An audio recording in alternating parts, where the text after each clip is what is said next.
Good morning, everybody, and welcome to Summit Point Motorsports Park, the Summit Point Circuit, for day number 2, the final day of the 2025 U.S. Majors Tour, presented by the Washington, D.C. region of the Sports Car Club of America. I'm Greg Ginsberg, along with Brian Donati, and of course, we've got Spencer Gaynor here, our director, pushing all the buttons, giving you all the great views of all the action here from the point. And Brian, good morning. How are you doing today? I'm doing fantastic, Greg. Welcome. Glad to be back here at Summit Point Raceway. The Summit Point Raceway. That's right. It is, I would say, a beautiful day, Brian. It's not. It's kind of overcast, kind of cloudy, but it's a great day for racing as we're in the lower 60s, not all that humid. And, and don't have the sun beating down on the track surface. It should be a good day of racing. Feature race day here at Summit Point Raceway, where all of our races will be 25 laps or 50 minutes, whichever comes first. And we're planning to have 3 races before a small break for lunch, and then 3 races in the afternoon. First off, if I haven't mentioned already, Happy Easter, everybody. Happy Easter, everyone. Thanks for joining us. Thanks for coming out here, racing this fine weekend. And you're right, Greg. It's not sunny. The clouds over there. It's a little bit cooler. This group had this yesterday morning when they went out for qualifying. We're going to see some pretty good racing. We saw a great H production battle in the race yesterday. The last lap pass coming out of turn 10 on driver's left, not in driver's right, not to there, just more of driver's left coming out of turn 10 and really going through there. Well, as we're talking about turn 10, let's do this. Let's take a look at the beautiful Summit Point circuit here at Summit Point Motorsports Park. 2 miles, 10 turns, built into the land, great flow, long front straightaway, about 3/4 of a mile, Brian. But lots of elevation change here as you head down through the very fast chute. Turn number 4, the fastest corner here on the course for, I think, all of our race cars, and always a bit of a gut check for our racers.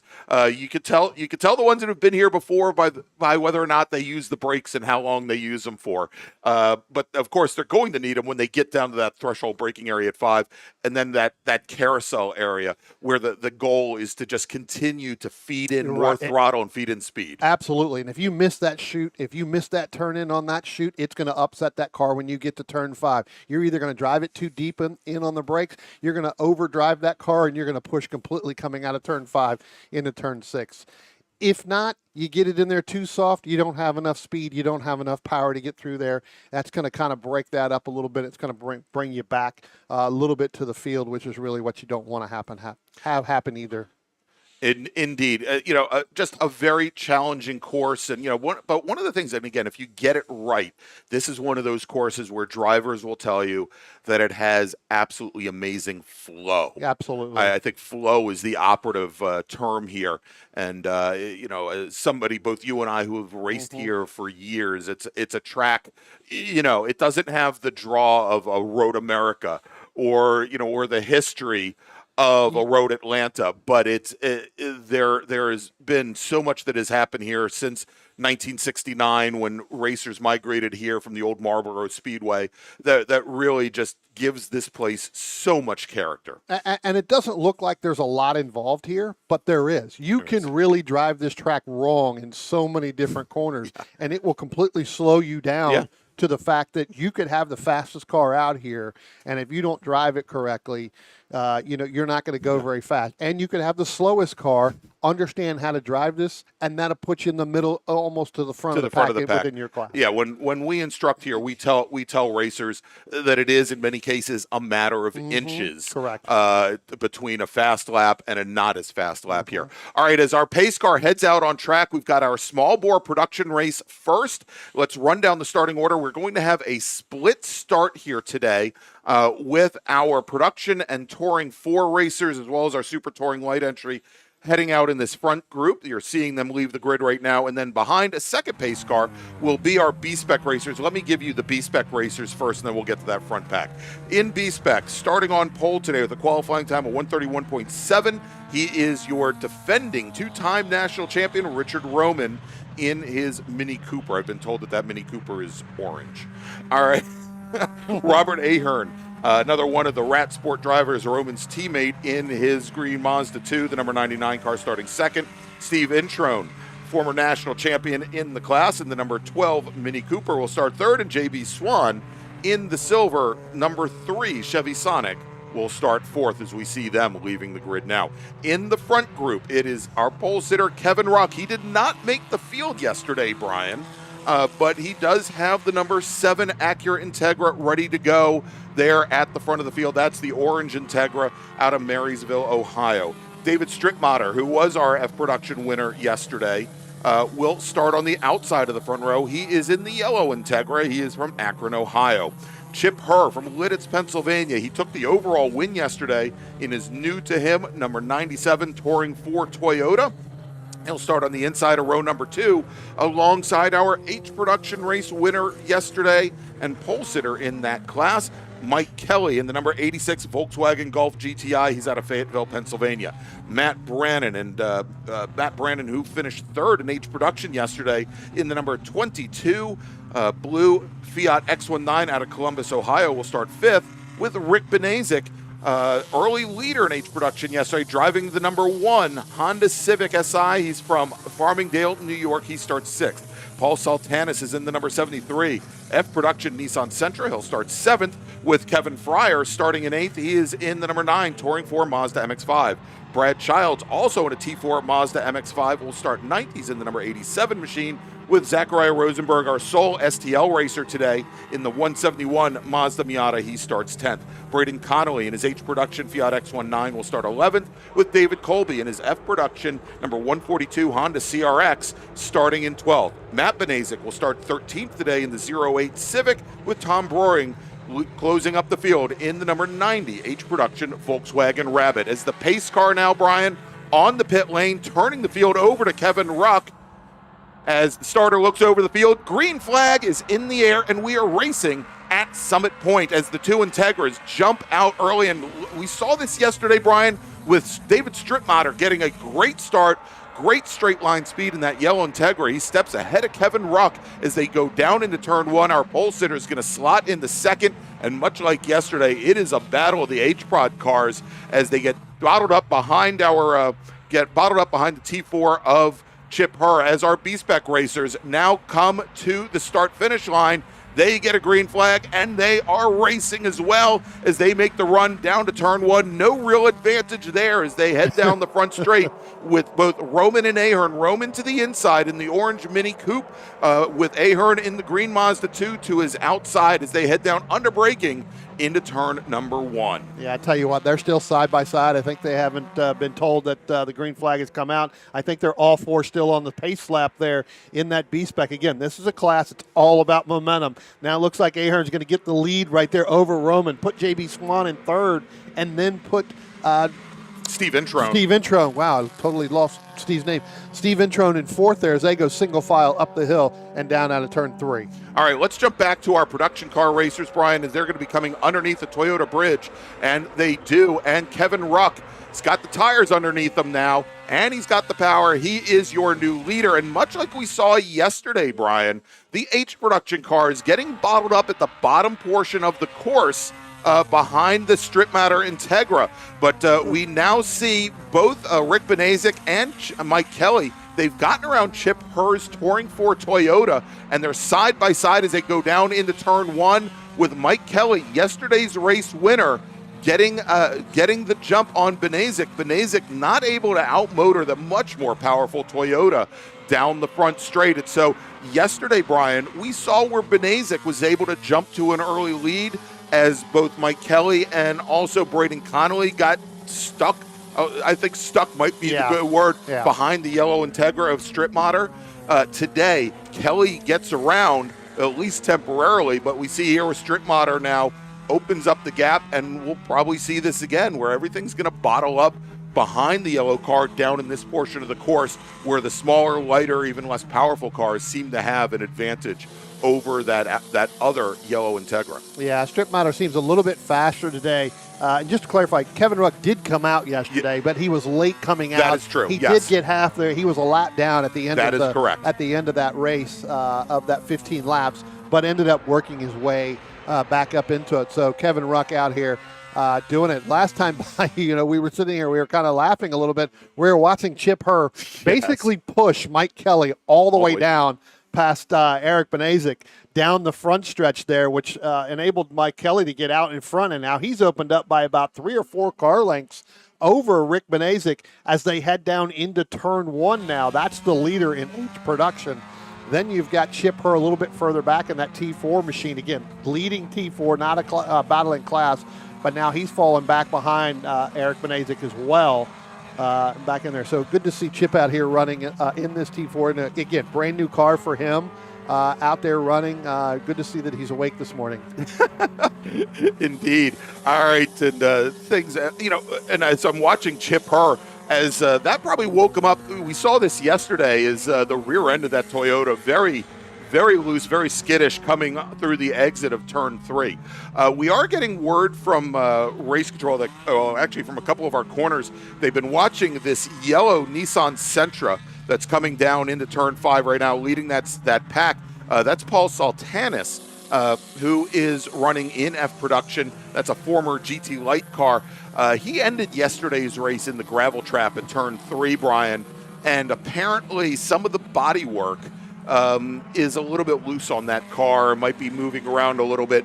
Right now, race control thinks it's going to be it's okay for the time being. We'll definitely keep an eye on that yellow and red Nissan Sentra. Looks like a little hood. It looks like the hood pin on the right-hand side. We'll take a look at it as they come by our window here, but it looks like it's maybe one of the hood pins is probably popped out.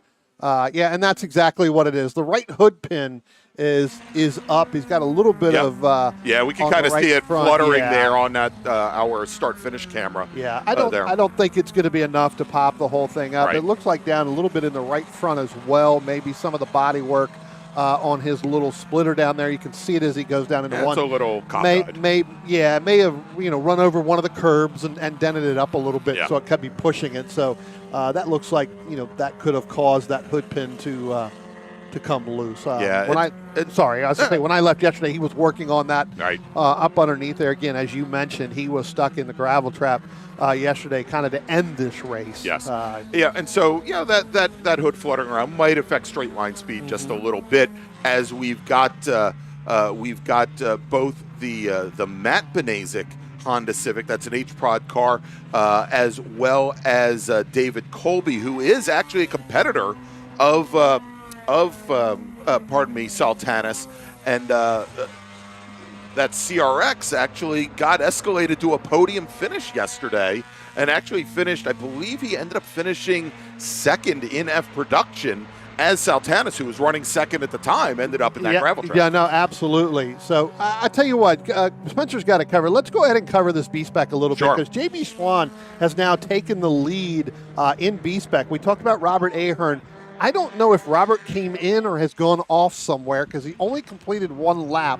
So I'm not sure. I don't see him in any of the cameras. He may have come in down there. I don't see him down there in the paddock, so I'm not sure where it is. But JB Swan has now taken the lead in our B-Spec as they come out of turn 6. Rich Roman is second. Steve Introne is sitting in third. We'll try to get word what happened to the 99.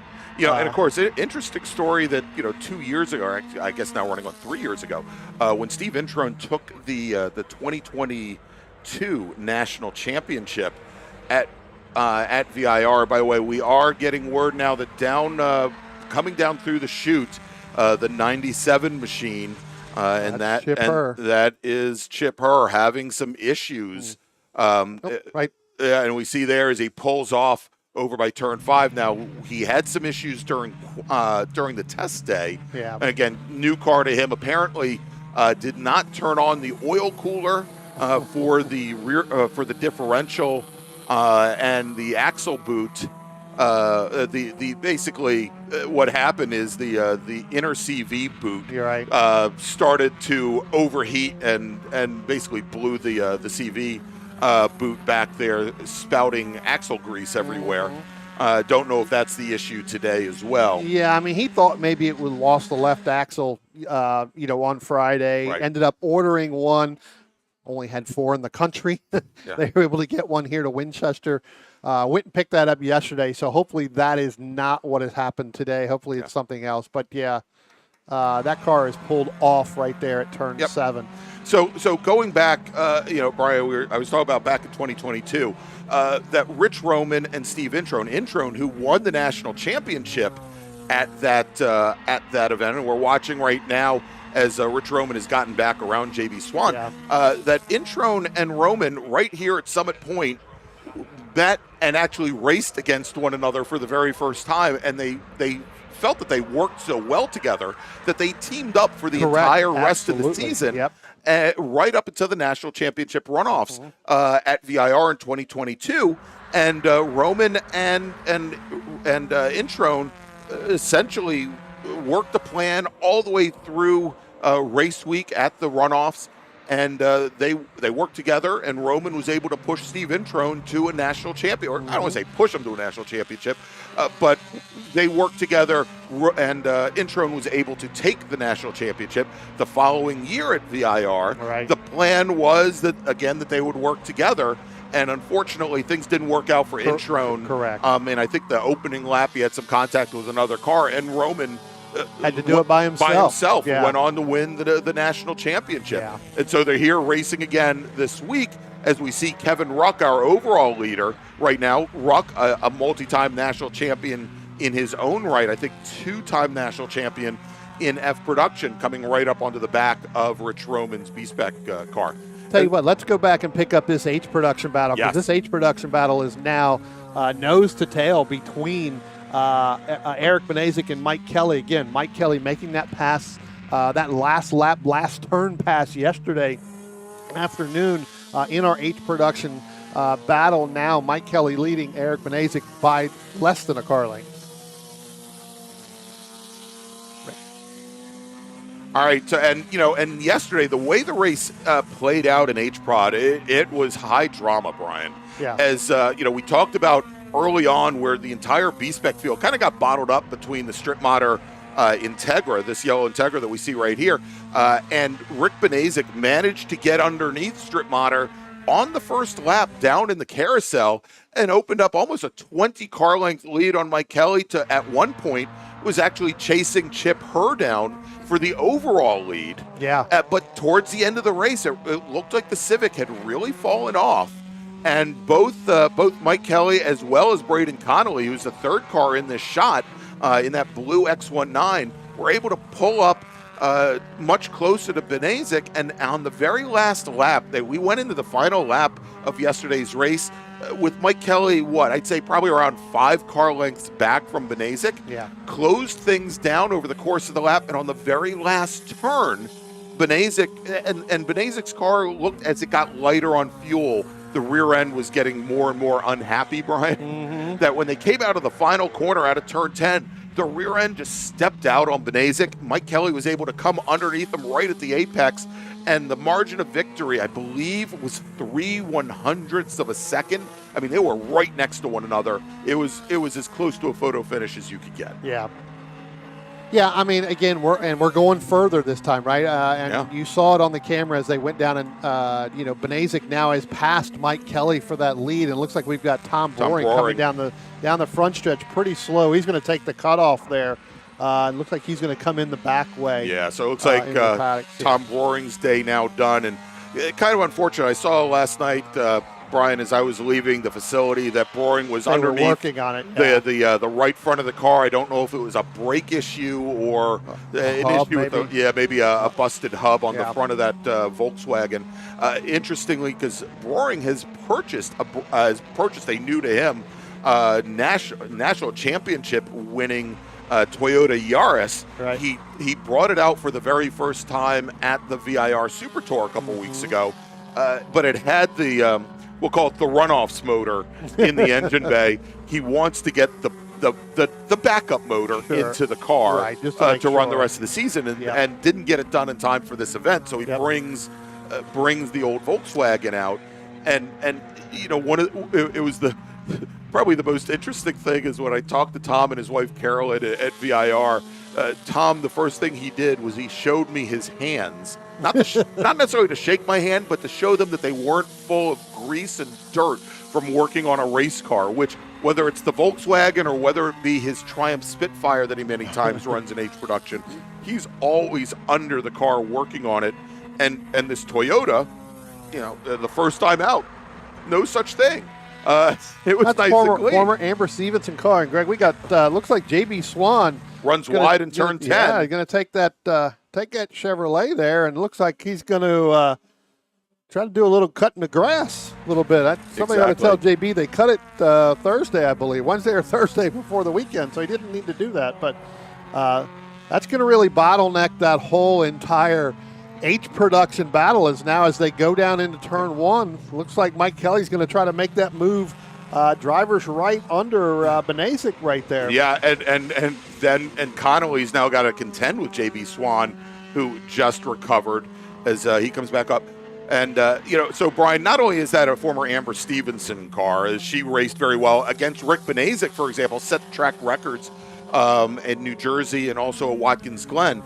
But that is all that Yaris that Tom Broing did not bring out this weekend is a former national championship winning car that not Donnie Isley, wrong group. Yeah, wrong group. Jason Isley. Yeah. Thank you. Jason Isley took the national championship in both 2017 and 2018. So big provenance with that Toyota. Hopefully we'll see it back out soon as we continue to watch this battle for the lead in H production. And Mike Kelly just sitting there back behind the Civic. Now, we do have a local caution at turn 5, and we did have a call come in, car off track that is not for the Chip Herr machine. We'll check here in just a moment, I believe. And Brian, we'll get it in a moment because we are going to be going here momentarily, we think, to a full course caution. And indeed, we are going to a full course caution. I believe that may be the 73 of Saltanis that is down there, Brian. So, yeah, I was looking, watching them a little bit, and there was a pretty good battle there between Matthew Banasic, David Colby. You had Saltanis involved in that as well. And then Brad Childs was right in there. I think you had Zachariah Rosenberg in that STL machine. And as they went down into 5, and I happened to glance over at the camera, and I didn't see the Saltanis car come out of that group. Right, yeah. I saw the other 3 come through the carousel, but I did not see him. So evidently in a pretty predicament spot down there. Really don't want to, don't want to have to run the rest of this race with him in that spot. So. Yeah, so indeed, we've just gotten confirmation that it is the 73 machine of Paul Saltanis. So for the second day in a row, Saltanis not going to make it to the checkered flag here, as we've got our emergency services teams now responding, and they'll see about getting that machine out. So hopefully we won't be under full course caution for very long, as we are we've got 10 laps complete. Racers are working lap 11 of a 25-minute race. Again, either 25 minutes or 50 minutes here, Brian. And we've got over a half hour left on the clock. I don't think there's going to be any question that we'll be able to continue this based on the number of laps, as the safety car has picked up Kevin Ruck, our race leader. Well, actually picked up Brad Childs and not Kevin Ruck. So put Brad Childs there in front of Ruck. But again, this brings the whole field back together at that point. And what that's going to do is Kevin Ruck, now your overall leader. We talked about David Stripmatter. He got such a great start at the beginning of this race, Greg. Yeah. That's going to actually put him right on that back bumper of Kevin Ruck. Kevin didn't get the start that he wanted to at the beginning of this race. It wasn't until he got through turn 2 and up into turn 3 before he was able to put the pass on David Stripmatter in that number 28 machine, again, in that other Acura Integra. So we'll have to see who gets the better start. So Brad Childs is probably screaming, dude, bro, wave me around. So I could basically don't get myself lapped automatically when Kevin Ruck comes by, as Brad Childs is running currently 11th overall out of the 14 cars still running, and he is basically under risk of being lapped. Yeah. So interesting. And I was trading some messages back and forth with Brad. Brad has an open invitation to me, and unfortunately, Brian, I think he doesn't know the difference between you and Brian Belansky. So hopefully, I'm taking him up on his invitation because I know what it is. So this is the greatest thing. So Brad comes to us now from right outside of Miami. And he represents the Florida region of the SCCA. His real life job is he is a boat captain. He basically takes tours, holds tours down in the Miami area, and he is offered up a tour for during the majors race weekend at Homestead next January, so right after January 1st, and also a bourbon tasting. Yeah.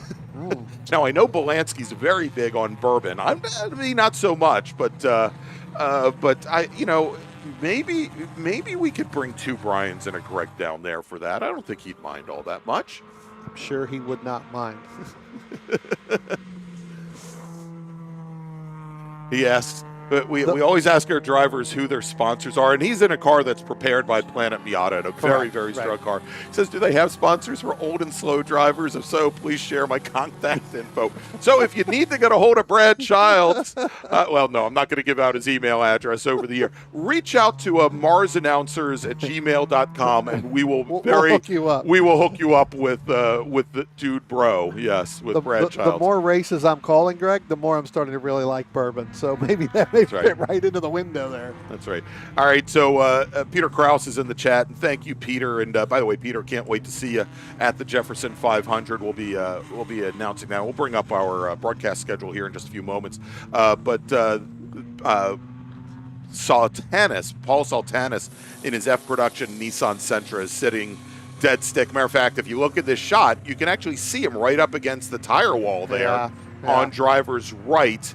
And we'll see if that car gets moved before the end of the session. I think they just wanted to maybe get him out of the way so that they could continue on here. We'll see. I think he drove there, Greg, because I think that at that point they had – I was listening to the call on the radio that he was going kind of counter race, and I think it was because he wanted to get back into turn 5 and get down across that, where we did it. So kind of pull it up against the fence will get him moved later.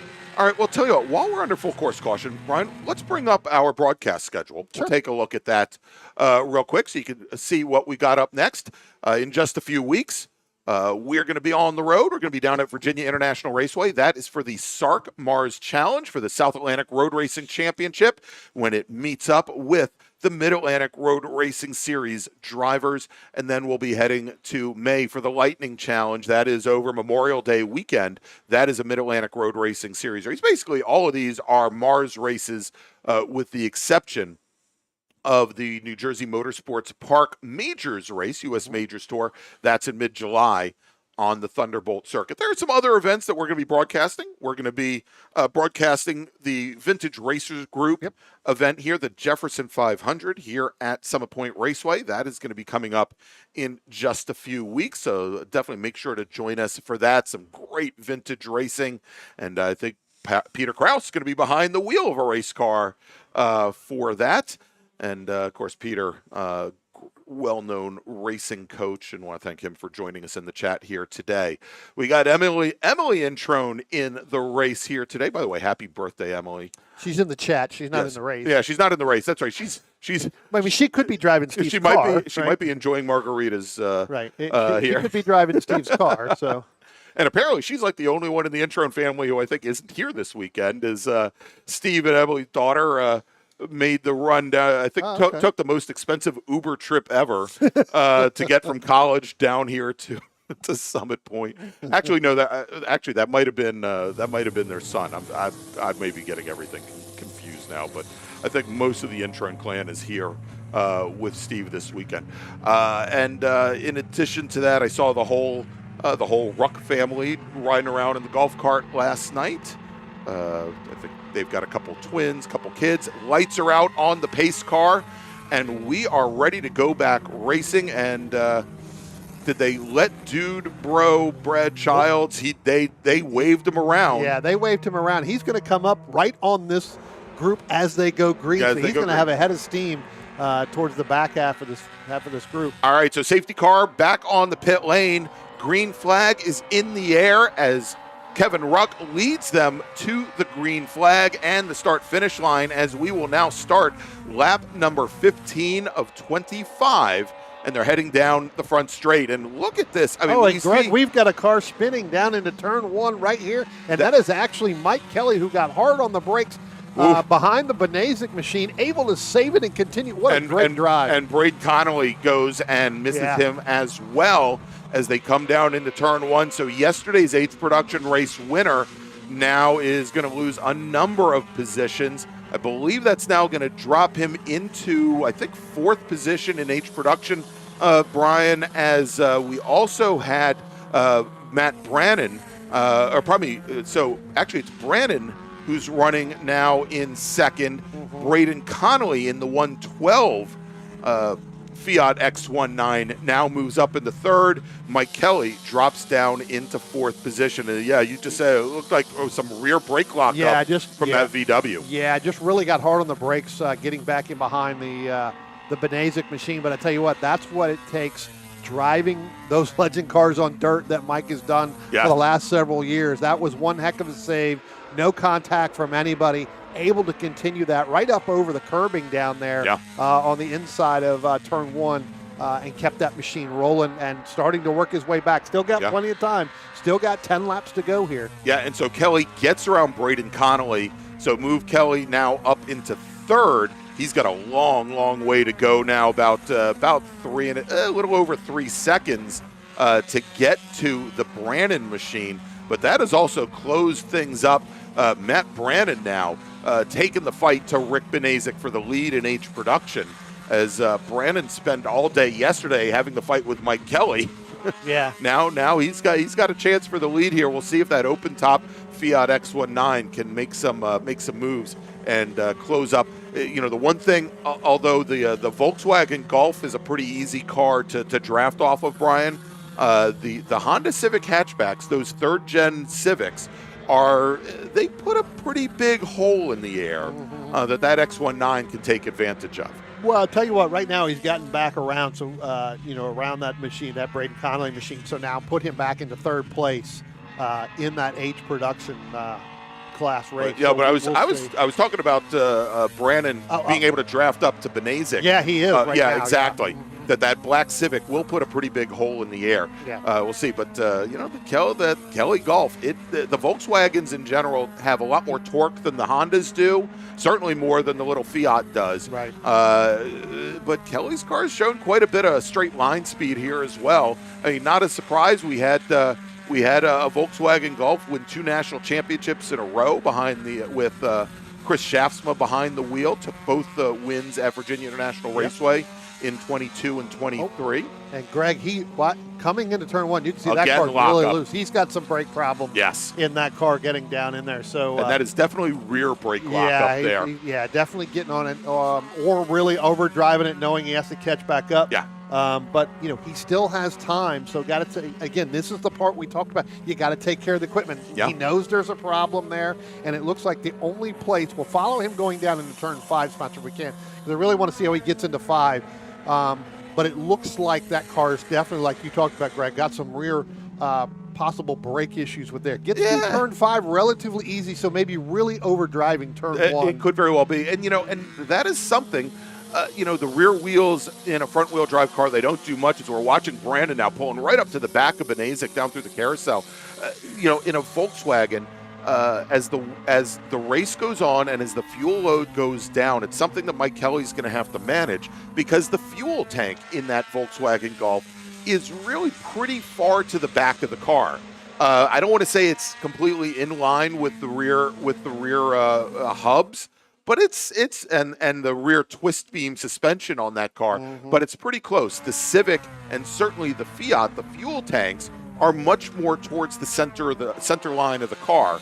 And as the fuel load goes down, it doesn't affect the rear axle nearly as much as it is going to in that Volkswagen. Well, whatever problems he has, he just set the new H production record here.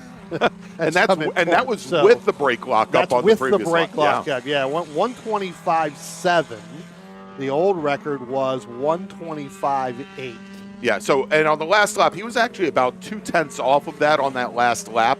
But yeah, so turns in a 125.7. We said it was cool temperatures here today, and he's just absolutely demolished an H production record that stood. That Since 2014, Ron Bartel, he's in the chat and just said, well, there goes my record. Yeah. Oh, is Ron's with us? Oh, there you go. Ron, who raced the Valvoline Midget for many, many years. And I remember when that track record fell here, I was on the pit wall and absolutely stunned because I didn't think an H production car would ever be able to get down to that. And there you go.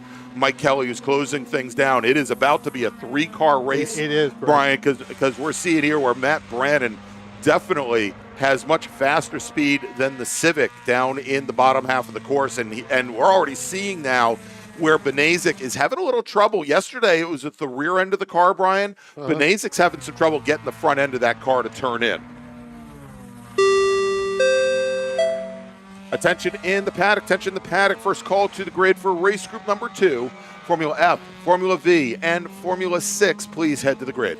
Formula F, Formula V, and Formula 6 racers, please start heading to the grid. Tell you what, Greg, as they come out of turn 2 and head up the chute up into turn 3, it is now a definite 3-car battle.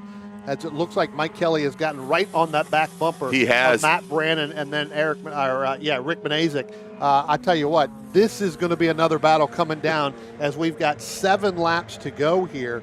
Again, this is where you really have to take care of the equipment. And I think Rick has really been taking care of his equipment. I think Mike is just that much faster because he just now set a new track record with that lap right there. Yeah, he did as he moves it down to a 125.73. And so Brandon now takes a look to the inside of Benazik going into 7. Brian, as they came out of turn 1 to start this lap, Brandon had made a move, tried to make the pass on Benazik, and in doing so, almost set himself up to be passed going into turn 3 as Mike Kelly tried to take advantage of it. Now, as they come underneath the bridge, Brandon he's going to try to follow Benazik through, but again, Benazik not able to get the nose of that Civic to turn in. And we see now as Brandon carries a lot more speed through the critical turn 10. He's going to come along the inside of Benazik. Mike Kelly's going to try to come underneath Brandon. Not enough room there. Brandon has to defend against the Gulf. And as they go into turn 1, it is Matt Brandon, your new leader in H production, Mike Kelly, running second. Rick Benazik, he's now going to have to slot in the third. And Brian, even then, Benazik had a lot of issues getting that car to turn in. I think he's run the front tires off that car. Yeah, I think he has too. I think he's really been pushing hard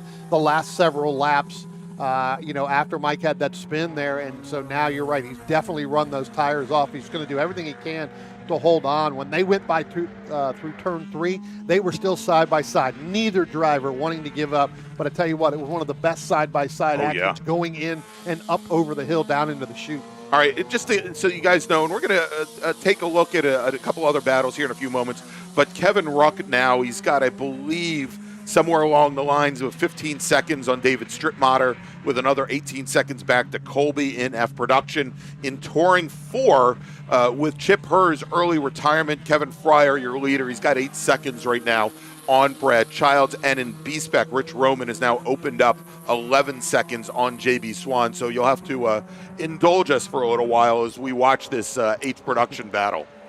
Yeah, I tell you what, Brandon now, he's going to lead. That's probably the biggest lead that I've seen by any of these H production cars over Mike Kelly, and then Rick Benazik a little bit further back. It's about 2 car lengths going down into turn 1. Mike closes the gap just a little bit.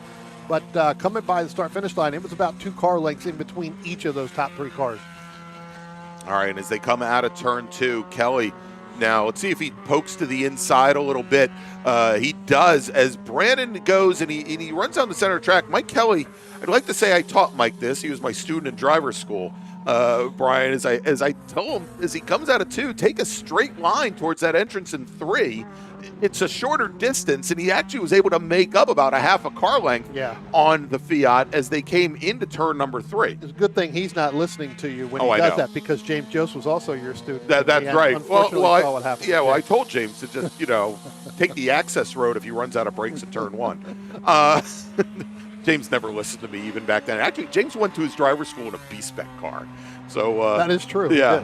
The big difference, of course, James, national champion in American sedan, as we watch this H production race, and now we are seeing where Benazek is starting to fall off. It's now become a 2-car battle here. I think that Honda's kind of reared its ugly head with you. When you said run those front tires off, it looks like yesterday it was the rear, tires. Today it was the fronts. Now I think that probably the big question here, Brian, is in this battle for the win in H production, and is whether or not Mike Kelly. We know that he has had some issues with rear brake lockup. As we get towards the end of this race, and he tries to maybe use turn 1 as a passing opportunity, that threshold braking zone there, whether or not he's going to have an issue. But let's do this, and I think as we watch this H production battle go through turn 3, Brian, let's shift ahead, just ahead of him, to turn 5, because David Strittmatter has knocked off in the course of 2 laps, has knocked off almost 3 seconds to Kevin Ruck. That last time by, Kevin Ruck, I think with a hurting car, Brian. Yeah, I think he's got some problems. Yeah, he only managed to turn a 131. Strittmatter was almost 5 seconds faster that last time by. And again, we know that Ruck has had some issues with the car. That Orange Integra has been a very fickle beast over the years.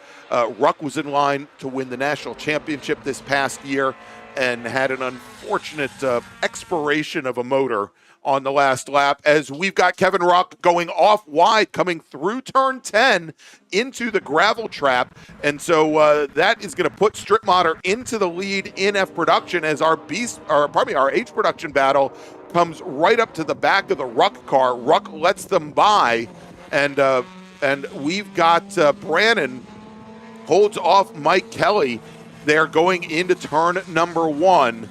But, I think we'll see. I wouldn't be surprised if Kevin Ruck brings that car down the pit lane here this next time by. He's definitely got a problem. He's really going to come up out of turn 2 really, really slow. He's definitely got something. It looks like it's definitely up on the left front, maybe, and it could be surprise. I'm wondering if or possibly had a tire go down the way that car went wide going through turn 10. Yeah, and it looks like he's fine going up in turn 3. But look, I'm going to jump back to the H production battle now that F production is kind of over. It's a good thing that Mike Kelly just went 125.5, because Matt Brannon also went 125.7. So again, 2 fast H production cars. They actually have a shot of coming up over the Strittmatter car. Here comes Strittmatter now out of turn 10. As Kelly here comes the H production battle side by side coming out of turn number 8, up 9, up underneath the hill. All right, there is Kelly got a good run through the carousel, but had to turn in early. He's now going to get past the X19 coming through turn 10 to move Kelly to the lead. And with 2 laps remaining, this is the second call to the grid for race group 2, Formula F, Formula V, and Formula 6. Please head to the grid. Formula F, Formula V, Formula 6. Please head to the grid. This is your second call. All right, so Mike Kelly, he is your new leader in H production as he leads the X19 of Connolly into turn number 1. Benazek starting to fall. Actually, he's been falling off the pace the last couple of times by. But interestingly enough, Brian, as we look at the lap times here for the prior lap, where Kelly and Brannon were almost 4 seconds off of their previous lap time, that's how much they had to check up as Kevin Ruck was coming through the gravel trap and moving back in. And speaking of Ruck, I believe, and we'll check, I believe he has taken his car back to the paddock. So it looks like Kevin Ruck's day is now done. Yeah, when Ruck went off in 10 and they came out of 10, he definitely had to move. And then when he came back onto the racetrack, he was kind of right directly in their line, and he had to actually go in the grass to driver's left to stay out of their way. All right, so as David Stripmatter comes through turn 10 onto the front straight, he's going to see the white flag. 1 lap to go here at Summit Point for our F Production leader, looking to run the table this weekend, Brian, in F Production. And with Kevin Ruck's retirement, David Colby moves up into second place for the second day in a row as our H Production battle with 1 lap to go. We've got Brandon. He comes down to the inside on Mike Kelly, and we'll see if he can make this move stick. He tries to slot the nose just ahead of Kelly. Kelly's going to come all the way out of turn 2, moves the car all the way to the white line, Brian. Driver's left. Brandon's trying to pinch him as hard as possible, and Brandon's going to hold him off as they come into turn 3. I mean, Mike Kelly gets super loose on exit. Wow, trying to get the most out of that car up in there. Actually, probably had to get out of the throttle, and that's what caused that rear end to step out on him a little bit, because as they came out of turn number 2, it was Brandon kind of in the center track, kind of moving Mike a little bit, not to let him get on line. All right, so as Stripmatter goes through turn 7, he's going to work his way up the hill. We'll catch him as he comes onto the front straight here in a moment. Mike Kelly, who took the race win yesterday with an amazing pass on Rick Benazik coming through turn 10, trying to repeat the magic here today as Stripmatter comes through the final corner. Stripmatter will take the F Production and overall win. Brandon, your leader, coming out of turn number 10, and as they come onto the front straight, Mike Kelly, he moves to the right. He's going to try to slingshot past, and as they come to the line, Mike Kelly takes the win in H Production. Ladies and gentlemen, 4 1,000ths of a second. Don't blink. 4 1,000ths of a second. Mike Kelly takes the win over Matt Brannon, runs the table for the weekend. Rick Benazik will finish 3rd in H Production. Braden Connolly will finish 4th. In F Production, it's David Stripmatter, David Colby now coming to the line. Colby, second car here in the shot, will finish 2nd in F Production, with Kevin Ruck finishing in 3rd. In Touring 4, Kevin Fryer, and I have to apologize to my good friend Kevin, didn't get any camera time today. Kevin Fryer will take the win in Touring 4 over Brad Childs, who finished 2nd. Chip Her retires after just 4 laps. And in B-Spec, taking the win, actually, well, about to take the win. He's coming out of turn 10 now, onto the front straight. Checkered flag in the air. Your defending national champion in B-Spec coming across the line, Rich Roman with the win. JB Swan will finish 2nd. Steve Introne retired after only 10 laps. He'd had some issues with that car. And, of course, Robert Ahern, who started on the outside of the front row today in B-Spec, retires after just a single lap. So, Brian, let me make another call to the grid, our final call for our next group. Attention in the paddock, attention in the paddock. Final call to the grid for race group number 2, Formula V, Formula F, and Formula 6. Please head to the grid. Formula F, Formula V, and Formula 6. Please head to the grid. And with that, Brian, let's take a quick break. Let's both take a breath. Spencer, you take a breath too. And we're going to thank some partners and sponsors, and we'll be back here with more great racing action from Summit Point. It is the 2025 U.S. Major Tour. Please stay with us. At OG Racing, when you are shopping on our website, when we say in stock, this is what we mean by in stock.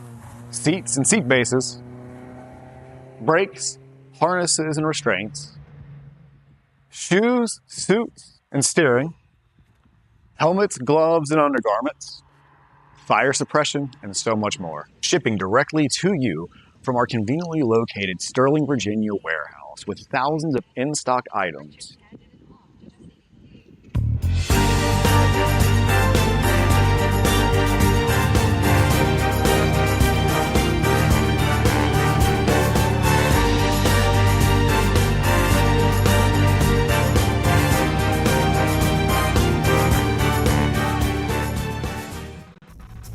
RP Performance is the only premier race shop in the region that specializes in both street and track Mazdas and is located right in the heart of racing at Summit Point's Gasoline Alley.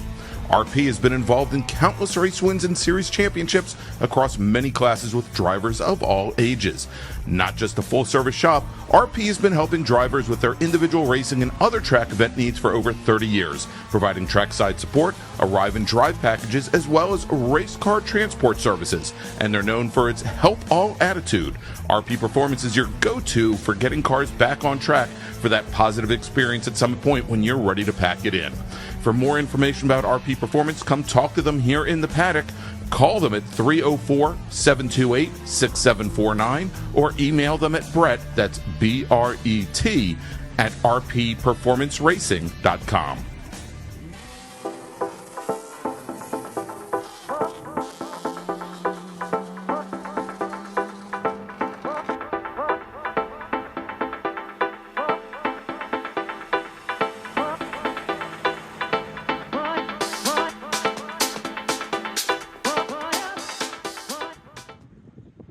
If you like what you see today, become part of the action by joining Sports Car Club of America. Whether you want to drive, flag, or just have fun with cars, SCCA membership opens the door to all kinds of motorsports to feed your obsession, along with 65,000 like-minded members ready to be friends. Ask someone trackside how to get involved or visit scca.com for more information. Since 1976, Radial Tire Company has been providing the Washington, D.C. area with quality tires, expert knowledge, and the finest service. They have earned a reputation as a premier specialist in hard-to-find performance tire and wheel applications and stock tires from all the top manufacturers for whatever you drive. From performance and race cars to SUVs and trucks to your daily drivers, Radial's mission is to assist you in getting the most out of your tires and car. To get a competitive quote on your next set of tires, now with free shipping, or to schedule online, visit RadialTireCompany.com or call them in Silver Spring at area code 301-585-2740. That's 301-585-2740. Whatever you think will be best. Okay.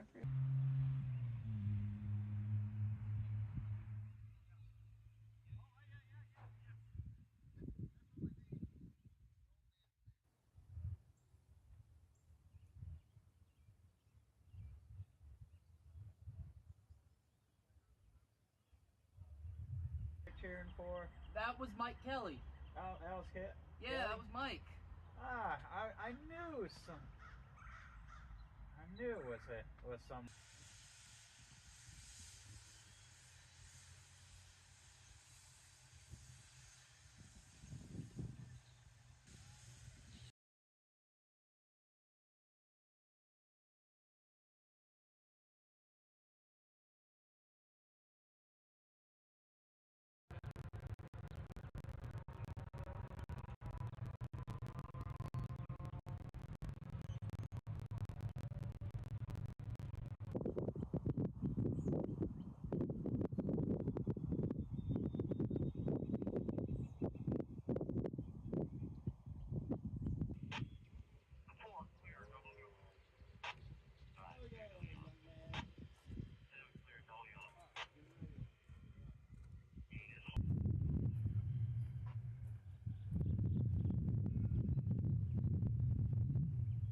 They're still ready to be there. Yeah.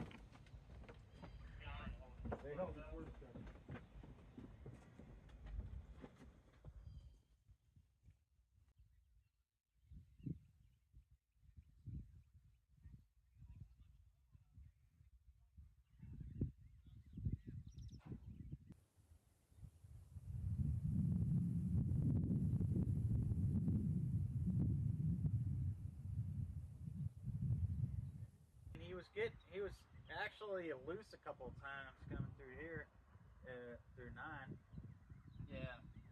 But other than that.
Welcome back to Summit Point Raceway, everybody.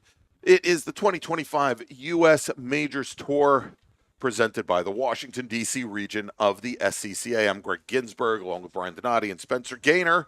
And next up, the first of two open-wheel races here this weekend. This is for our smaller Formula cars, for Formula V, Formula F, and Formula 6, although I don't believe we have any Formula 6 racers here today. So Formula F and Formula V it is. Brian, as our pace car heads out onto the track, although it's got numbers on the side, Brian, it might actually be trying to take the overall win today, and I think he's got most of these cars outnumbered by, let's see, is that a Cayman GT? No, it's a 911. That's a 911. So he's probably only got about 400 horsepower on the rest of the field right now, combined.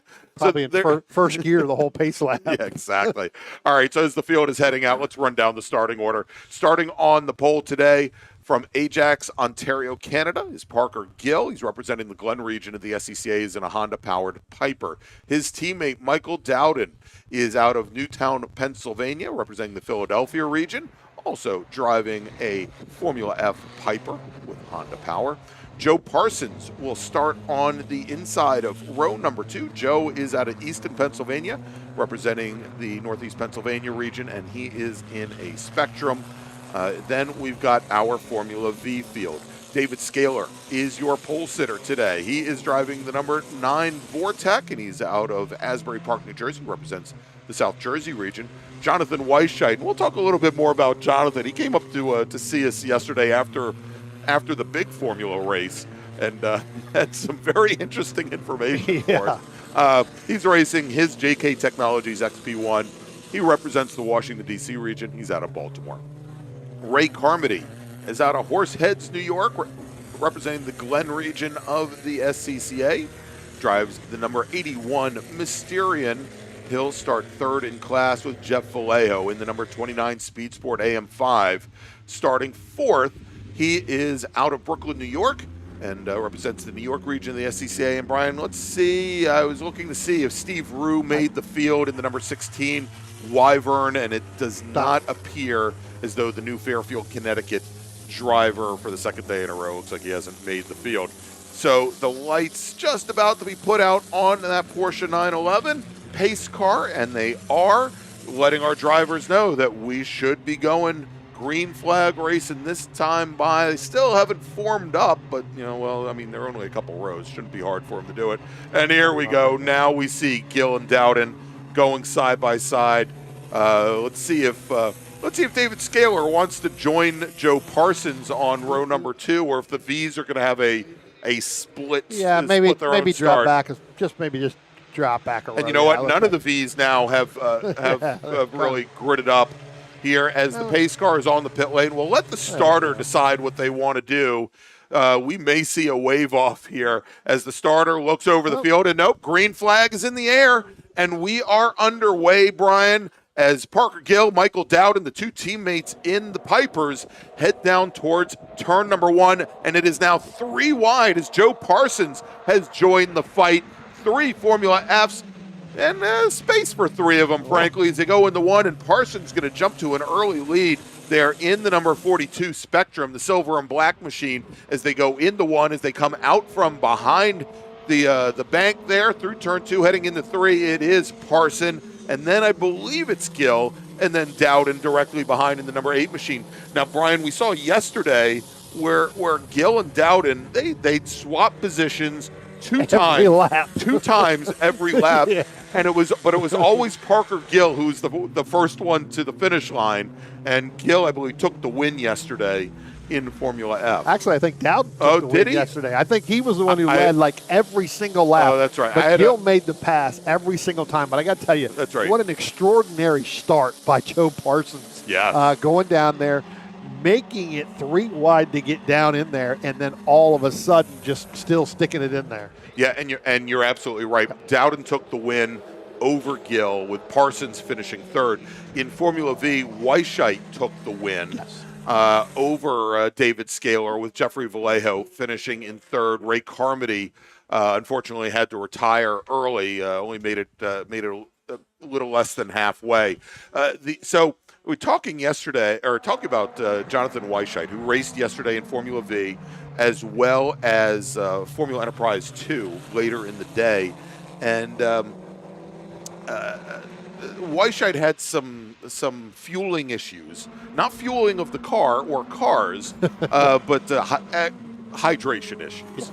And as he was behind the wheel of his Formula V yesterday, he could tell pretty early on that perhaps he wasn't hydrated well, that his arms and his hands started cramping up.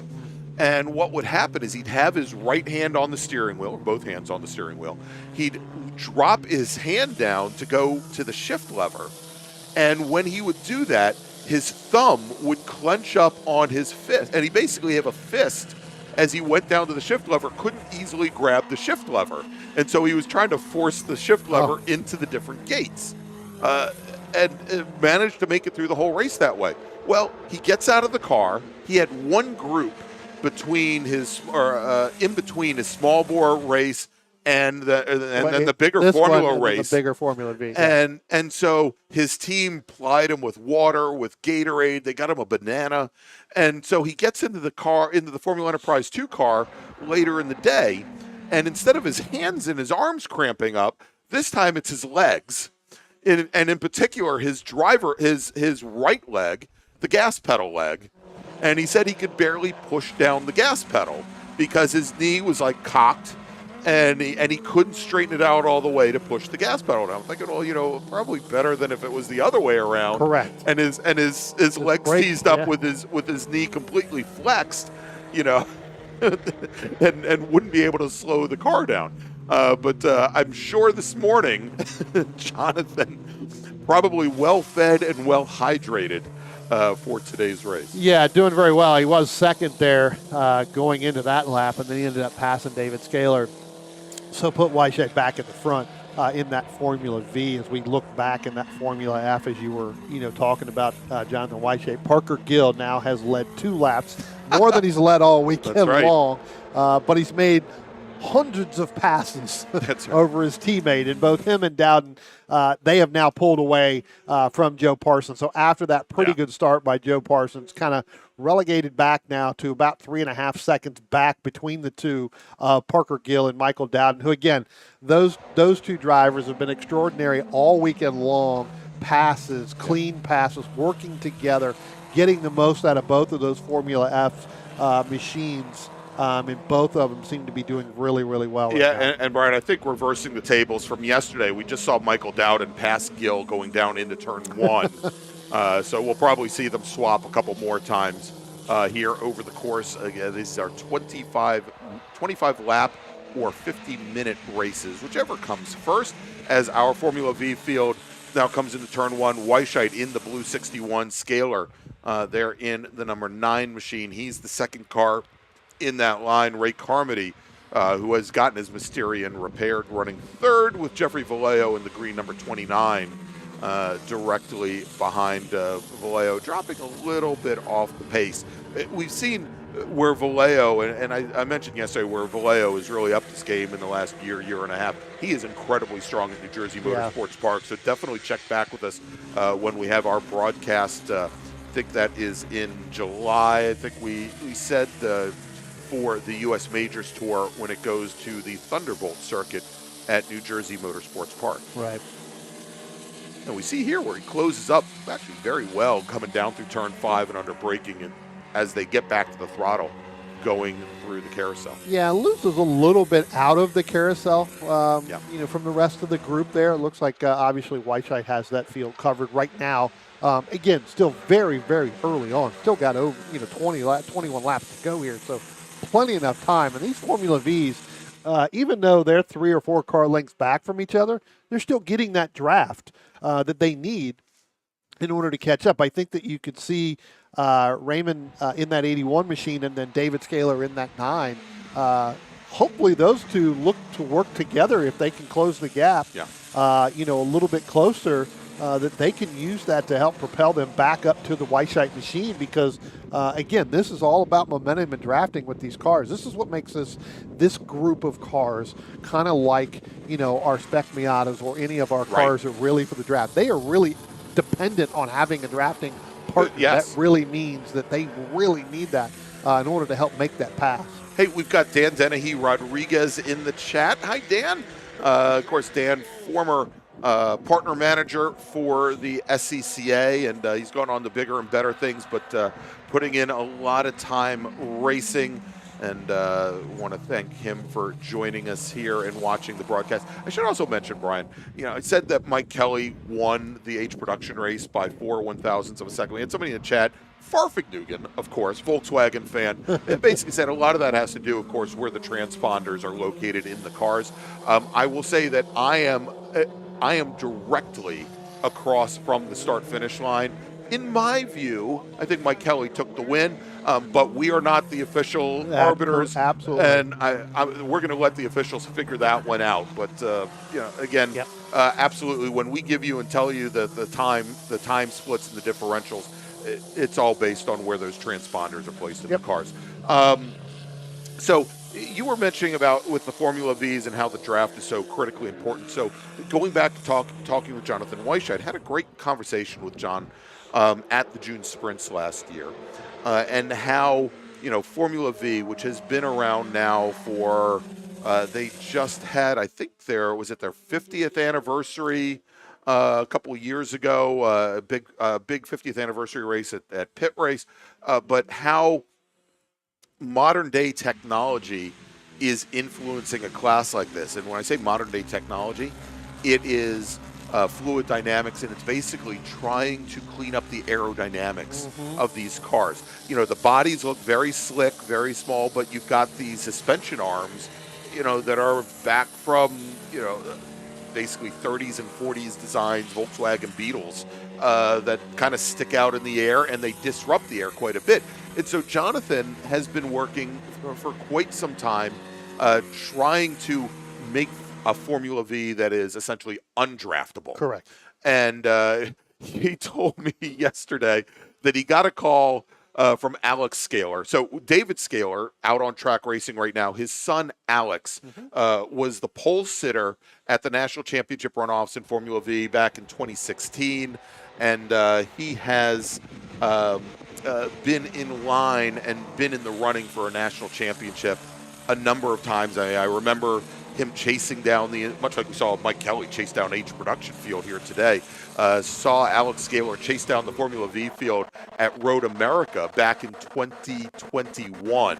Was it 21 or 20? 21. And incredibly quick. Well, apparently Alex called up John, and they've worked together on some projects, and wanted to see if John would put him into one of his chassis for this race weekend. And it said, "Oh, we can work together. It'll be great. We'll be able to walk away with the field." And Jonathan, always the altruist. So, well, yeah, I could definitely help you out. So we've got a local caution down at turn 5, and that is if we go to the next corner here. Yep, that's David Scaler looped the number 9 car coming through the carousel. He just gets that underway, but. So David's son Alex says, "Hey, I'd love to get into one of your cars." And John says, "Oh, that would be great. We could work together. The problem is that you'll probably beat me." And needless to say, Alex isn't here this weekend racing. Now, Alex has built his own car and his own byware. Alex. There was a great story about him on the SCCA website, Sports Car Club of America website, a couple of years ago when Alex was still in college, and how he spent his hours engineering a Formula V, also spending his spare time behind working doing virtual racing to up his game. And Alex Scaler, hopefully we'll see him in New Jersey, incredibly strong in a Formula V. As we watch this battle here in Formula F now, as the racers are coming into turn 3, Brian, and I believe that is Dowden back to the lead. Yeah, I was going to say Parker Gills made, as I talked about a couple 74 passes. He's made 74 passes probably just in this race alone, and add the other 100 he did yesterday. Yeah. Unfortunately, Dowden's done 75. Yeah, exactly. X plus 1.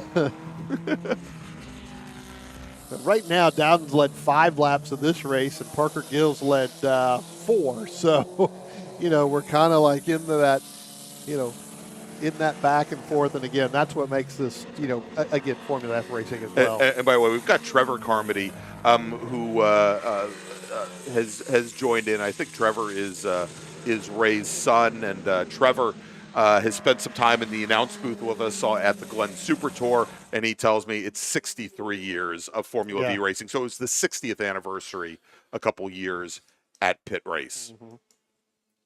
And absolutely. He said, and Trevor says that John's car is incredibly hard to draft, and he has some very strong motors as well. So, and we're seeing that today now as Weishite, as he goes through turn 3, he has opened up probably around a 35 car length. It's 5.5 seconds. Yeah, over Carmody. Well, I mean, it did help Scaler, who was running second. Fell back. So I mean, that now opens up the gap there, and it's between Weishite and Carmody, as you mentioned, about 5.5 seconds. Yeah. Scaler's starting to run down a little. Vallejo in that 29, in that green number 20. Starting to run him down a little bit. Not able to get through there as our overall leaders break apart a little bit there. Coming to the carousel, I believe that is Carmody that's in between them. They've actually broken apart a little bit, trying to get by that machine coming out of 6 and into 7. So the biggest gap that we're going to see Michael Dowden is going to have all weekend long right now. Coming out of turn 10, headed down by the start-finish line. Well, actually, I think the biggest lead he had was yesterday, Brian, on the very last lap, because now that all this is coming back to me, if I remember right, Gill, who started to really try to push the car down through the carousel, probably overdrove the car a little bit. And I think the margin yesterday ended up being maybe 4 car lengths or something like that. Right. I mean, right now it's probably 10 car lengths right now. They're just going with Weishite right in between them. Right, getting ready to go by him right now. So, again, look for, again, and it's Parker Gill that's actually in the lead right now over Michael Dowden. So Gill able to get through the Carmody machine a little bit better coming on the backside. So evidently Parker must have made that pass going down into turn 5 on that last lap. So give Parker Gill his 80th pass of the weekend over his teammate. So, and now he's got a 1.1, almost 1.2 seconds. We'll see whether or not Dowd's going to be able to close that gap. That's kind of the race right now, is how quickly can he close that gap. They come out of turn number 10 right now, and I tell you what, it's still that same gap, Greg. So, again, 14 laps left to go, not really pushing it too much. I would assume Dowden, he just ran the fastest lap of the race right there, so he definitely closed the gap over Parker Gill in that 4 machine. So, again, those two right there will be, closing that gap. I don't think that gap's going to be that way on this lap. And of course, we saw in our first race where the H production record fell. We don't think that is going to happen, as Dowden does reset fast lap of the race at a 1:17.9. I think the track record here in Formula F here at Summit Point is a low 1:16. Indeed, that was set by Will Holtz back in at this event back in 2021. So almost a little bit less than 2 seconds off of that track record time. But I don't think that really matters that much, Brian, when we take a look here at it looks like, again, Dowden and Gill have been so closely matched all weekend long. And, Gill again comes to us from Ontario, Canada, where he was the 2024 Rookie of the Year for the Toyo Tires F1600 Pro Series. Yeah.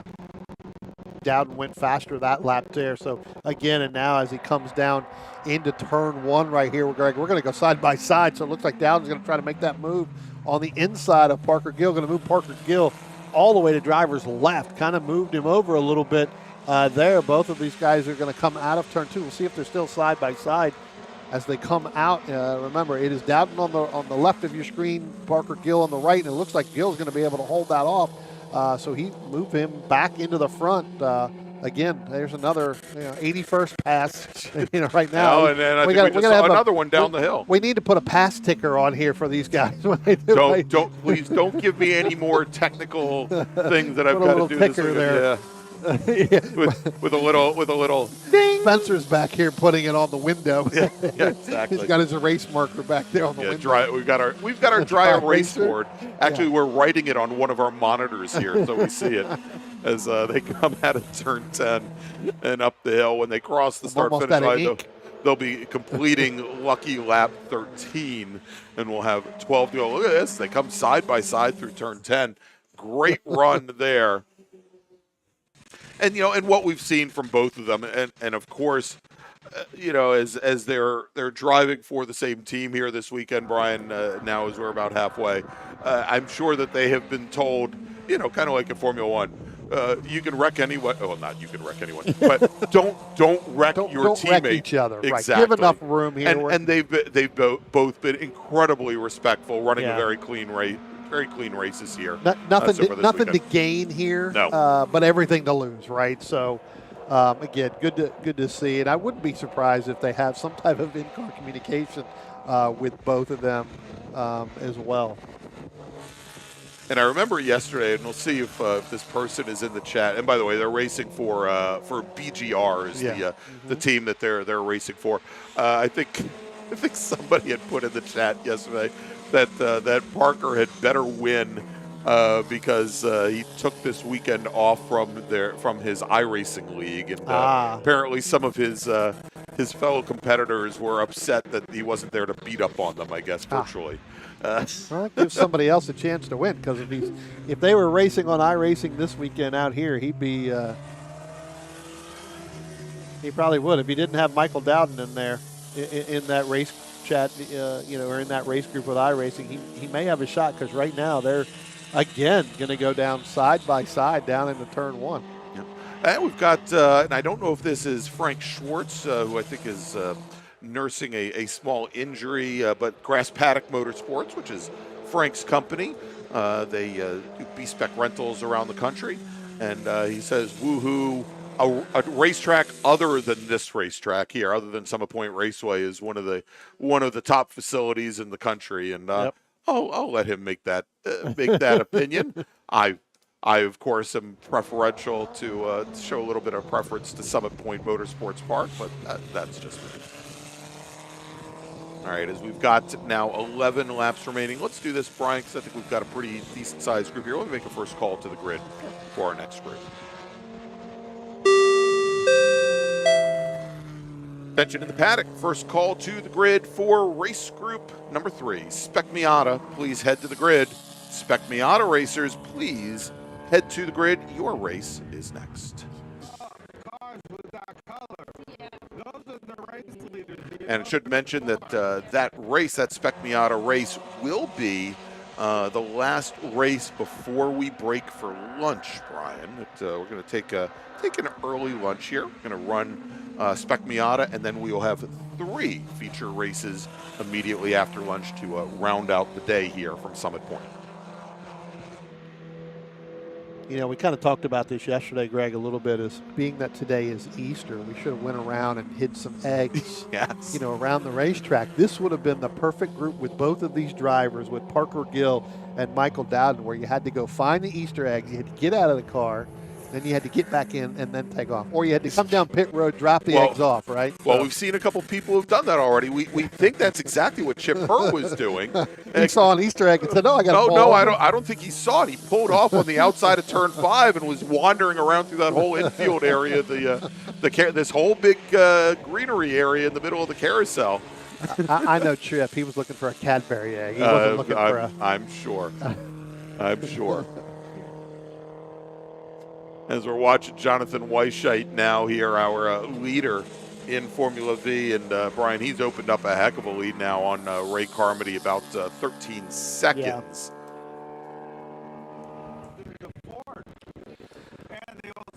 Tell you what, let's drop back if we can. They're just now coming out of turn number 2. Let's pick this up. This is actually David Scaler has gotten around Jeffrey Vallejo. in that number 29 machine. okay. Our overall leaders are going to be coming up on them. But Scaler now has worked his way around Jeffrey Vallejo, even though after that spin. Yeah, Scaler, who had the spin a little bit earlier down in the carousel and had lost a lot of time. And, again, you have to use the draft, but it is incredibly difficult, Brian, because these cars are in many cases so evenly matched to make up ground. Although they've got a 4-speed transmission in them, they are typically only using third gear minimally and primarily fourth gear around this racetrack. First and second gear very rarely used. And so with those higher gears, you don't have a lot of acceleration. You do have to rely on the draft. And they're going to have our Formula F leaders coming up on them here now as they come underneath the Toyota bridge and onto the front straight at probably at the perfect time. That Dowden and Gill should be able to get past both of these Formula Vs before they get down to turn 1. Probably going to get to them right around the 500-foot mark is when they'll go around Scaler, and then they'll just drop back in line there. But it'll be interesting to see, Scaler, because he's going to have to get a little bit harder on the brakes there going down into 1, whether or not that's going to actually help Vallejo, because Vallejo, they passed Vallejo right when they got at start-finish line, so they had plenty enough time for him to keep his momentum up through there. Yeah, and we had the corner workers down at turn 1. They showed the Formula V racers the blue flag to let them know that there was some faster traffic coming up on them.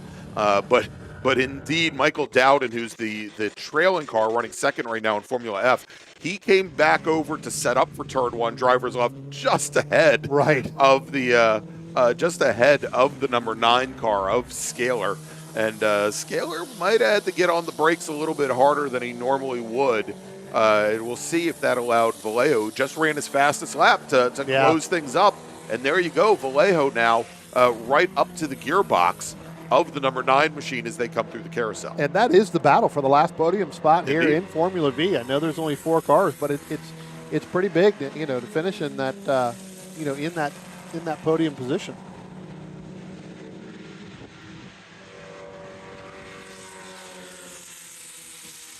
And we're watching now as Parker Gill. They were coming. I guess was that. That may have been the 81. That may be. Yeah, that's Weishite that they got by on the front straight. No, actually, that's not. Carmody. That's the Carmody machine. That was the 81 actually that they got by on the front straight.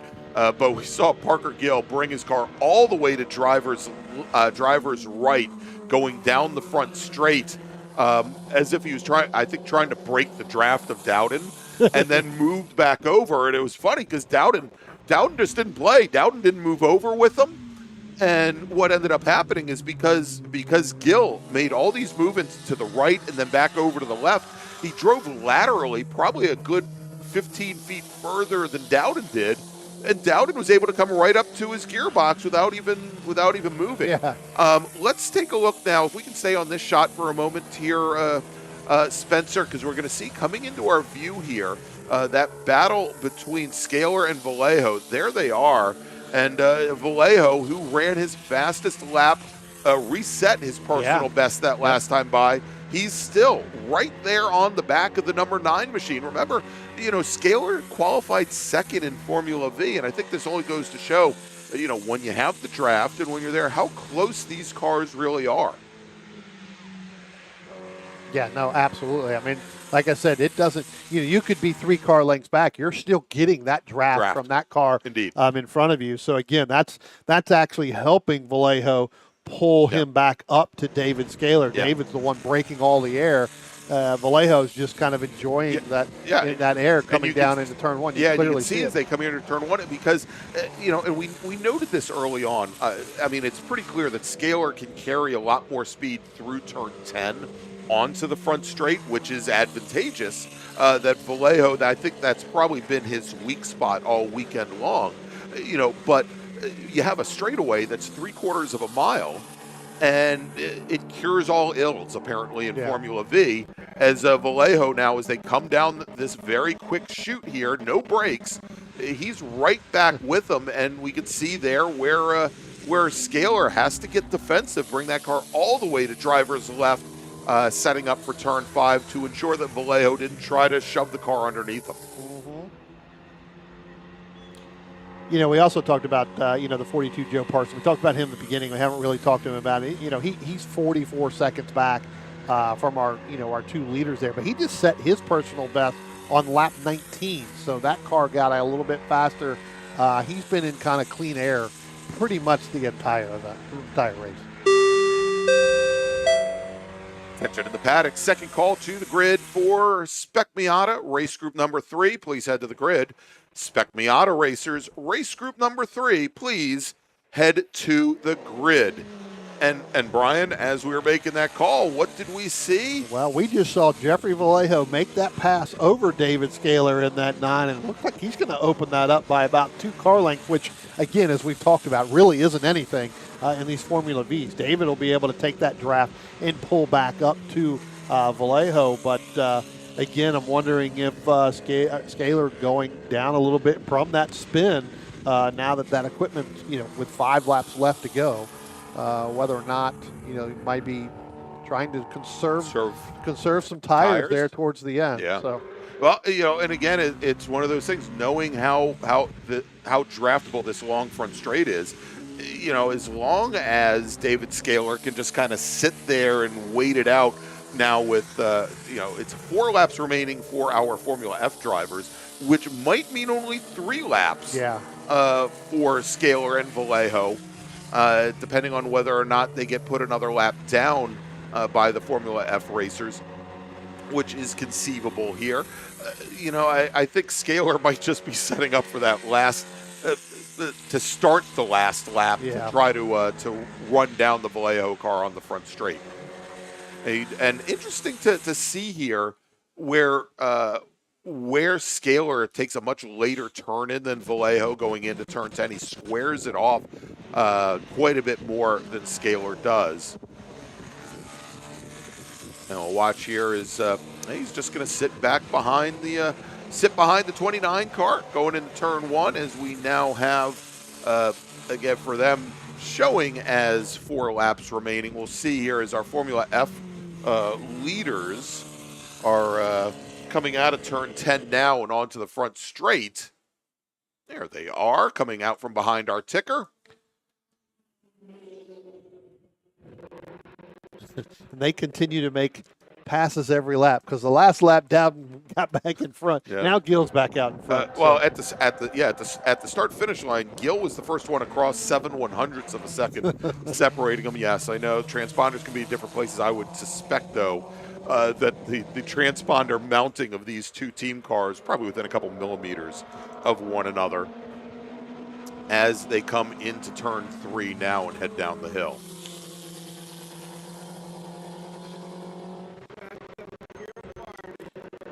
As we've got coming out of getting ready to go into turn number 10, you're going to have that Joe Parsons machine. He's going to come up on that Vallejo and Scaler battle. Coming up out of there. It looks like he's going to make that pass. Yep. Yeah, so he's made that pass right there. And now Vallejo is going to lead David Scaler. But I tell you what, Greg, and we've been talking about this, that draft has really pulled Scaler right back up there. And he actually got a little bit of help because when Joe Parsons came out of turn 10, he moved over to driver's right to go by both of them. Scaler moved in behind him. Exactly. And got a little bit of a tug. As we say in the drafting world, got a little bit of a tug, and that brought him right back up to Vallejo, and then he kind of moved right back in there. And so Parsons, who finished second at the 1996 runoffs and was your pole sitter 2 years later in 1998. He's also the Northeast Division Formula F champion 2 years ago, back in 2023. But yeah, you could see those Formula F racers using whatever draft, whether it be off of a Formula V or whether it be off of a Formula F, to pull them down the racetrack here. Use whatever you can to get that. An extra mile an hour or so. Yep. Indeed. Yep. Here as Vallejo now opening up about 4 car lengths, Formula V car lengths, on the Scaler machine as time is winding down, because when Dowden and Gill cross the start-finish line here in just a few moments, they will see the white flag. And they are coming up the hill right now, Brian, so we're going to see them come underneath this Toyota bridge here in just a moment. Scaler has now gotten back around Vallejo. Well, there you go. We said he might wait until the last lap, and so he gets it done as our leaders in Formula F, Michael Dowden and Parker Gill, come across the start-finish line, and it is Dowden your leader, but they are once again side by side as they make the run down into turn number 1. And big lurid slide there from Michael Dowden. We'll see if he's able to hold off Gil, Brian, as they come out of turn 2, side by side, wheel to wheel, coming into turn number 3 on the very last lap. Side by side.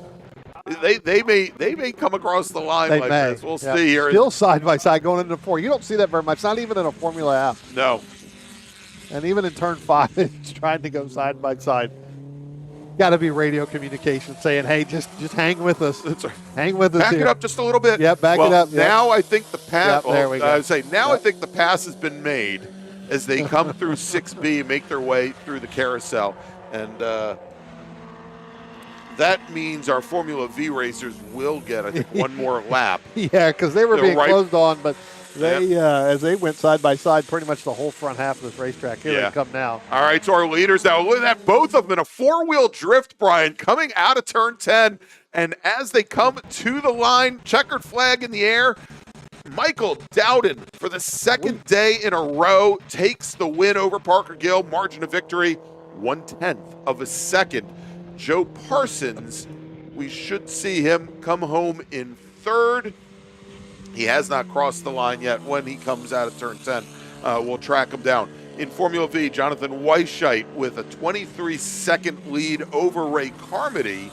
And we'll watch that battle between Scaler and Vallejo, the battle for the last step on the podium here in Formula V as they come down through turn 5. Vallejo in the green, number 29, Scaler in the black number 9.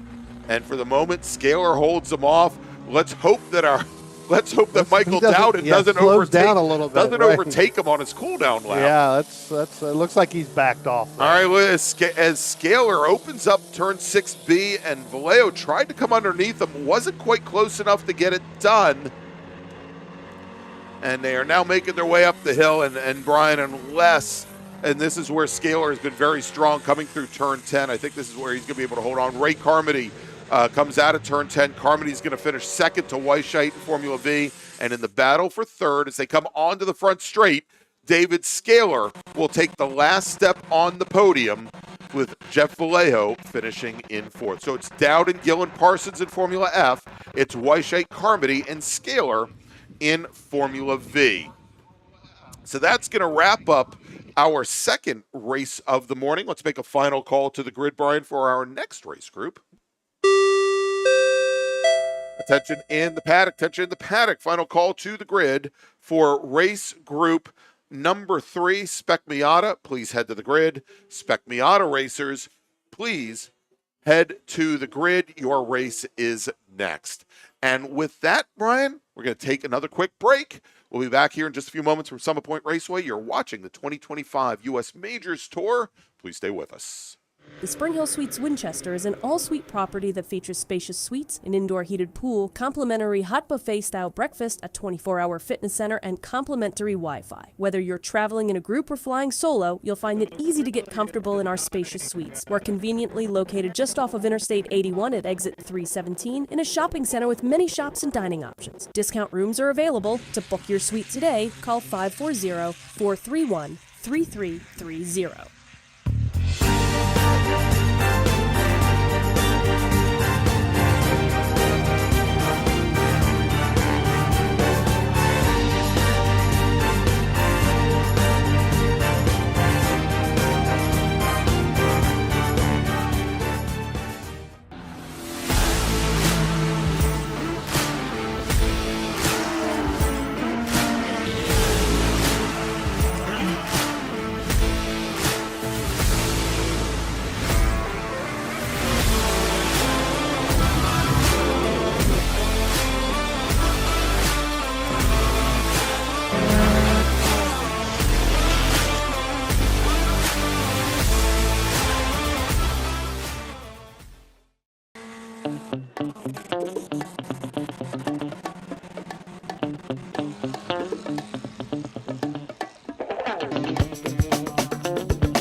Need a ride?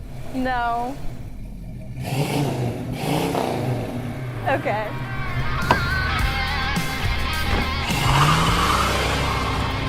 Taking you back to simpler times. Hey, dog. Belmont Classic Cars, Belmont, Ohio.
10:40.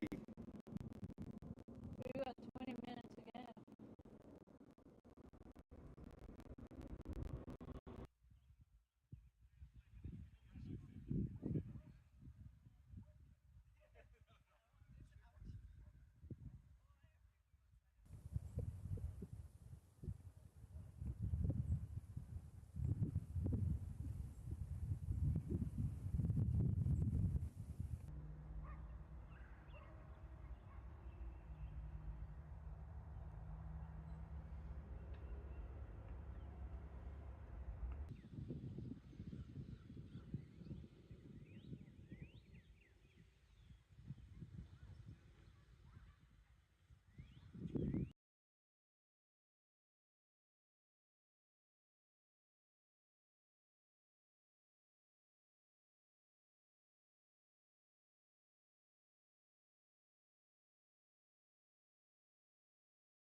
Yeah,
Welcome back to Summit Point Raceway. It is the 2025 U.S. Majors Tour presented by the Washington, D.C. region of the SCCA. I'm Greg Ginsburg along with Brian Donati. Got Spencer Gaynor here pushing all the buttons as well. And we are coming up on our final race of the morning.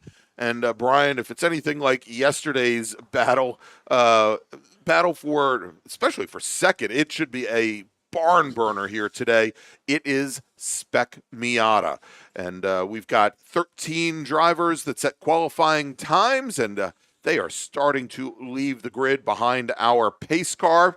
Let's run down the starting order. Starting on the pole today, driving the number 44 Mazda from Plymouth, Massachusetts, representing the New England region.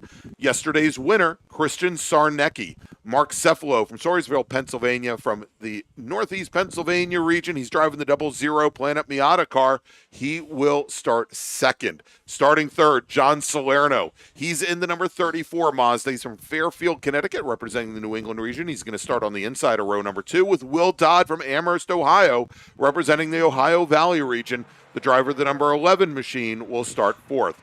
Dr. Domenico Luigi will start fifth today. He is out of Birmingham, New York, represents the Glen region. He's driving the number 46 machine. He's going to start right alongside James Lindenthal, who will start sixth today. He's in the number 18 Mazda. He's from Morgantown, West Virginia, and representing the Washington, D.C. region of the SCCA. Zachariah Rosenberg brings the 171 machine back out for the second time today. He's going to start seventh, and he is out of Englewood, New Jersey, representing the New York region. Mountaintop, Pennsylvania's Nicole Cooper Cephalo will start 8th. She's in the number 82 machine. And then we got Ken Williams starting 9th. Ken is in the number 9 car. He's in the 07 Mazda. He's from Wyoming, Pennsylvania, in the matching Planet Miata machine. With Dylan Moore starting 10th today, outside of row number 5. Dylan's in the 182 car.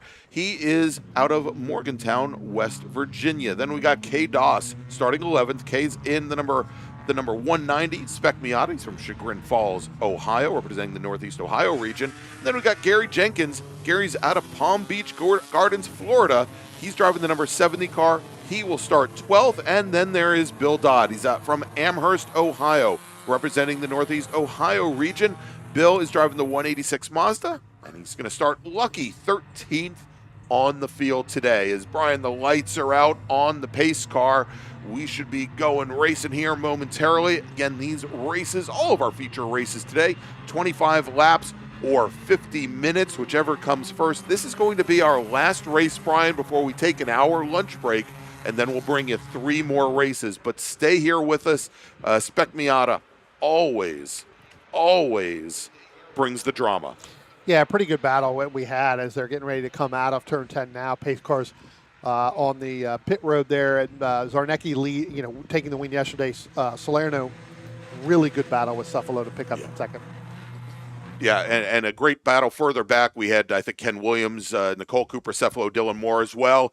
Green flag is in the air, and look at Sarnecki move that entire inside lane to the center of the track to give himself a lot of ground there, Brian, and not let Mark Cephalo pinch him down to the inside. And as they come down into turn 1, Sarnecki, he's got to be careful of the car behind him. He's got to be careful about Will Dodd, that Dodd wouldn't try to make a move down to the inside. And Sarnecki holds off the field. He straightens up. We've got now Cephalo, who's got center of track. He's got the red number 34, I think a Salerno directly behind him. Actually, the red is the Will Dodd That's machine. the 11 Salerno of Dodd. is Salerno is in pink the...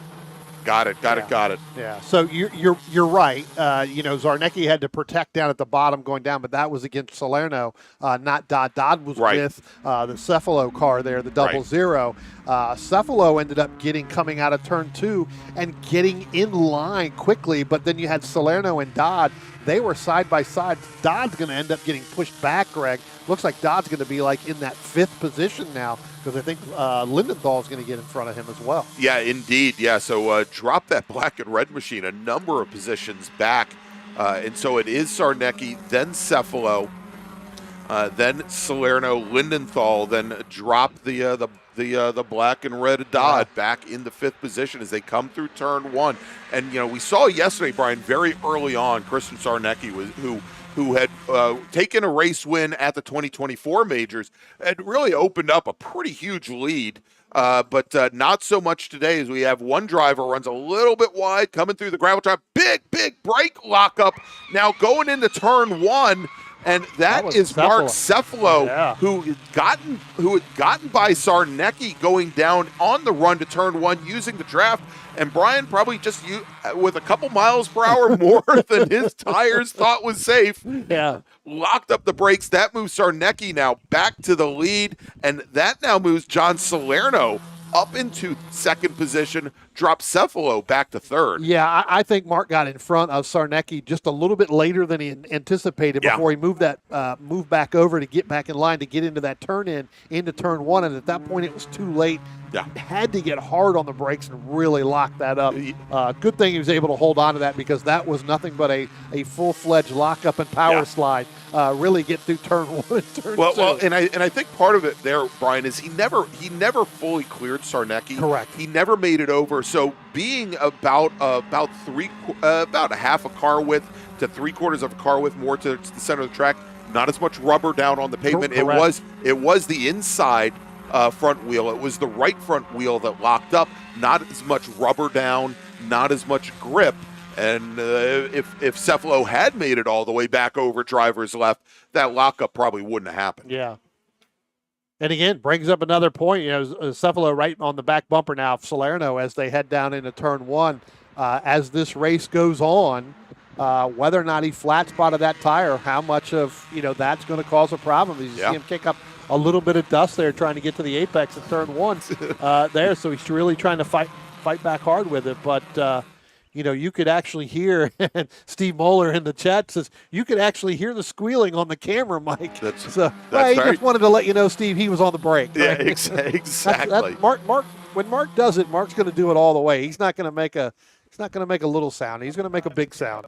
All right, and that is we're watching now. Also, the right behind there is Sarnecki really opening up turn 5, moving the car all the way driver's right, and wants to carry as much speed through 5 as possible. The second pack there, that is Will Dodd in the red and black number 11, Lindenthal in the greenish number 18. Domenico Luigi, Dr. Dom in the number 46 machine. Of course, that 46 car using the livery Jim Goffrey, who was a multi-time GT2 national champion, I believe in also in Nissan's Nissan 300 ZXs, I think 350 ZXs there. So nice little throwback. Of course, Dr. Dom, part of the family, and good. And I didn't mean it that way, of course. It's one of us. Well, we saw that same battle yesterday, right? Indeed. With Will Dodd ended up finishing fourth. Right? Because you had Zarnecki, Salerno, Cefalo. That was your top 3 in the podium. Then you had Will Dodd, Lindenthal, and then Luigi. I tell you what, those 3 battled pretty much all the way until the very end. Luigi dropping back just a little bit towards the end of the race. Lindenthal moving ahead and taking over that 5th spot. But again, that battle went all the way to the end as well. We're almost seeing exactly what we saw yesterday. So right back behind that Dodd, Lindenthal, and Luigi battle, Zachariah Rosenberg, who's in the blue and white machine we saw a little bit earlier today in STL, pretty much all by himself. And then you've got the 2 Planet Miata cars. You got Nicole Cooper Cefalo with Ken Williams, and then you've got the 182 of Dylan Moore. And those 3 were fighting it out for the entire 15-lap race yesterday. Yeah, pretty much all the drivers kind of in the same battle they had yesterday. I think at one point you had Dylan Moore got ahead of Nicole in the 82 machine, got ahead of the 07. Then he ended up dropping back. Then they ended up having another car that was there. Rosenberg got ahead of them. At one point, it was all 4 of them. A lot of maneuvering back. And I think at the end, I think Dylan Moore ended up having a problem there towards the end of that race that moved him back, ended up finishing 10th.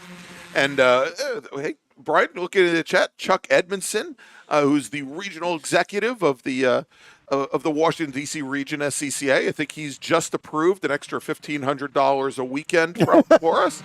Thank you, Chuck. Good to see you. Steve Martin just fell out of the chair behind us, by the way. We've got Steve Martin, the assistant RE and the chairman of the board of directors, in the booth with us, and he just nodded his head in agreement. So after he fell out of the chair. Yeah, bill's in the mail, Chuck. And I think that was just because I think he has a concussion now. But That's right.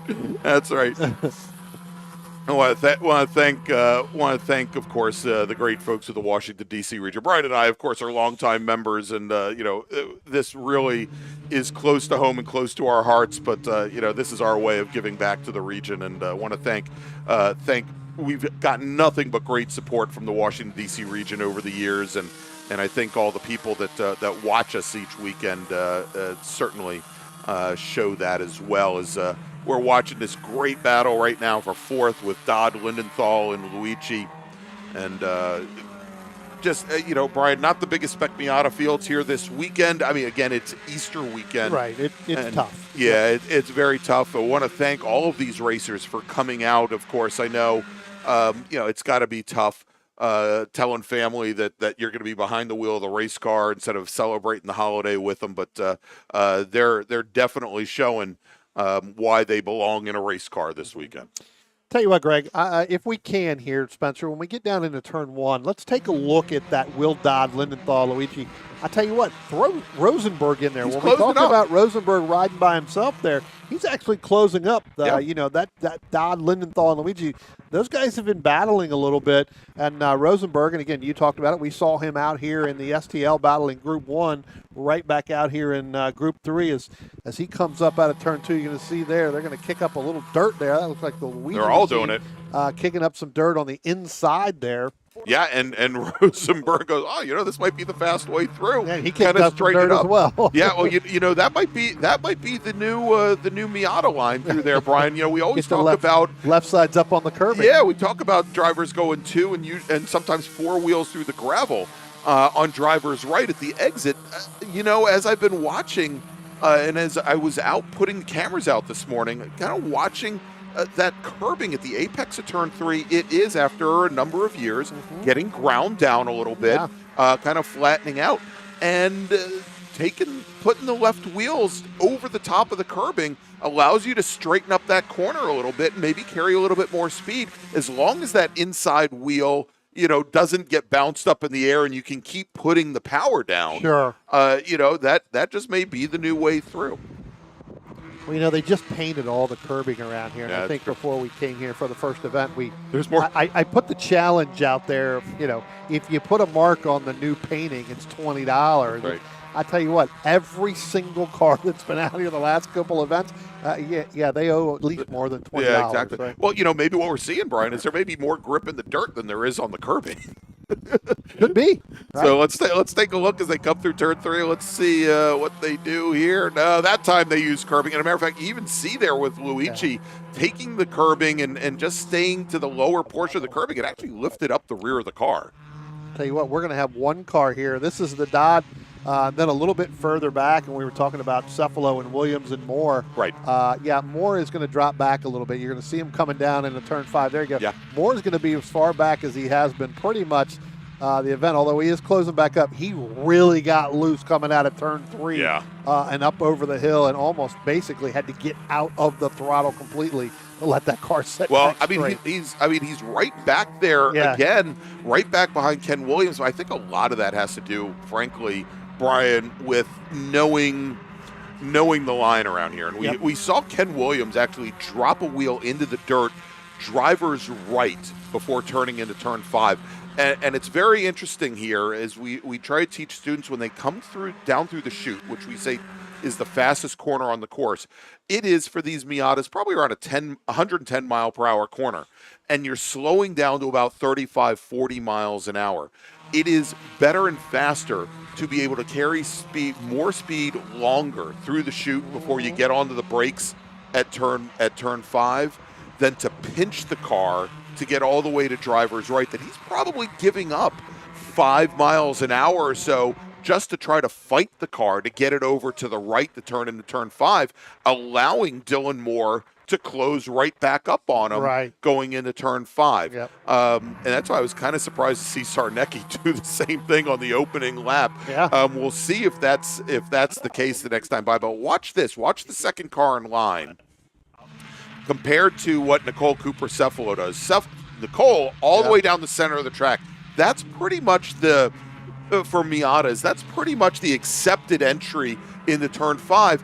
And it was interesting there. As we saw Ken Williams move over all the way to driver's right, Dylan Moore took a little look down the inside, actually shifted the car to the left.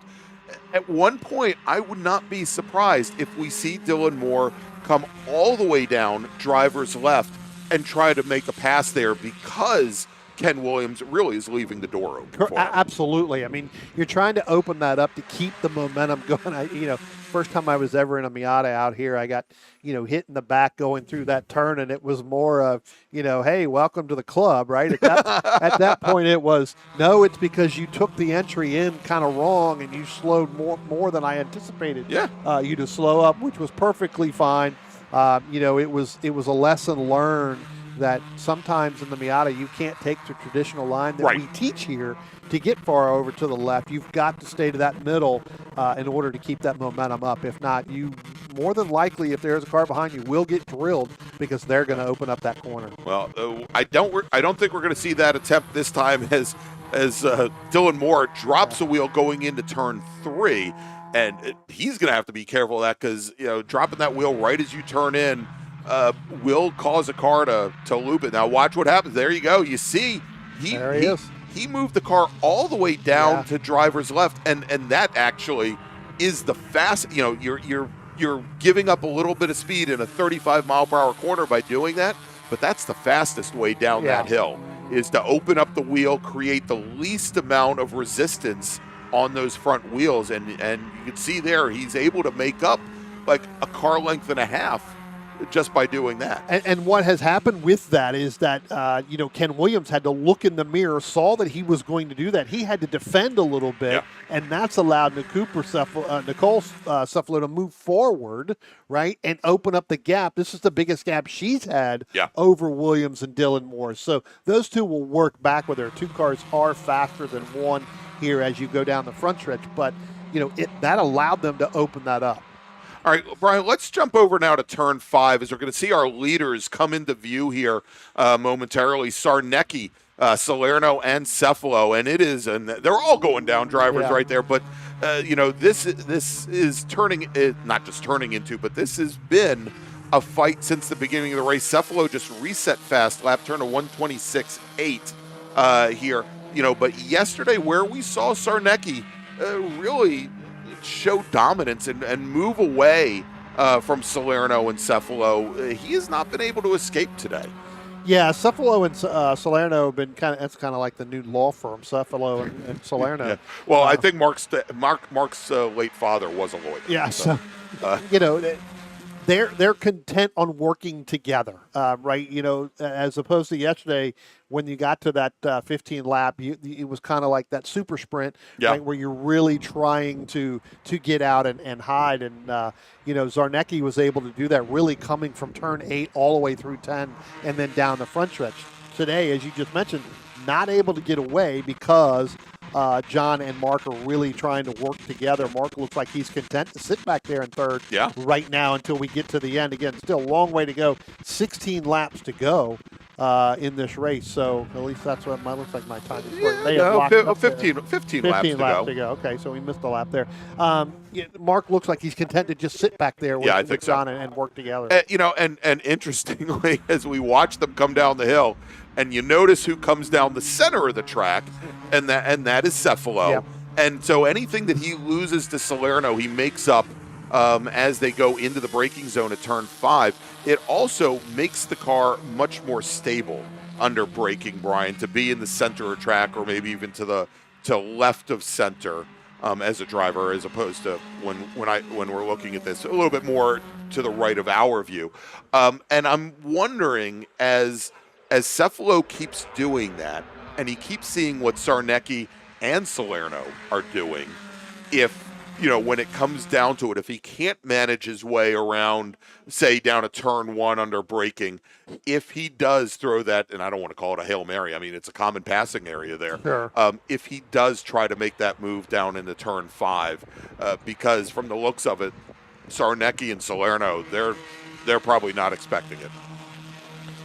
I tell you what, though, Zarnecki is really, really good on entry into 1. Yes, he is. And then he's really, really good on exit of 5, coming through the carousel there to get into 6, 8, 6. He opens that up to get into 7, then you've got Salerno and Cephalo.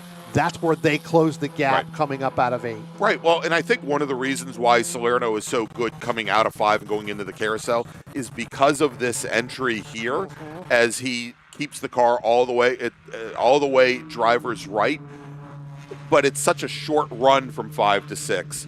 I mean, he's picking up maybe a mile an hour. That advantage there then goes away right about here. You're right, exactly. So Zarnecki gets through that portion of the corner that much better than the other two. Yeah. And then Mark has to really work hard. You can see here now they're a little bit gap bigger than they have been. So, Mark not getting through turn 5 as well as he wanted to. Yeah. And that. But I think part of that is, we saw where Salerno actually had a little bit of a wiggle there coming through 6B, and Cephalo might have had to get out of the throttle just a little bit. But again, by the time they get to turn 10 and onto the front straight, they've drafted right back up to him again. Yep. Here now as they come down under braking into 1. Looks like, Sarnecki, he's keeping the car all the way to driver's left, and we saw there were Salerno and Cephalo maybe 3/4 of a car length back. Salerno certainly wasn't close enough to attempt to move down into 1. Let's do this, Brian, as they're continuing on. Let's hold this shot for a moment, because we're going to see that battle now for 4th coming out of turn 1. There it is. now making their way to us just as our camera freezes going into turn 2. And it is still Will Dodd there with James Lindenthal. Dom Luigi, Dr. Dom, is dropped back just a little bit now, about 5 car lengths back. And we see there as he's throwing wheels into the gravel, the accepted Miata line through turn 3, trying to carry a little bit of speed. Yeah, and you can see the difference in these two with Will Dodd and Lindenthal. They're all the way over to the right side to really try to open up 5 and get the max they can out of that. Yeah, to come through there. Yeah, and again, I look at it as that's not necessarily right. It's not a bad thing. Yeah. Yep. Nope. Totally agree with that. Yeah, indeed. And now Zachariah Rosenberg, who had been creeping up on those 3, he's now fallen back. There, the blue and white number 171 machine, about 3.5 seconds back from the trio ahead. Yeah. Yeah, Luigi's starting to drop back, as you mentioned there, a little bit. Still got a little bit of a gap there. He's still getting that draft, right? It's kind of what we talked about when we were watching the Formula Vs. Even though you're a couple car lengths back, you're still receiving the draft from those cars up in front of you. And you talked about Rosenberg. Yeah, he has dropped back a little bit. You look at the times, with Dodd and Luigi and Lindenthal, they're kind of in that 127.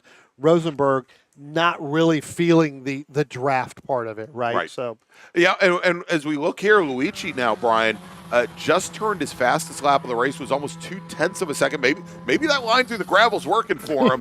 That right rear going through the gravel's working. Yeah, he picked up 0.2 on the prior lap to close things down, and he's right there, right there again, and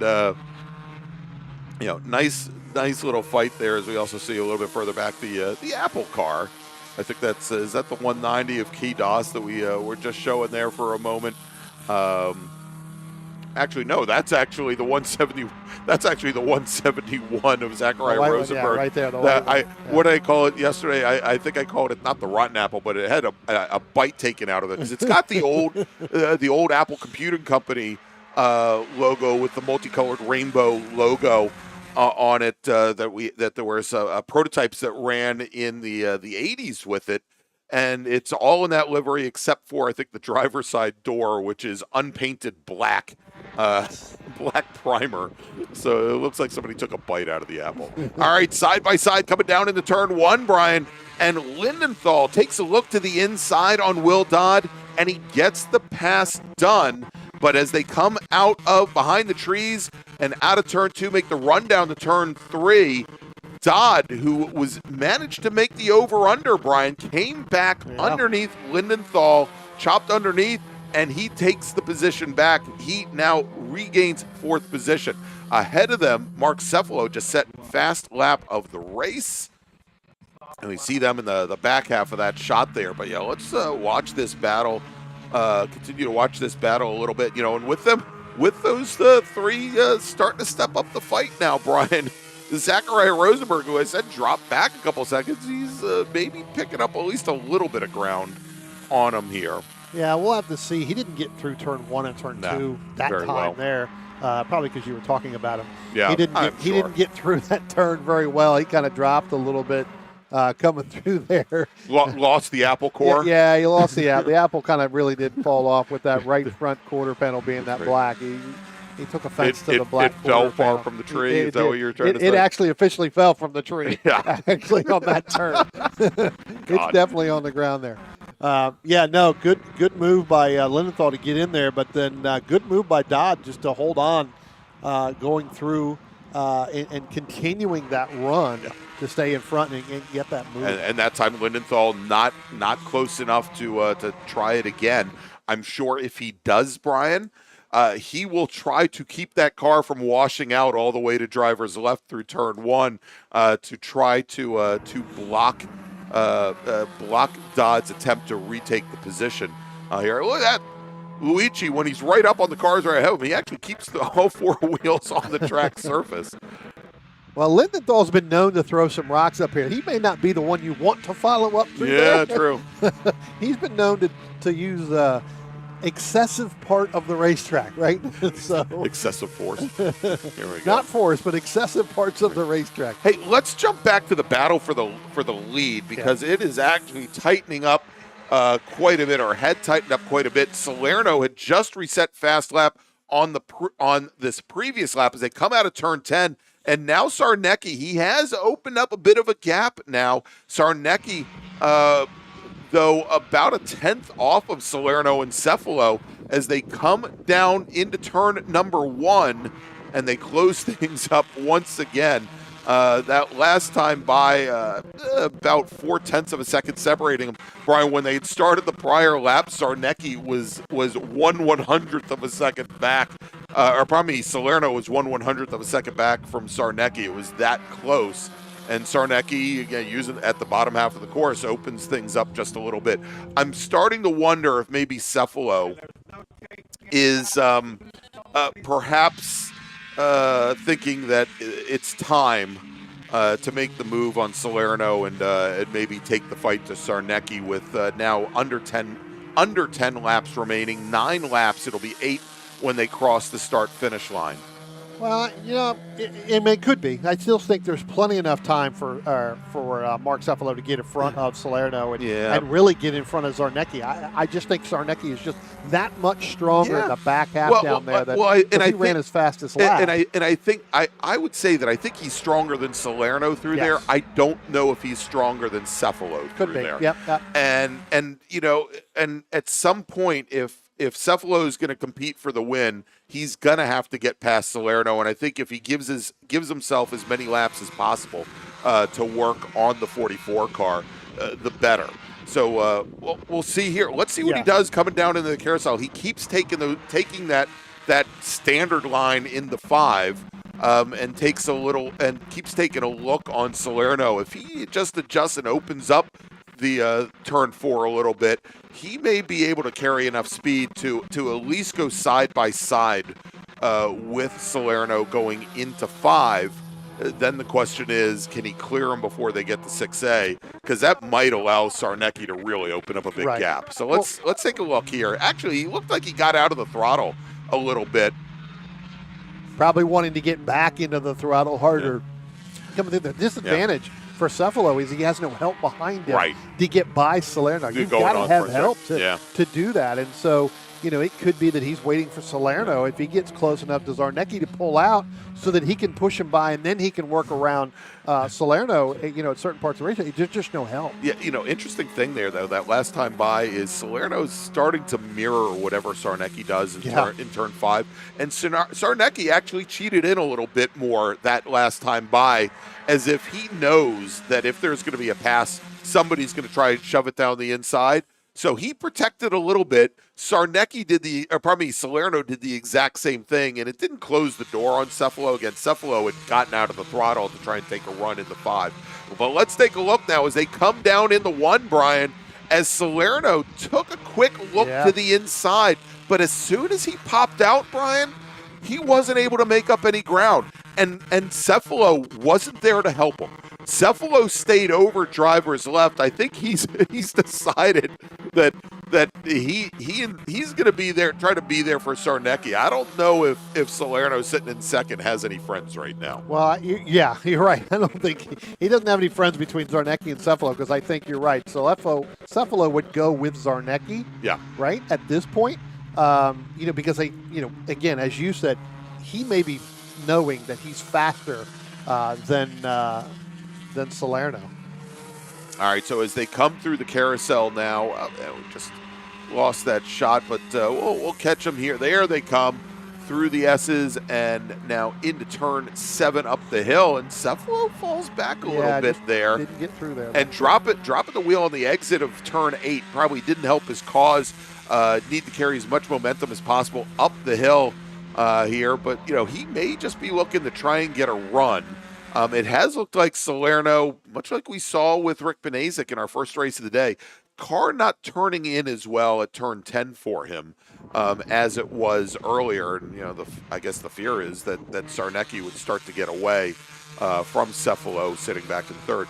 Here as they come into turn one, I think another issue, Brian, is we've got now 6 laps or 5.5 laps remaining, is that they're starting to come up on some slower traffic here.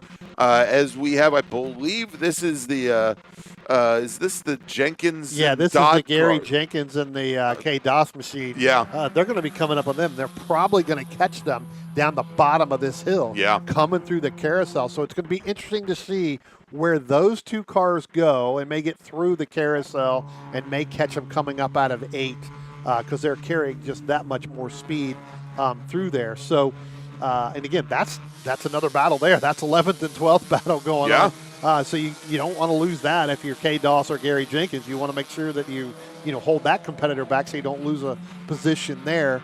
But as they come up underneath the bridge and come up out of turn number 8, they may get lucky enough to where they get them on the front stretch here. So hopefully they can get back by them as those 3 will work together. All right, just a reminder to everybody, this is going to be our final race before we take a break for lunch, about an hour-long lunch. We're then going to have 3 races, to round out the day. We're going to open things up with our large open-wheel drivers. Then we've got Big Bore and Spec Racer Ford, Brian, as we watch that battle for 11th between Jenkins and Doss side by side right ahead of our leaders. And, that helps that trio behind. It puts a bigger hole in the air for them to draft up, but it also makes it a lot harder for them to work their way through. Yeah. And this time by, Brian, maybe a lap later than we anticipated, they're going to come right up to the back of these 2 racers coming down the hill. Yeah, I tell you what, this is really going to get good as they come down through turn 4, down into turn 5. Yeah, and we saw the flaggers over at turn 4 at the flag station at the top of the hill, giving a blue flag to let those other drivers know that faster traffic was coming through. And at this point, Brian, they've cleared the Doss car, but they haven't all cleared the Jenkins car now as they come through turn 6. Now they have, as they went into turn 6, but it's also now given Christian Sarnecki, I think his largest lead of the race at 2.5 car lengths. Yeah. Well, Salerno and Sarnecki, they're from the same team, right? Right. So they're going to try to work together, for Cephalo. But when it comes down to the last couple of laps here, you're going to see it's going to be every driver for himself trying to get that win. Yep. With the caveat, as we talked about this earlier on, we had our other group there with I think it was who did we have? Parker Gill and Michael Dowden. You don't want to wreck your teammate, right? You under the same kind of tent there. But again, you've got to utilize somebody at some point in this class to get by, right? Yeah. I mean, that's where you're going to have to, if Salerno wants to win it, he's going to have to rely on Cephalo to help him to get up to Zarnecki. Zarnecki looks really, really tough now as this race is going on. That car seems to be coming to him a little bit better. And we do have the folks from MBM Performance in the chat to let us know that that Zarnecki and Salerno are on the same team there, and I so didn't even see that, but yes. yes. and so again, Cephalo kind of the odd man out. I said before that Cephalo wasn't going to try to help Salerno get to the lead, and I think that's the case. But it is 2-on-1 at this point. But again now, especially as we only have 3.5 laps remaining, Brian, Cephalo is going to have to find a way around Salerno and be able to work his way up to Sarnecki. Sarnecki looking to run the table for the weekend. He took the win yesterday and took 1 out of 2 wins last year here at this event as well. Yeah, a couple good battles still going on. Obviously, the one for the lead, and then we still have that, Lindenthal, Dodd, and Luigi battle a little bit further back. Lindenthal was able to get around Will Dodd last time by, so. Yeah, we should see them. They're coming out of turn 10 right now, or probably coming out under the bridge and through turn 10, and that is, as you said, James Lindenthal, your new 4th place runner with Will Dodd directly behind. And we saw this yesterday where Luigi doesn't get a good run out of turn 10, Brian, and I think that's been his Achilles heel almost all weekend long. And he's kind of on the back foot there for the rest of the lap, trying to make up the ground that he loses coming through that final corner. Right. Yep. Nope, absolutely. It becomes that, yeah, as you said, and pardon the pun, Achilles heel. Yes. Right, because he's not getting out of turn 8 like he wants to probably, so he loses that. But when he gets into 1 and he gets into 2, and especially up to 3, he's back. He makes up that ground. But it doesn't put him in a position to affect the pass going into turn 1. Correct. Yep. Because he's still trying to make up a couple car lengths He's under having braking. to fight back. Yeah, he's having to really fight back. Yeah, exactly. Here as they make their way down through the carousel again, when our leaders cross the start-finish line, will be 2 laps remaining. But great fight here for 4th, and we've still got that battle going on now. It was a battle, a 3-car fight. It is now just 2 cars a little bit further back between the other 2 Planet Miata cars. Nicole Cooper Cephalo in the 82 machine, Ken Williams in the 07. And they've dropped about, I think, about 25 seconds back from Rosenberg here. But still a great fight going on. I swear to gosh, we'll see. There they are. They're the 2 Planet Miata cars. Thank you, Spencer. But they've been having a great fight all weekend long between those 2 racers here. That is the battle right now for 8th position. And it looks like we've got a car pitting in, Brian, making a battle for 7th position. No, that's actually Bill Dodd in the 186 pit. Yeah, so Dodd, who started 13th, was running 13th. He brings the car in. So, no, that is still the battle for 8th then. As our leaders coming into turn 8 and up the hill, and Sarnecki's lead still about 2 car lengths with Salerno and Cephalo behind. And when they come onto the front straight and see that starter stand, they're going to see the white flag in the air. Salerno getting, Sarnecki getting a little bit loose through turn 10 as the rear end step out on him a bit. Might have affected his exit speed somewhat, but white flag in the air now here at Summit Point as our racers make the run down to turn number 1. And Salerno's within about a half car length under braking. Cephalo a car length back. Again, Cephalo this weekend, and I know this is an NA car that he's racing. I think pulled it out of mothballs. He's been focusing primarily on his Touring 4 program the last couple of years, and got this car ready to go for this weekend, but obviously it hasn't been his focus for the last couple of seasons. Did not bring either of his Touring 4 cars down here this weekend. Yep. And you can see it right here. He's kind of dropped back. This is the furthest he's been back for a while with Salerno and Zarnecki again starting to work together. You know, as long as they work together and stay nose to tail and battle it out there out of turn 10, they should pull away a little bit from Cephalo there. All right, as they come out of turn 8 and up the hill, Salerno, he has dropped Cephalo, and he's right on the back of the 44 machine of Christian Sarnecki as they come into turn 10 for the very last time. And Sarnecki looking much stronger through there that time, but Salerno pinned to the back bumper. Sarnecki, he goes center of track to try to defend Salerno, moves to the inside, and as they come to the line, Christian Sarnecki, he holds off John Salerno. Mark Cephalo will finish in 3rd. Coming out of turn 10 now, finishing 4th, is going to be, well, let's take a look. That battle now onto the front straight. It's Lindenthal. It is Luigi who got around Dodd. And as they come to the line, James Lindenthal, he'll finish 4th. Dr. Domenico Luigi will finish 5th. Will Dodd, who started the day on the outside of row number 2 and 4th, he'll finish 6th. Zachariah Rosenberg in the 171 machine, he will finish 7th. And here's that battle for 8th. Nicole Cooper Cephalo, Ken Williams as they come underneath the bridge. It is still Nicole Cooper Cephalo leading her teammate Ken Williams out of turn 10 and onto the front straight. Williams gets a good run through the final corner, but Nicole Cooper Cephalo, she'll hold off. Ken Williams, she'll finish 8th. Williams will finish 9th.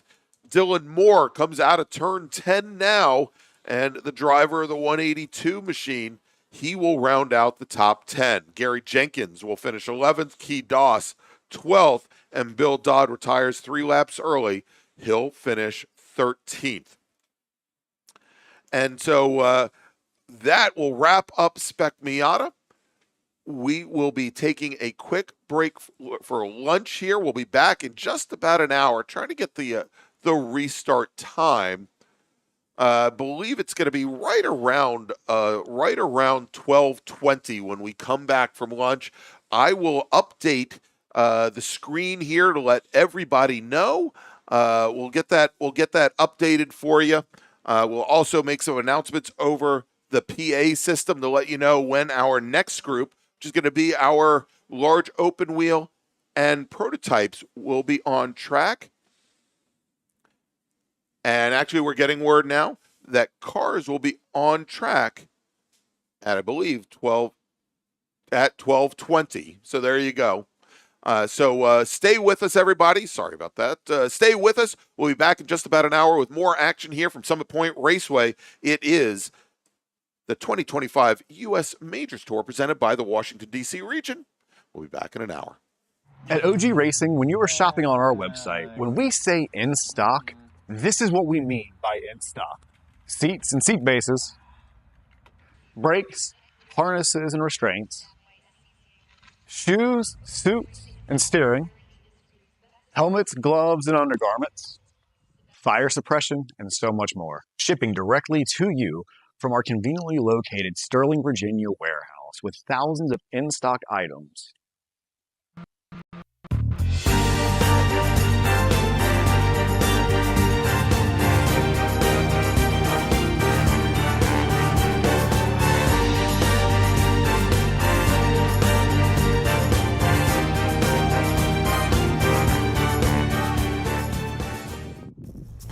RP Performance is the only premier race shop in the region that specializes in both street and track Mazdas and is located right in the heart of racing at Summit Point's Gasoline Alley.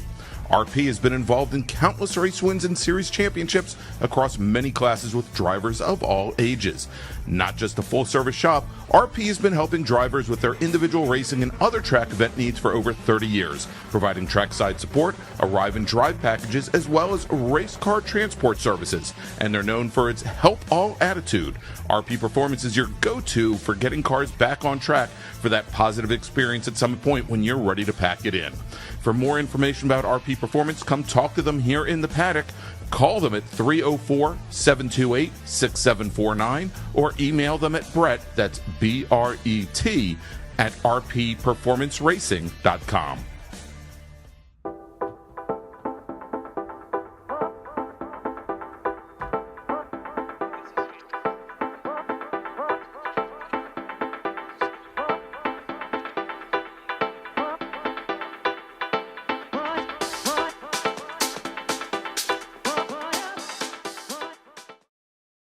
If you like what you see today, become part of the action by joining Sports Car Club of America.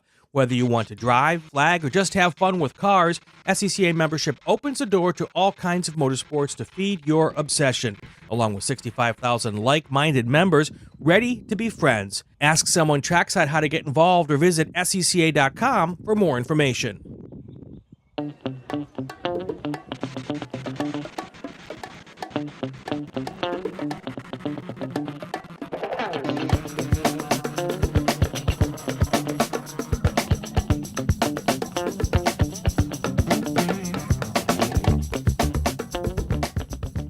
Since 1976, Radial Tire Company has been providing the Washington, D.C. area with quality tires, expert knowledge, and the finest service. They have earned a reputation as a premier specialist in hard-to-find performance tire and wheel applications and stock tires from all the top manufacturers for whatever you drive. From performance and race cars to SUVs and trucks to your daily drivers, Radial's mission is to assist you in getting the most out of your tires and car. To get a competitive quote on your next set of tires, now with free shipping, or to schedule online, visit RadialTireCompany.com or call them in Silver Spring at area code 301-585-2740. That's 301-585-2740.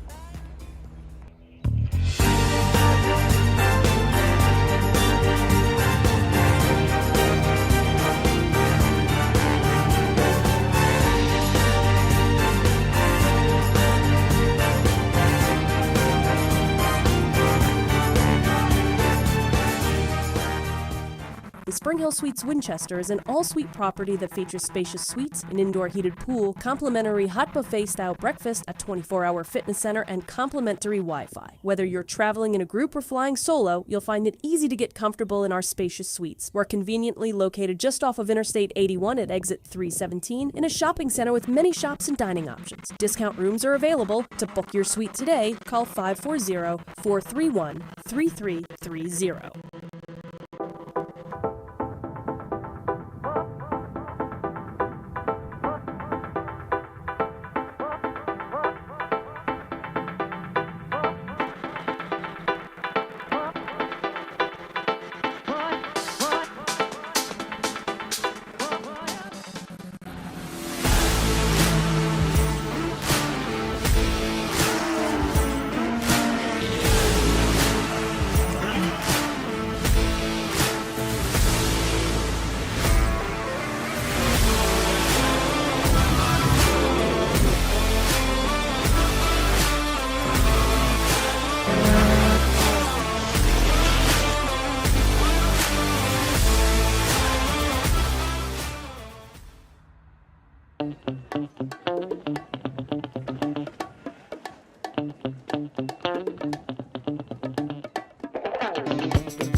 Need a ride? No. Okay.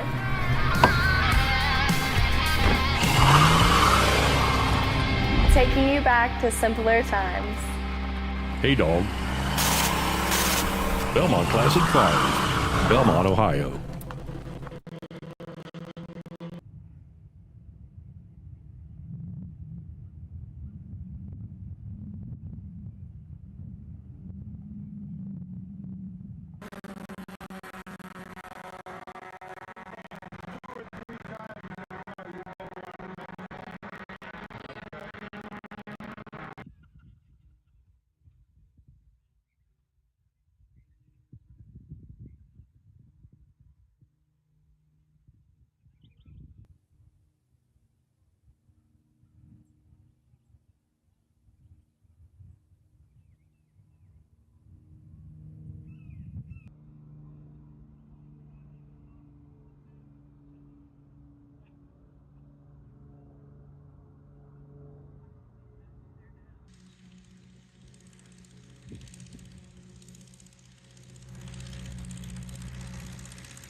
now suddenly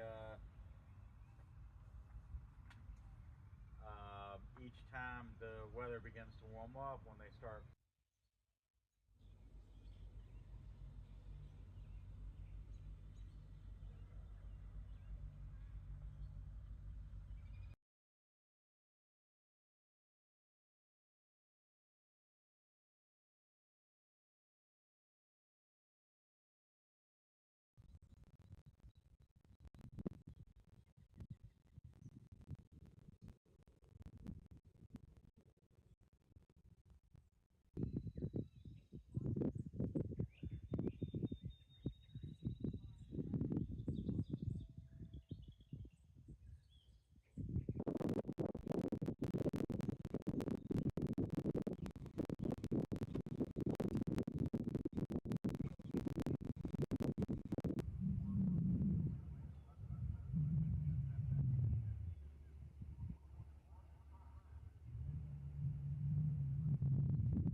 this morning while the sun was still down.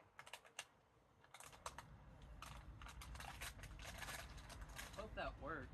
I don't see why it wouldn't.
Welcome back to Summit Point Raceway. It is the 2025 U.S. Majors Tour presented by the Washington, D.C. region of the SCCA here at Summit Point Raceway.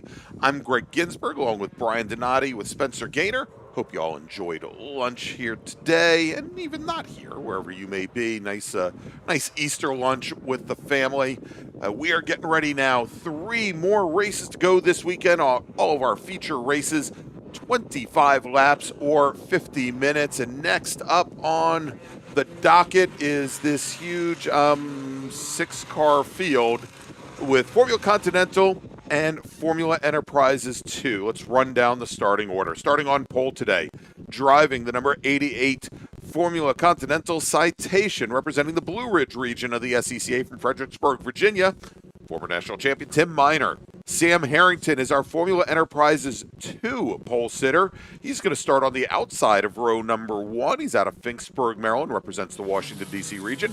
On row number 2, Formula Continental driver Rick Silver. He's in his Van Diemen RF98. He's out of Durwood, Maryland, also representing the D.C. region. That's the number 26 car.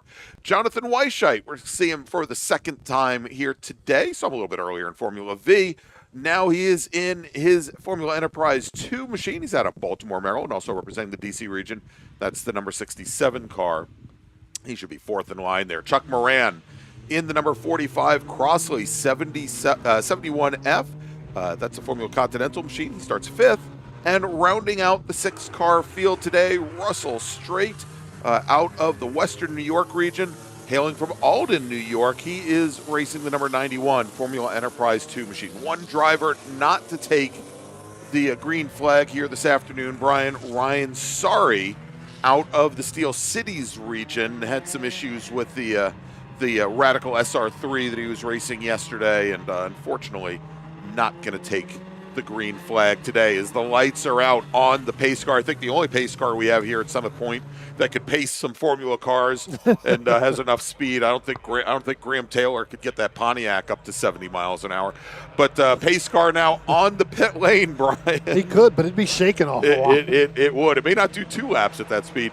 Tim Miner has the field, brings them around turn 10 onto the front straight as our starter looks over the field, and green flag is in the air, and we are underway once again from Summit Point. And Brian, much like yesterday, Tim Miner, not real fast out of the gate. Maybe wants to get some heat in the tires. Sam Harrington jumped out to an early lead on the front straight, but as they go into turn 1, the white citation of Tim Miner with that orange kind of striped down at the bottom. He will lead the field out of 2 heading into turn number 3. Then it's Harrington. Then it is Rick Silver. Then it is Jonathan Weisheit. Weisheit taking a whole bunch of whole bunch of that dust. dirt. Yeah, on going over the curbing at the apex of turn 3. I told you that's the fast way around as they come down the hill now under braking. And Weisheit almost comes underneath Rick Silver going into turn number 5, but they've got Chuck Moran and Russell Straight behind. Yeah, I tell you what, you talked about Sam Harrington in that FE2 machine. Really gets to a great start. Tim Miner kind of laying back a little bit, but he's able to go a little bit deeper into the braking zone of 1, and that's where he did it yesterday. He did it again today. Definitely got around turn 1 that much quicker and added 2, and that's when he took over the overall lead in that Formula Continental. Yeah, I was going to say, and if we take a look at how things finished up yesterday, I think he had, close to 10 seconds on the rest of the field, just kind of walked away. Again, a former national champion, and the best I could say about the other drivers in Formula Continental today, Brian, is, well, they're not former national champions. And we'll see how things play out here. Fairly early on during yesterday's 15-lap race, we saw this field get very stretched out. I think at one point, almost 7 seconds separating each and every one of the racers on track. So we'll try and give you the highlights here as this 25-lap race now, of course, with 1 lap in the books, 24 laps remaining here. Moves on. There is a time limit to these races. It is 50 minutes. We have not hit there. Haven't even come close to hitting that time limit at all today, Brian. I don't even see us hitting it, here in this race either. This race group, certainly not. Yeah, the race that I am going to want to watch for this 25 laps, again, I'm going to watch it all, but the the race that I really want to watch is going to be for that second in FE2, and that's with Weisheit and Russell Strait Jr. I think that both of those drivers, again, still understanding this car, kind of going through it again. I believe it's the first time both of them have been here in that car. Actually, John raced the FE2 car last year here during the majors. The majors last year, and certainly had the car also at the National Championship Runoffs, where he ran mid-pack with the car. Yeah, I know Sam Harrington's got a lot of laps around this track too, so definitely be a little bit. Sam, Tim, of course. Yeah. With lots of so a lot of DC region folks here. So of course Sam Rick is also a DC region driver and has got a lot of seat time here at Summit Point. Yeah, Chuck Moran. Yeah, exactly, up and down the field. So we'll see here. A lot of this is, especially as far as the Continentals are concerned. Yeah, so definitely some variation. Of course, Moran in a much older chassis in that Crossley 71F, and you can see it there. The last car in that line, much more low slung than some of the newer Formula Fs, like the Citations or even the RF98, which is at this point also I think a 25-year-old chassis or thereabouts. But the Crossley with not nearly the type of aero. You'll notice much more angular lines to that car than the newer Citation and Van Diemen chassis, and not as efficient through the air as we see Chuck Moran pressuring Russell Strait Jr. though, coming down in the one, straight in that blue with orange number 91 machine. That is a Formula Enterprise 2 machine. So Moran and Strait not in the same class. Yeah. And I'm wondering if Chuck, went back and made some changes this morning, because he was like one of the only cars that went out for the morning warm-up, in this open wheel class. So went out early this morning, like 8:15, got a couple laps and come back, maybe made some changes, got it ready for this race. I really thought that these cars, looking at the lap times from their qualifying yesterday, would be, would drop down in time. Yeah. But they ran out in yesterday afternoon. It was the hottest part of the day when the Group 4 went out. So they really kind of had the unfair. While it is warming up here, the wind is blowing a little bit. It is a little bit cooler. I think these cars are really going to see some power. Harrington not at his 111 that he qualified at, now at the 112. I wrote this down. Remember, the track record FE2 here is at 110.7. Right. I thought maybe he was going to be a little bit close, because his qualifying time is probably within a second of that time. I thought at some point this weekend you may see it, depending on the temperatures. This is probably the only, obviously, since this is the last race for them, this is the only time he's going to get it done. And I don't think if he doesn't get it done within the first five laps, I don't think he'll have a shot at that. But that car looks really, really good here this weekend. Yeah, and speaking of that, in FE2, a little bit of surprise. Of course, the track record was reset last year? Actually, it was 2 years ago by Jamison Huffman, who turned in a 110.7, took the record from his father, Justin Huffman, who finished third at the 2017 National Championship Runoffs. And Tim Miner is on pit road, right? Yeah. So. Yeah, coming down the pit lane, Tim Miner in the number 88 machine. He had just reset fast lap, and he pulls it into one of the pit stalls there. Yeah. One of his teammates or crew members will take a look at the car. That is going to now move Sam Harrington up into the lead. But I was going to say, kind of notable by their absence that we don't have either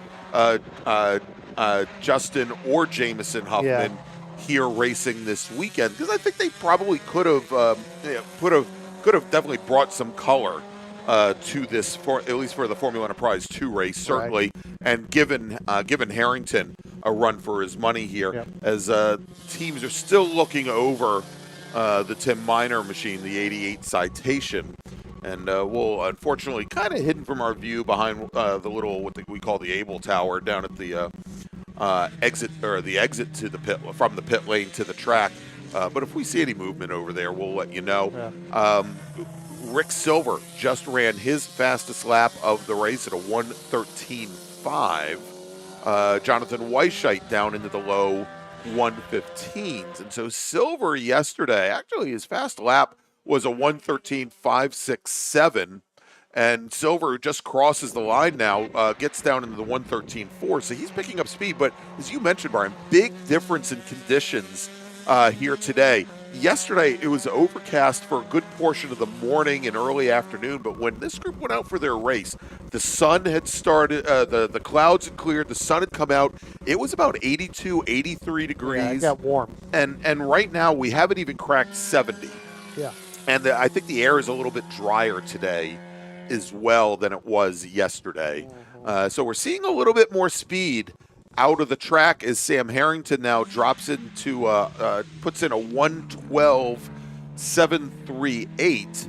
And yesterday he was about a half second, actually about 4/10 faster. Yesterday he ran a 12:32.8.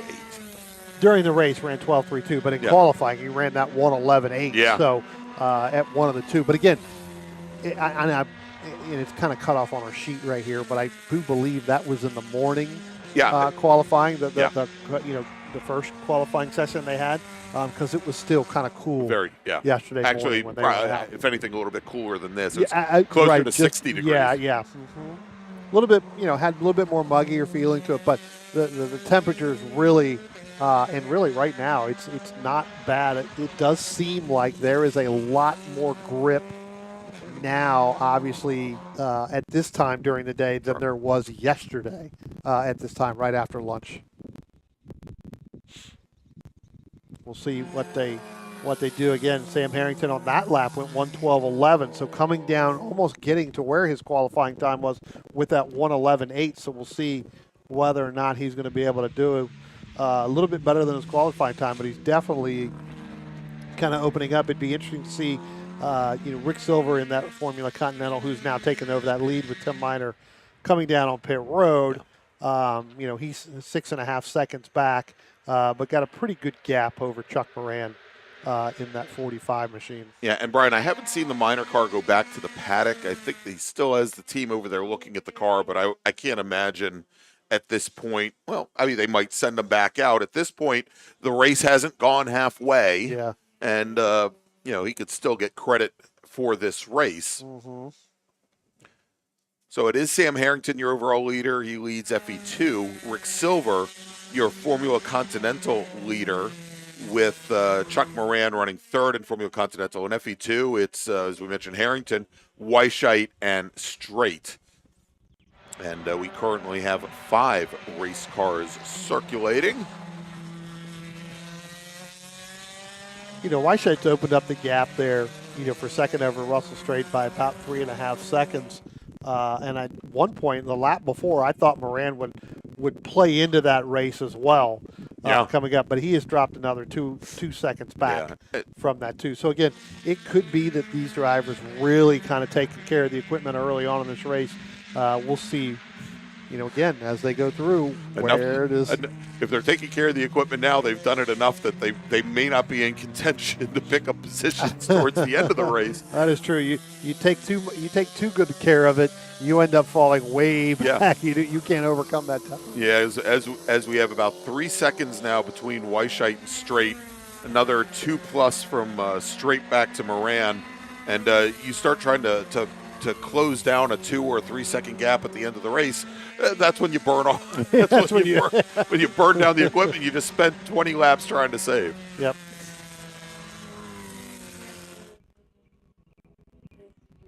You're watching there. Those were Moran and Straight coming across the line, or Straight and Moran. The difference in sounds too between Jonathan Weishite's car and Russell Straight's car, just it has that high pitched sound when it comes by the booth here. When you listen to Chuck Moran's, it's more of a little dull, right? It's like the Corvette sound in IMSA. It's a Ford motor, Brian. Of course they're dull. Sorry, didn't mean to upset all my Ford fans. As opposed to the FE2 machines run I believe a Mazda MZR motor. Yeah.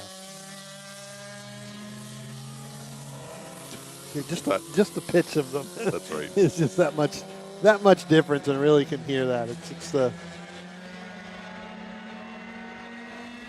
even Silver's got that higher pitch in that motor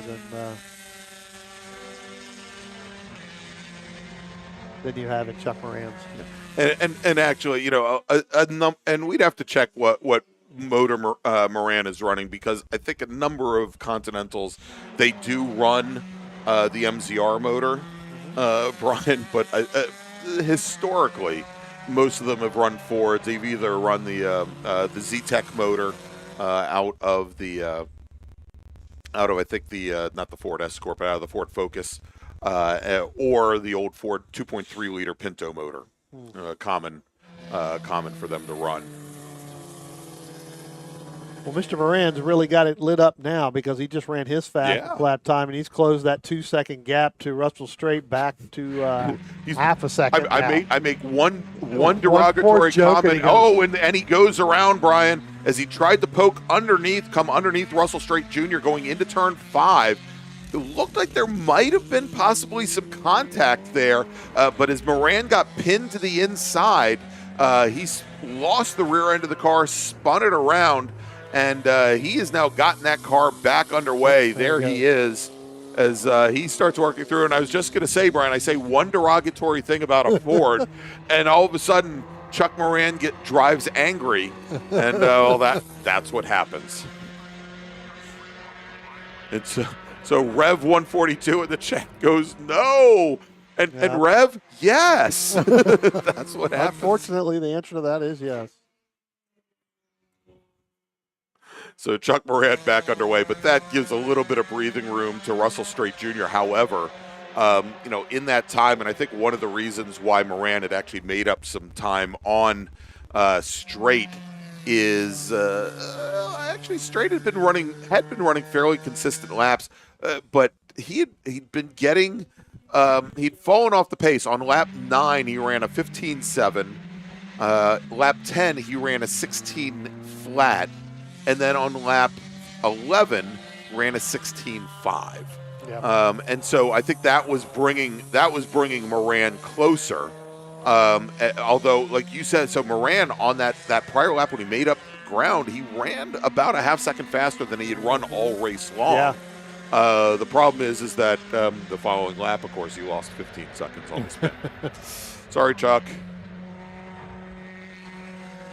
Well, to only lose 15 seconds on a spin, that's actually not bad. Not bad. Yeah. He definitely got it refired as quickly as he could and got going up there. So. Yeah, and so he's coming out of turn 10 now, Brian. I want to see what kind of lap times he runs on this second lap now that he got the car gathered up, because I'm wondering if he did take on any damage, because it wasn't clear. I didn't think he took on – there may have been that small amount of contact with Straight. Couldn't tell from our camera angle from the outside. That time he ran a 15.8, which is a little bit off of his previous pace, but not all that far. So it looks like he made a pretty quick recovery there, as we're just now about halfway through this 25-lap race. So let's do this, Brian. Let's take a quick little break. Thank some of our partners and sponsors that are bringing you this weekend's broadcast of the 2025 U.S. Majors Tour from Summit Point Raceway, from Summit Point Motorsports Park and the Summit Point Circuit. We'll be right back. At OG Racing, when you are shopping on our website, when we say in stock, this is what we mean by in stock.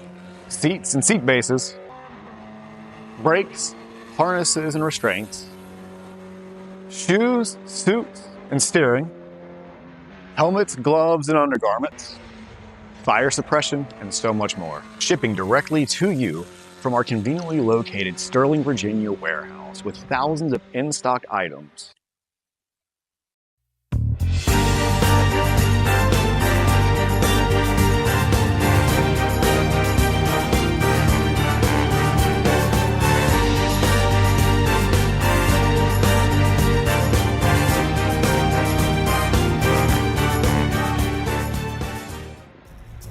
RP Performance is the only premier race shop in the region that specializes in both street and track Mazdas and is located right in the heart of racing at Summit Point's Gasoline Alley. RP has been involved in countless race wins and series championships across many classes with drivers of all ages. Not just a full-service shop, RP has been helping drivers with their individual racing and other track event needs for over 30 years, providing trackside support, arrive and drive packages, as well as race car transport services. And they're known for its help all attitude. RP Performance is your go-to for getting cars back on track for that positive experience at Summit Point when you're ready to pack it in. For more information about RP Performance, come talk to them here in the paddock. Call them at 304-728-6749 or email them at Brett, that's B-R-E-T, at rpperformanceracing.com.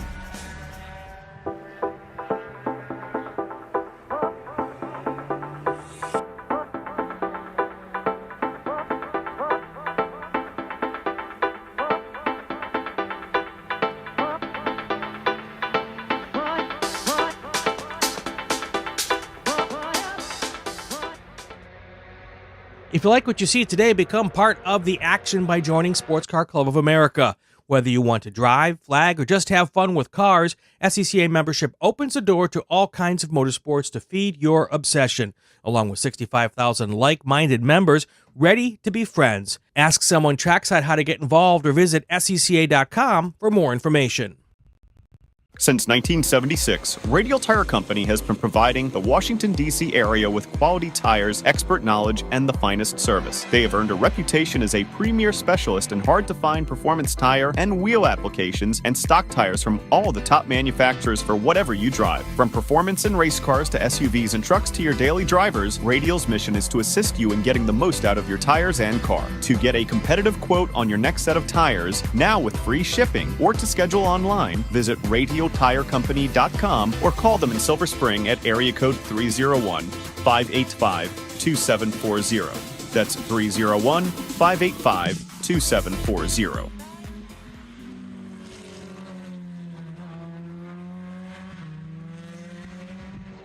And welcome back, everybody, to Summit Point Raceway. It is the 2025 U.S. Majors Tour. I'm Greg Ginsburg, along with Brian Donati, Spencer Gaynor here. And we are going to be catching up now. They're coming out of turn, coming down the through the chute. That is Chuck Moran, Brian. And Chuck Moran currently running second, in Formula Continental with Tim Meyer's retirement. He's starting to close things down on Russell Straight Jr. again. Yeah, I tell you what, we talked about right before we went to that quick break, about the spin and whether or not he was going to be able to keep up with those laps and whether or not, anything would happen to it. Again, back to the 1:14 time frames that he's been running on lap 13. He ran his fastest lap of the race at 1:14, 1:48. So that car seems to be coming back in to what it is. He's still 9 seconds. We'll see what that gap is now. It's 8.2 seconds now up to Russell Straight. Again, this is not a battle in class, but it's the closest battle we have on the racetrack right now. And more importantly, it's getting closer, Brian. It is getting closer because our overall leader just went a 1:11.9 in Sam Harrington and that FE2 on lap 17. So that car's starting to come in a little bit more, 17 laps into this race. Attention in the paddock, First call to the grid for race group 5, American Sedan, GT1-2 and GT3U, GTX, STU, T1, T2, and T3. Please head to the grid. Race group number 5. This is your first call to the grid.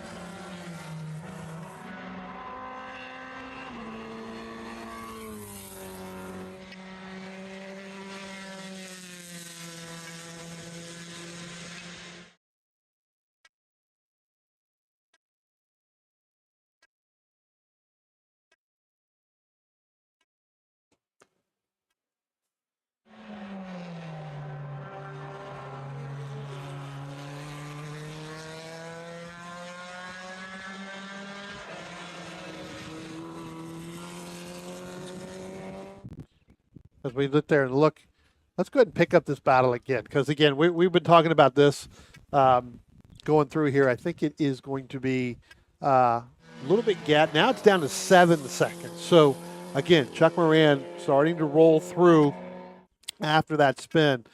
Sam Harrington moving back, your overall leader in time frame there. So again, getting the most out of it as he could during that one lap, now kind of falling back a little bit. Weishite leading Russell Strait Jr. in the FE2. That's the battle for second place. Got about a 16.5-second lead over Russell Strait Jr. in that 91. So everything pretty much spread out here in terms of these drivers. But what it does is it takes the driver, because you're not really, battling it. Sometimes, Greg, you can lose focus when you're racing by yourself. I mean, for something like this, maintaining focus over the course of a very long race is absolutely key. And look, you may have a car come up on you, or you may come up on another car at some point. Oh, and Greg, yes. If we go down into turn one, there it is. You can see that is Chuck Moran, and here comes Harrington now. He's coming in. He's got to do it. So, as we were just talking about maintaining focus, Brian, we're not talking about any more drivers here. We're going to go because every time we bring it up. I didn't even mention Fords at all that time by, but Chuck Moran for the second time today goes around and.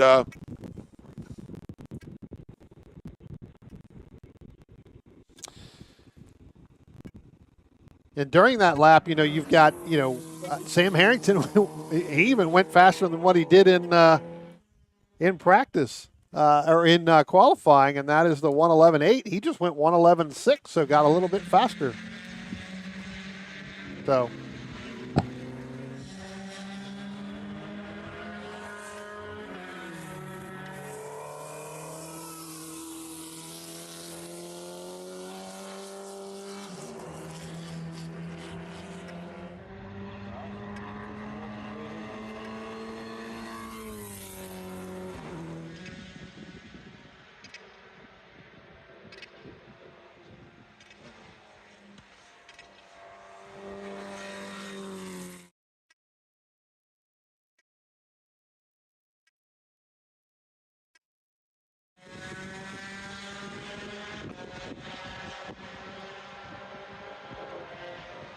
All right, so Chuck Moran, he is back underway. Brian comes back down to the scene of the crime and manages to work his way through. Well, if he didn't flat spot his tires on the first one, he definitely flat spotted him on that one. So he's definitely going to have to figure that out. All right, Brian, real quick here, as we've got 5 laps remaining here in this race. Let me make another call to the grid for our next group. Attention in the paddock, attention in the paddock. Second call to the grid for race group 5. Big Bore, American Sedan, GT1, GT2, GT3U, GTX, STU, T1, T2, and T3. Please head to the grid. Race group number 5. This is your second call to the grid.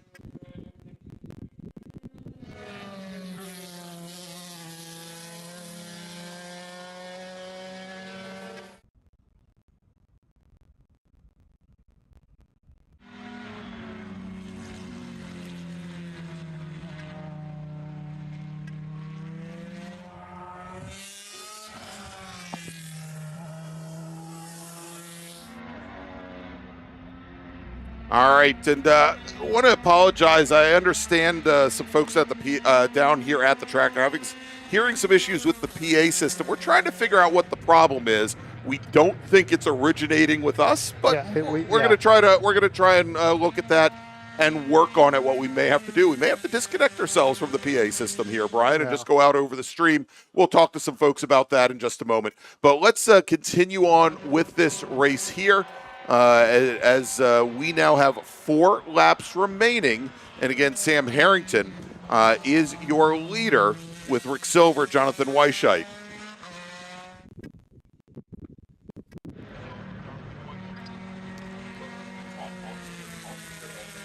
Yeah, trying to see whether or not he's gonna get that again. It's it's a pretty big gap here, as it looks like Sam Harrington now, he's going to go around Russell Strait, headed down into turn 1 there.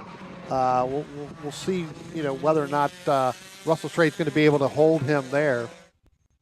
But he does open that up, lets him go by there. So again, 3 laps left to go. It's going to be pretty much Sam Harrington's race here overall. Rick Silver just now coming by the start-finish line.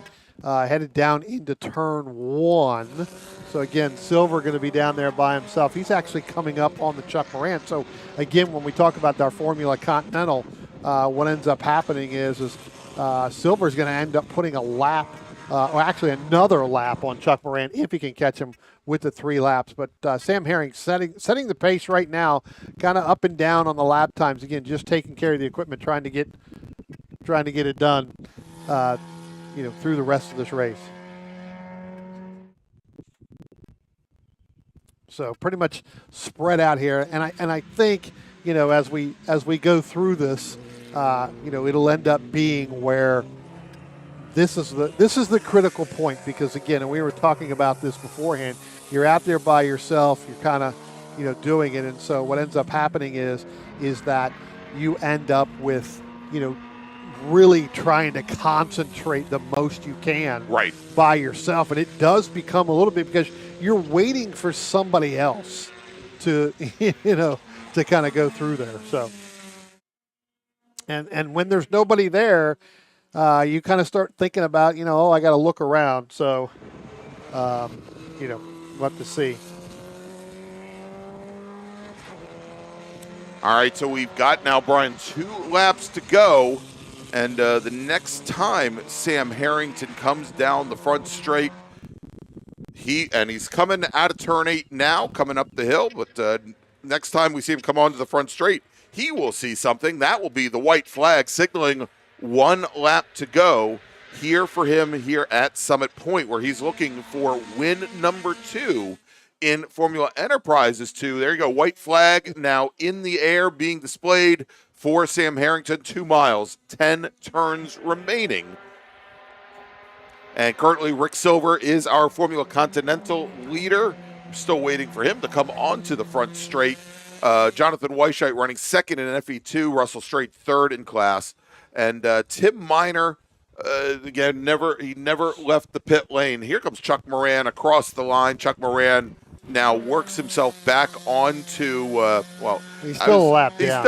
A lap down from Harrington. Yep. Here. And so Rick Silver just now crossing the line, 34 seconds back from Harrington, our overall leader. Again, Silver leading Formula Continental as Harrington now makes his way through the carousel, through turn 6A and now 6B, on his way to a race win. Yeah, Sam Harrington now coming up out of turn number 8, heading up the hill underneath the bridge, coming down into turn 10. So he's going to end up getting this win right here. Here comes the checker flag for Sam Harrington. And I tell you what, Sam has run a really good race both days in that FE2 machine. Today just seemed to be just that much better overall than he had the entire race. And I see you laughing over there, and I know what you're laughing at, because that's what I was laughing at a little bit while. Is that Roger Maida? I think so. I don't know, but we've tried that before. And we've actually done that before. That's right. And no, it doesn't work. As loud as our voices are, it is a long way down to anybody who would not only hear us, but care about what we have to say. Checkered flag in the air. Sam Harrington takes the win in FE2. Silver crosses the line to finish second in Continental. Chuck Moran will cross the line. He takes home second in Formula Continental. And then we got Jonathan Weisheit crossing the line. He'll finish second in FE2, with Russell Straight finishing third in class. All right, what we're going to do, we're going to take a quick break, and when we come back, we will bring you our next race of the day. It's the big ground pounders here at Summit Point Raceway, our big bore American sedan GT cars, super touring cars, and touring cars. We'll be back with more action at the U.S. Majors Tour. We'll be right back. The Spring Hill Suites Winchester is an all-suite property that features spacious suites, an indoor heated pool, complimentary hot buffet-style breakfast, a 24-hour fitness center, and complimentary Wi-Fi. Whether you're traveling in a group or flying solo, you'll find it easy to get comfortable in our spacious suites. We're conveniently located just off of Interstate 81 at exit 317 in a shopping center with many shops and dining options. Discount rooms are available. To book your suite today, call 540-431-3330.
Need a ride?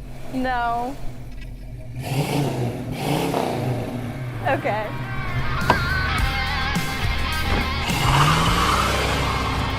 Taking you back to simpler times. Hey, dog. Belmont Classic Cars, Belmont, Ohio.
good lunch as well as you can.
And I really wish we didn't tear down turn 10 grandstands. Those were nice.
Welcome back, everybody, to Summit Point Raceway. It is the 2025 U.S. Majors Tour presented by the Washington, D.C. region of the SCCA. I'm Greg Ginsburg, along with Brian Donati, with Spencer Gaynor, our director, here as well. And heading out onto the track, it's the big ground pounders. And Brian, as we talked yesterday, lots of national champions in the field here.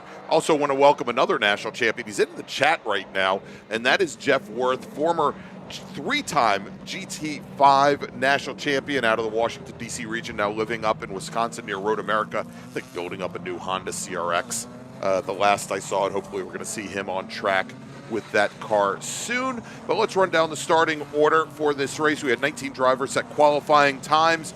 Starting on pole, another multi-time national champion from Chester Springs, Pennsylvania, driving his Touring 1 Ford Mustang, qualifying time of 1:14.729. It's Andrew Aquilante.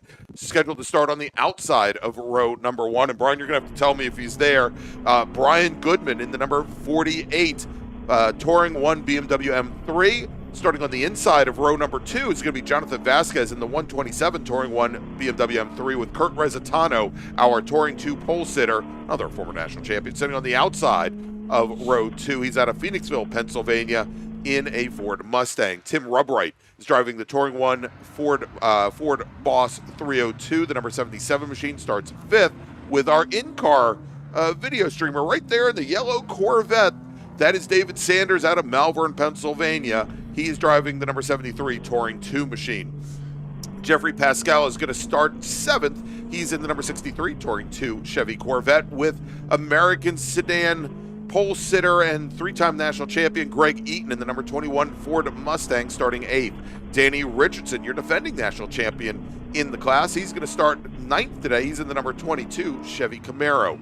Chip Herr.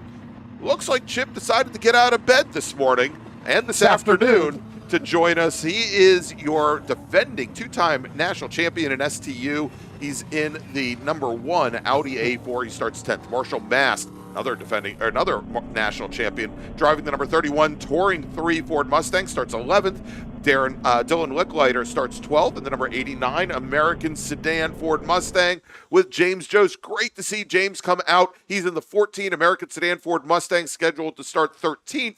As the starter looks over the field and green flag is in the air, and we are racing here as these big V8 engines rev up, coming down into turn number 1 for the very first time. We sit on board here with David Sanders, see what it looks like from row number 3 as the racers get hard on the brakes and come into turn 1 for the very first time, with Andrew Aquilante, like he did yesterday, jumping out to an early, decisive lead now over Brian Goodman. Goodman getting a much better start than he did yesterday, Brian, although Jonathan Vasquez, I think, got around him for the second day in a row. So move Vasquez up into second position, move Goodman down to third. Kurt Resitano, our Touring 2 pole sitter, slotting in the 4th. Yeah, Vasquez not really completing that pass, Greg, as they go down into turn 5. It is going to be Goodman to get there. He's going to hold on to that second place there in T1 over Vasquez. But I tell you what, the battle on the racetrack, I know it's the first couple of turns, but it's going to be that American sedan battle because Danny Richardson tried to go with Jeffrey Pascal to try to get around Greg Eaton. Was not able to make that pass, headed down into turn 1.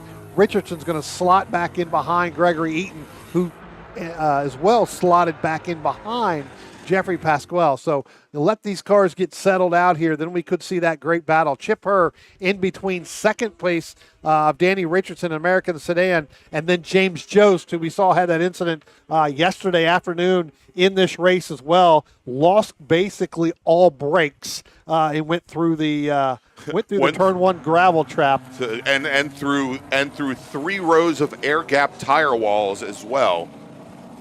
Tell you what, Greg, as we sit there and we look at it now, we talk about that American sedan. Gregory Eaton gets hard on the brakes down into turn 1 and into turn 2, locked him up. He's going to hold off coming out of turn 2 and headed up into turn 3.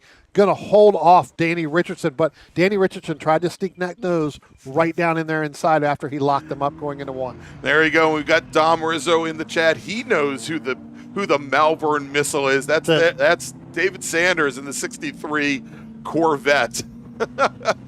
There you go, out of Malvern, Pennsylvania. There we go as we jump back out on board with the missile, as he has just ahead of him Kurt Resitano, our T2 leader, and Tim Rubwright in the red Mustang directly ahead. Rubwright currently running 4th in turn 1, as Sanders runs 6th overall as he gets down under braking, going down into turn number 10, into the final corner and out on track. And you know, Brian, as we were watching Sanders here navigate Summit Point with that Chevrolet Corvette, I was amazed yesterday at how quickly he could get that car to rotate. Yeah, how he could get the nose turned in, and you know, any car with a bunch of torque, you know, you give a big jab of the throttle, you get the rear end to step out. But really very impressive there, watching that car. As Andrew Aquilante, not even in the shot here, as Aquilante, with just 2 laps in the books, has already opened up almost 7 seconds on Jonathan Vasquez.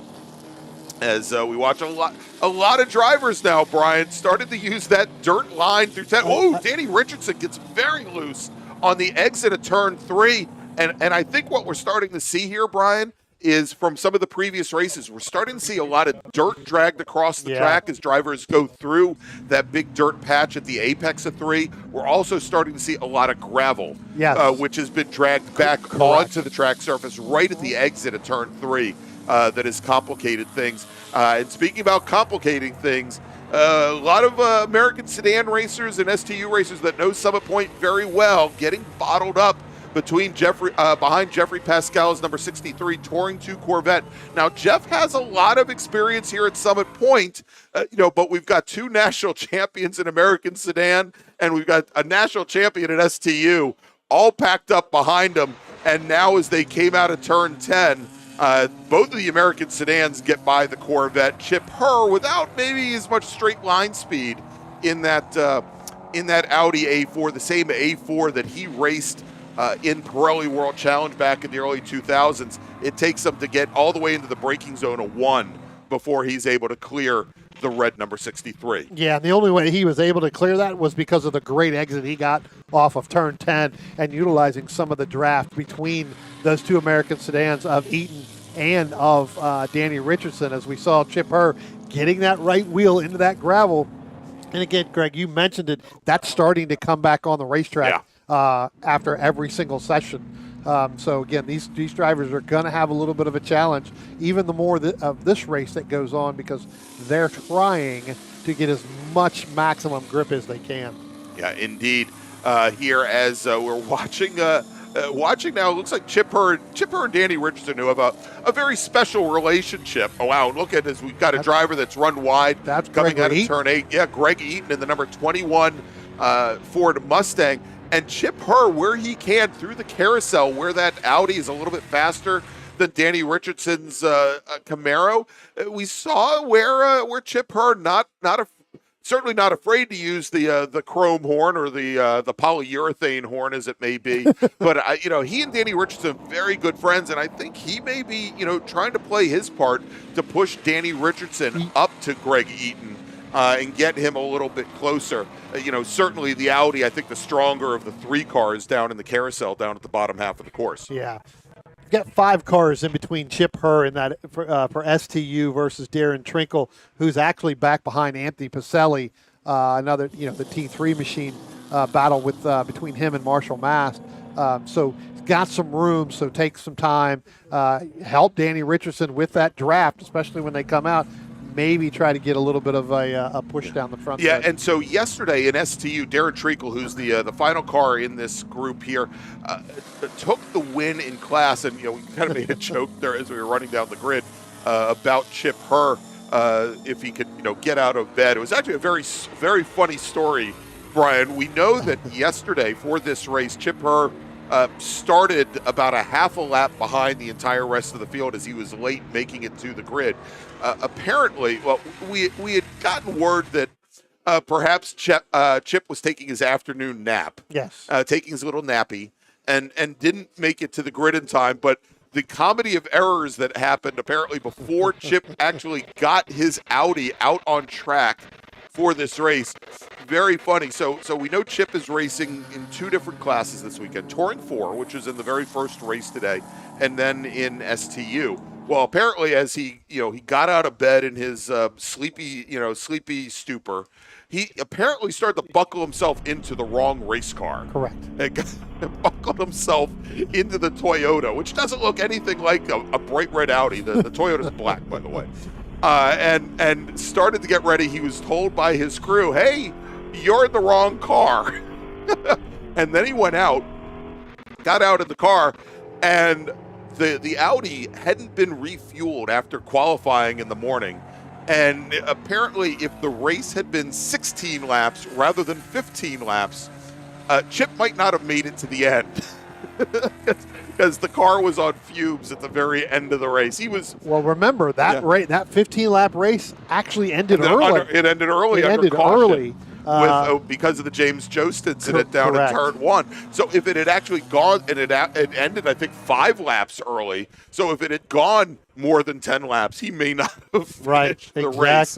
And meanwhile, he was working his way through the field, back up, going back to talk about Darren Treacle. He wasn't that far behind Treacle when the full course caution came out that Chip had unlapped himself and was working his way back up to the lead. But right now, it is Darren Treacle who's got a lot of ground to pick up, as Treacle has 1, 2, 3, 4, 5 cars between he and Chip Herr ahead. Yeah, he was behind Anthony Pacelli there for a little bit. He's gotten in front of Anthony Pacelli now this lap. So, again, put a car in between Marshall Mass for T3 and Anthony Pacelli. Pacelli was right on the back bumper there coming last 2 laps behind Marshall Mass, but he has now fallen a little bit back. So, and I know Anthony, had a good run yesterday, really still working the kinks out of that Subaru there. All right, and the battle we're watching right now, this is the battle for second overall, second in Touring 1. Brian Goodman in the number 48 BMW, and we got Jonathan Vasquez directly behind him now as they work their way down into turn number 1 there. And, again, very close running, and they were incredibly close yesterday. We had Goodman take second overall, take second in class, with Vasquez second. But, we're looking at their fast lap times and some of the lap times that they turned yesterday, Brian, and never more than 0.2 separated those two drivers in lap times, and for that matter, track position over the course of the day. Right now, they're separated by 0.33 of a second, or at least they were when they crossed the start-finish line, and they've really started to separate themselves out from Timothy Rubbright, who's running 4th in class. Yeah. Rubbright, we just saw come into the shot there in the orangish, reddish Mustang, the number 77 machine, running 4th overall. And Greg, I got to tell you what, when we get, next time we go back through our camera shots and we go into turn 3, if we follow that battle when they get there, I think these drivers are getting the left side tires on the other side of the rumble strip. I mean, you can see that from that, kicking the dirt up. Yeah, you can see that from that patch. Yeah. Now, here's an interesting thing, Brian, is talking about Tim Rubbright, is Kurt Resitano, our Touring 2 leader. He's in that grayish Mustang, and he's out of the same shop as Rubbright, who's in the T1 class out of Phoenix with Phoenix Performance. Resitano might, especially at the bottom portion of the course, might be getting held up just a little bit by that orange Mustang. And David Sanders, starting as we go on board with David Sanders, he is now starting to close the gap down to Kurt Resitano ahead. We can see there is Resitano right on the back of the orangish, reddish Mustang going into turn 5. And that last time by, David Sanders was about 0.15 of a second faster than the 2 cars ahead. The lap before, he was almost 0.2 ahead. So he's knocked some time out. We just saw him as he went into turn 6, had the rear end step out on him a little bit. Might have lost a little bit of time there, but if he can, we've still got 16 laps in this race, Brian. If he can chip away 2-3 tenths a lap, he could be there by the end. Yeah, and these cars, these heavier cars, these are heavier than the heaviest cars we've had kind of all weekend out here. Yeah, we saw this yesterday as well.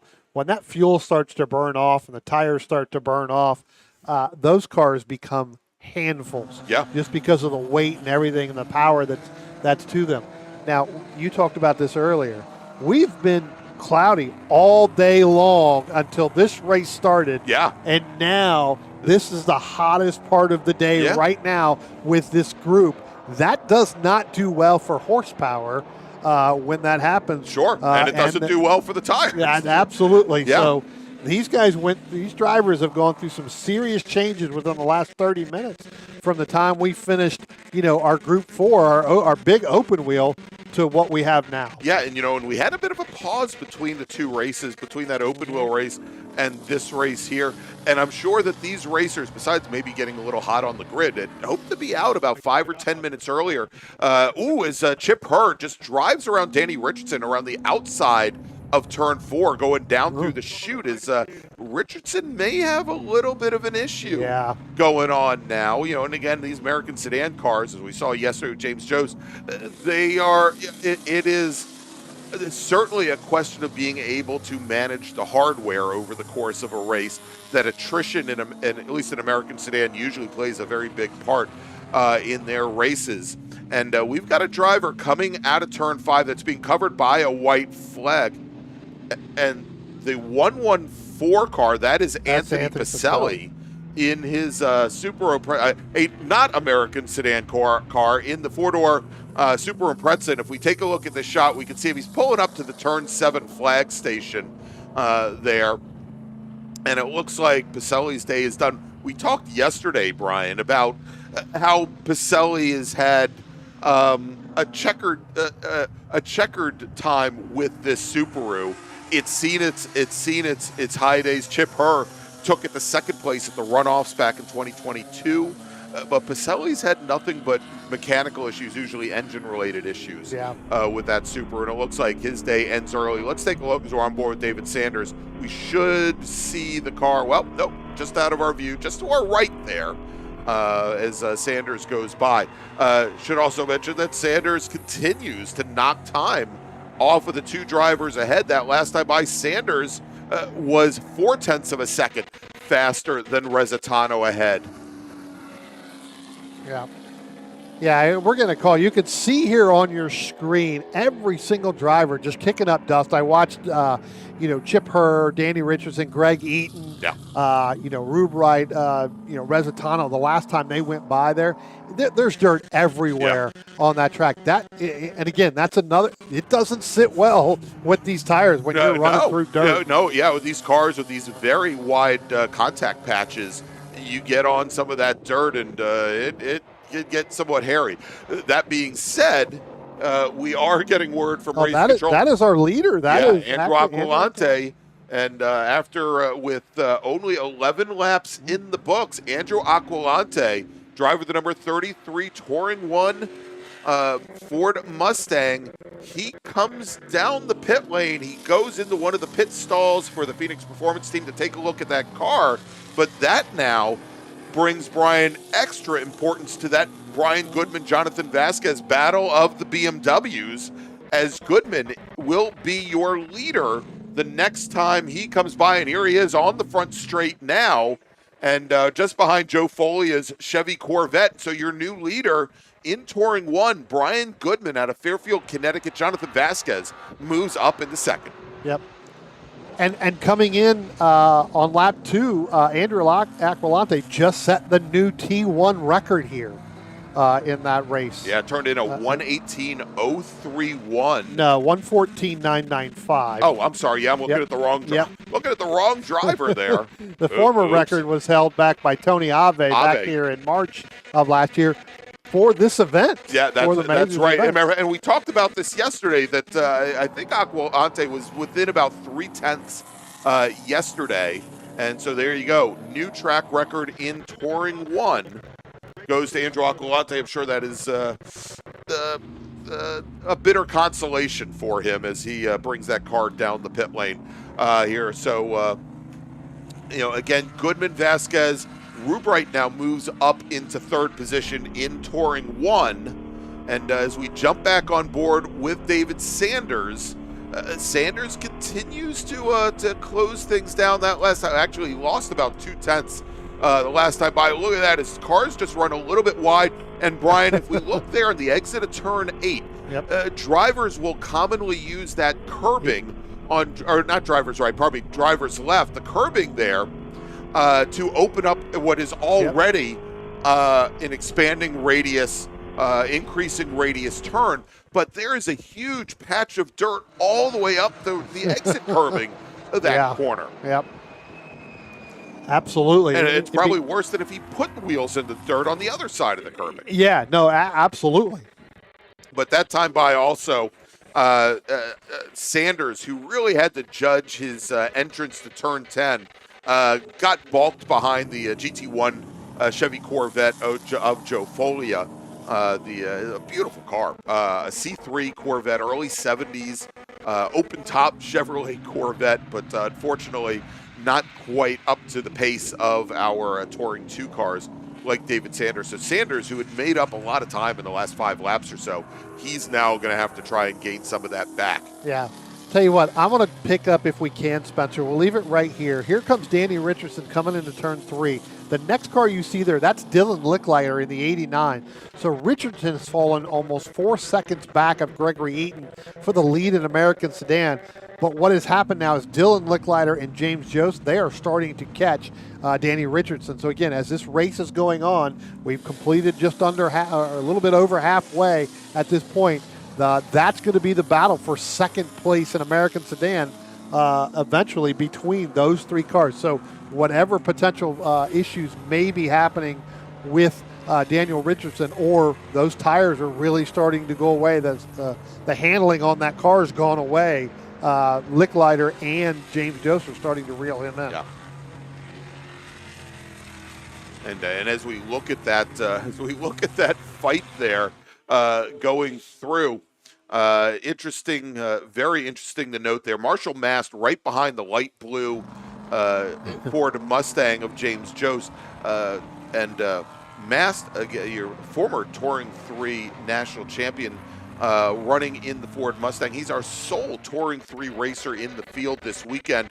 Unfortunately, Alan Briere, who came to us from Columbia, Connecticut, in a Volkswagen Golf, very nicely prepared Golf, had a small incident during the test day on Friday, had not been able to get that car repaired. But Mast had lost a position to Dylan Licklider on the start. Mast, who had started 11th, and actually it's been a great run as Licklider got around Jost. Licklider, who started, Licklider started ahead of Jost. Licklider started 3rd in American Sedan, 12th overall. Jost 4th in American Sedan. And they're now up to 9th and 10th overall. So they've, certainly moved up the field as we've had a couple cars ahead of them go and retire. But look at how congested it gets coming out of turn 8. And, I'll tell you, Joe Folia, no offense to Joe, and I know he's been racing for a long time, but he basically planted his car right in the center of the track, making it very difficult for anybody to get around him coming through there. Yep. Yeah, you talked about in T3 with Marshall Mast, with Anthony Pacelli going out. Yes, that means Marshall Mast is the only one left in T3 out here running on the racetrack right now for that. But yeah, now as we come out of turn number 1 and we come up out of turn number 2, you're going to see James Jost. He's gotten around Licklider because now you've got Darren Trinkle in that STU machine. He is starting to make a move there. He's gotten up into that back half of that American Sedan battle. That's actually 3rd place. So move Jost up into 3rd place in American Sedan ahead of Dylan Licklider. We'll see whether or not Jost, and again, the last time we saw Jost, he was sitting down in turn 1 up on the tire wall. So we'll see whether or not he's going to be able to do it and pull that on and hold on to either that last podium spot or run down Daniel Richardson. Want to welcome Carlos Zamora to the chat, and I'm glad that he's having a party in his teeth, whatever that may mean. But want to thank everybody for joining us here this weekend for the 2025 U.S. Majors Tour. And as we watch here, Chip Herr gets around Greg Eaton. Or did he? It looked like he got around Eaton. Oh no, he's following Eaton down into turn 1. Yeah. Sorry, not that big. Is when they crossed the line, it was only about 0.3 of a second. Yeah. And so again, not a battle in class right now, but indeed, Eaton continues to expand that lead, not over Chip Hurd. Chip earned another class, but over Danny Richardson, I think now up to 3.8 seconds. Yeah. As Richardson now with 8 laps to go, he really does have to be concerned about James Jost and Dylan Licklider, who are at this point lapping at about the same pace, Brian. But seem to be knocking just a little bit off every couple of seconds. And I think, if anything, the only thing that what's really slowed them down is, I think Jost at this point is probably very concerned about Licklider behind them. And he could probably go, let's talk about Spec Miata racing. Go wave the hand in the air. Let's stick together and let's go. Yeah, right. And then we can battle out for second. Yeah. For in American Sedan. Exactly. Nope. Yeah, it becomes tough. This is the point of the race now where you really, really have to take care of, the equipment and the tires, because, we're 17 laps in, so you're really starting to hear everything, feel everything, plus you're also dealing with turn 3, where you have all that dirt that's kicked up, on there. So again, this is where the handling really starts to go away, and we've been talking about this the entire race. These drivers, they're really continuing to kick up dirt in turn 3. So you almost have to tiptoe through there.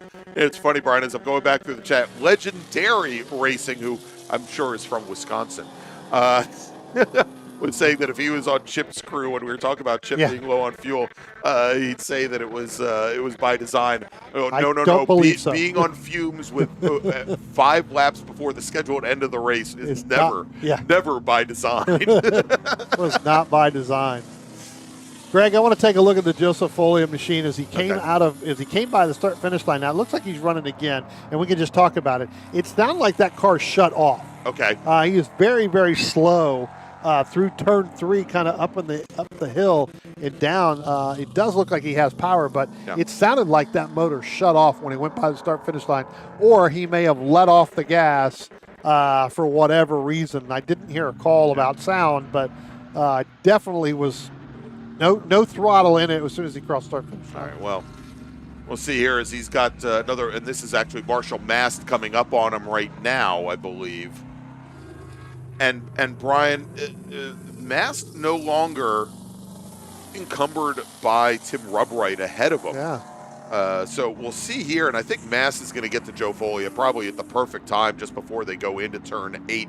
We'll see here is now with Marshall Mast not having to worry about the 77 Mustang ahead. Well, he's not even on the racetrack. Right. So, I was going to say, but now we can see what happens as Resitano, did I say Mast? I meant Kurt Resitano, pardon me. As Resitano now turning laps a couple tenths faster than Sanders and starting to go and reverse the course that Sanders had set where he was closing things down. Wow, Brian, you had to see the closing speed there as David Sanders goes by Joe Folia. That Folia is so off the pace right now. It's a good thing that Sanders got to him on the straightaway. We saw what happened when Sanders came up to him going through a corner, going through turn 10 a few laps ago. But right now Folia is lapping in the 140 range.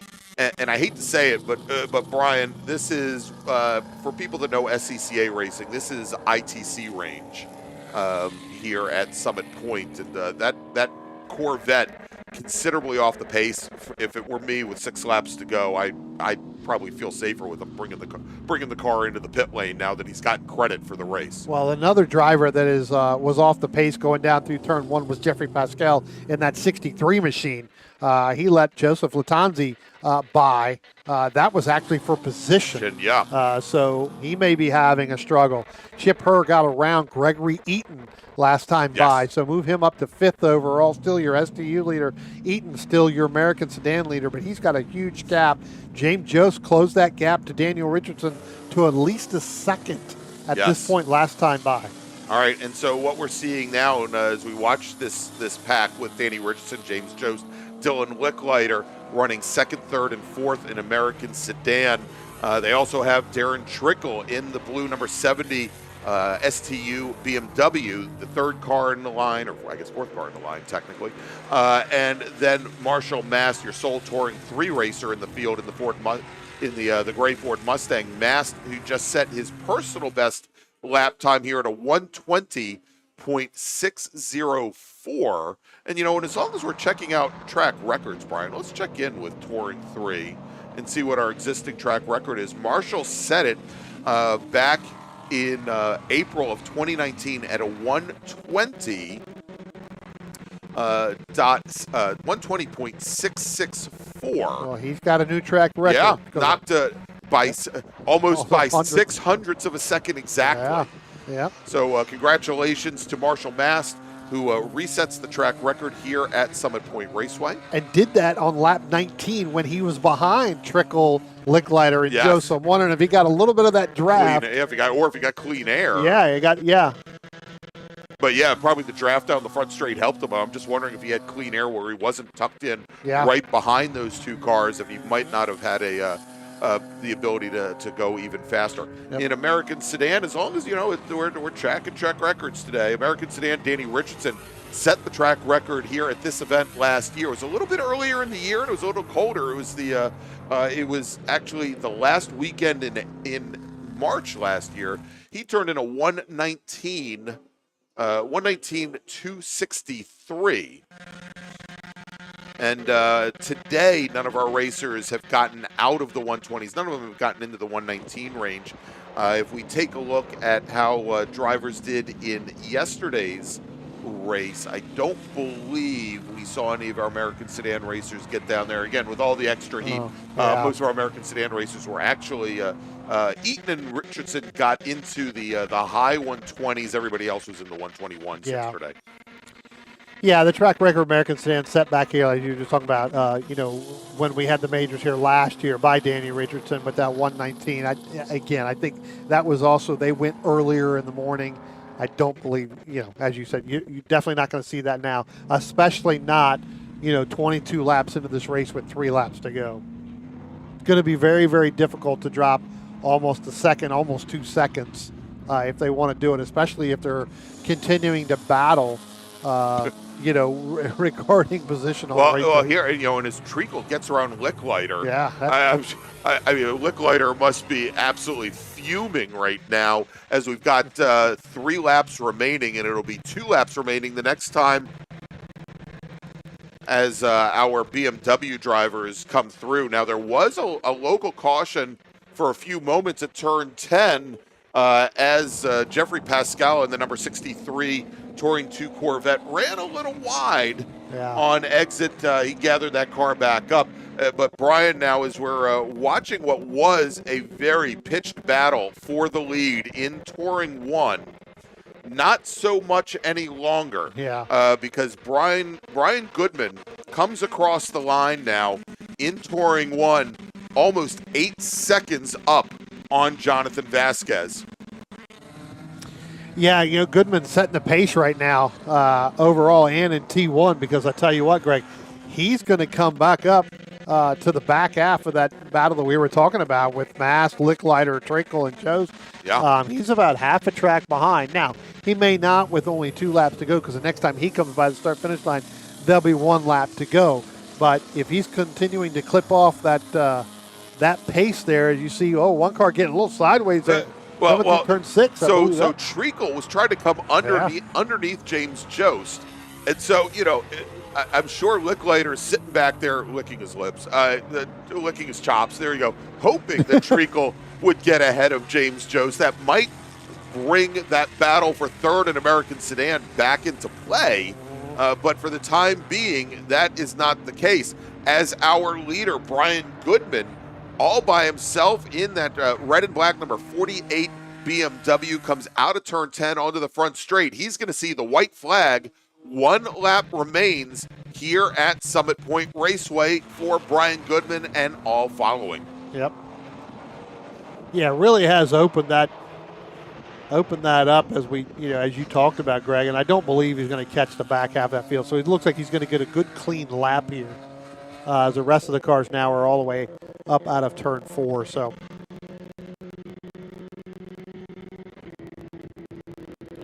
But you got to give it. Jonathan Vasquez put up a heck of a fight Yeah, there he at the did. beginning, especially when Acalante went out.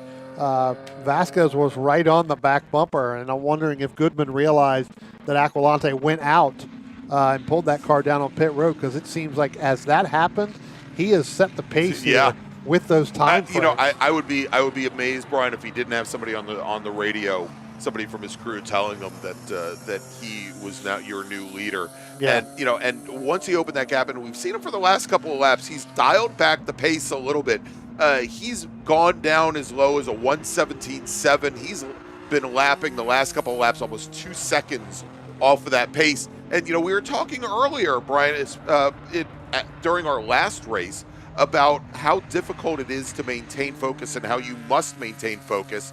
And Vasquez has managed to do that as he comes across the line and takes the win in Touring 1. Yeah, I tell you what, Greg, though, as that is happening on and he's taking the overall win, we do have a battle here for third place in American Sedan, as Licklider has gotten right on the back bumper now of James Jost as they come up out of 2 and out of 3. You can see it right there on your screen, and that happened because Jost tried to make a pass on Trinkle, wasn't able to get that done and had to slow him up. And on the previous lap, when we watched this group before, Treacle was behind Jost, and I said, hey, if Treacle can get ahead of Jost, that could put things back into play for Darren Licklider. And so the battle for the last step on the podium now in American Sedan, there's our American Sedan leader. Look at this, actually, Treacle coming up on Danny Richardson. Wow. Coming here, there's Greg Eaton. He's your American Sedan leader. Danny Richardson running second. And now the battle for the last step on the podium in the light blue. That is James Jost. In the black, that is Dylan Licklider. And Jost, I mean, this would be a great story for Jost after the way yesterday's race ended in that mechanical issue here. Looks like he's going to be able to hold off Licklider and take the last step on the podium there in American Sedan. So in American Sedan, Greg Eaton, your winner, Richardson second, Jost third, Dylan Licklider will finish in fourth. As we start to run down our other classes, it is Brian Goodman, your winner in Touring 1 with Andrew Aqualante's retirement after just 11 laps. Jonathan Vasquez will finish second, and Timothy Rubright will finish third. Rubright only completes 14 laps, goes just past halfway, so he's going to get credit for the race. In STU, Chip Herr takes the win over Darren Treacle. In Touring 2, Kurt Resitano with the win over David Sanders. And, again, Brian, once Rubright was out of the picture, that made things a lot easier for Resitano at the end. 10 seconds separating Resitano and Sanders. Sanders had gotten as close as 2 seconds at one point during the race. Jeffrey Pascal, who went off with 2 laps to go, finishes a lap down. Joseph Latanzi finishes in fourth. And in Touring 3, Marshall Mast with the win. Only other racer in the class today, Anthony Pacelli, of course, retires after just 9 laps. And in GT1, our sole racer today, Joseph Folia. All right, so as our racers start to take their victory laps here at Summit Point Raceway, Brian, let's take our own little victory lap. Actually, let's not. That'll be after the next race. We're going to take a quick break. We'll be back here in just a few moments with our final race of the weekend here from Summit Point Motorsports Park, the 2025 U.S. Major Tour presented by the Washington, D.C. region. We'll be right back. Stay with us. At OG Racing, when you are shopping on our website, when we say in stock, this is what we mean by in stock. Seats and seat bases, brakes, harnesses and restraints, shoes, suits and steering, helmets, gloves and undergarments, fire suppression, and so much more. Shipping directly to you from our conveniently located Sterling, Virginia warehouse with thousands of in-stock items.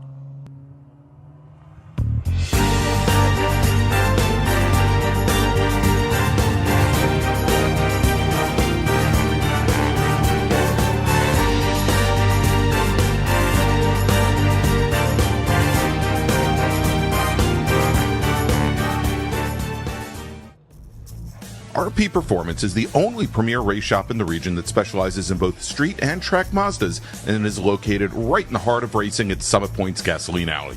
RP has been involved in countless race wins and series championships across many classes with drivers of all ages.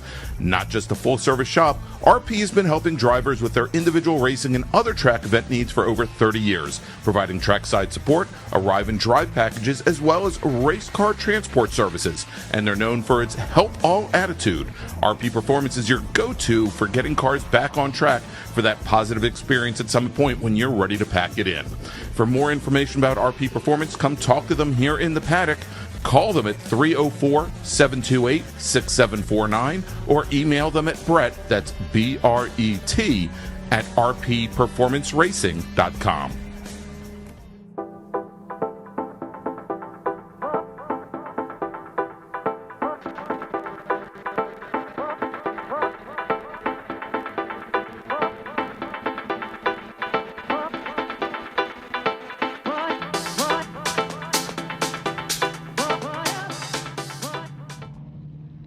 If you like what you see today, become part of the action by joining Sports Car Club of America.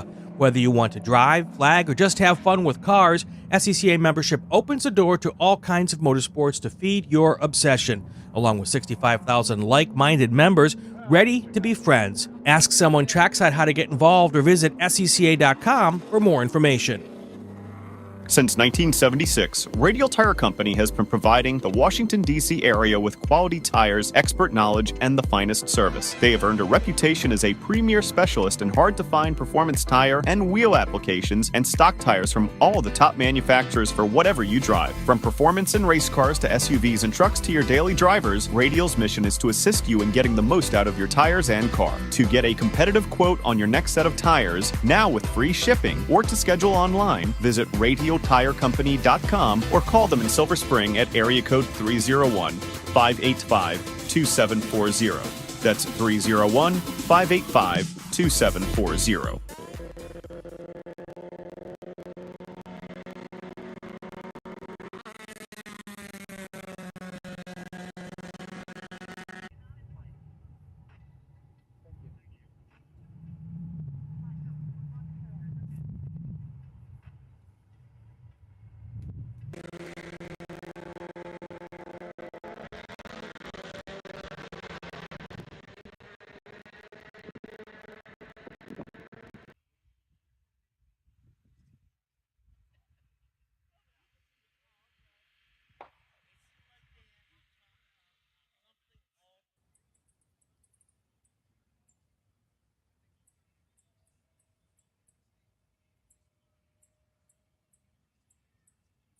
Different.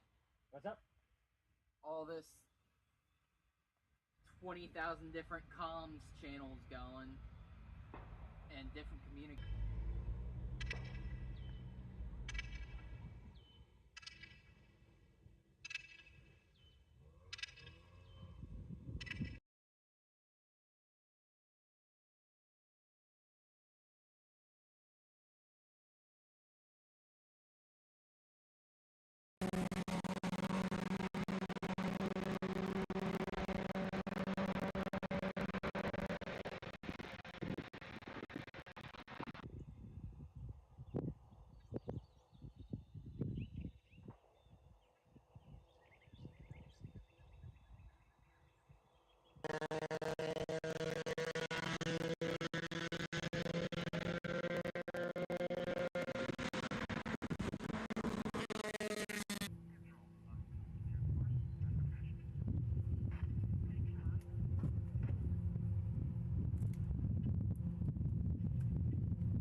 Welcome back, everybody, to Summit Point Raceway. It is the 2025 U.S. Majors Tour presented by the Washington, D.C. region of the SCCA.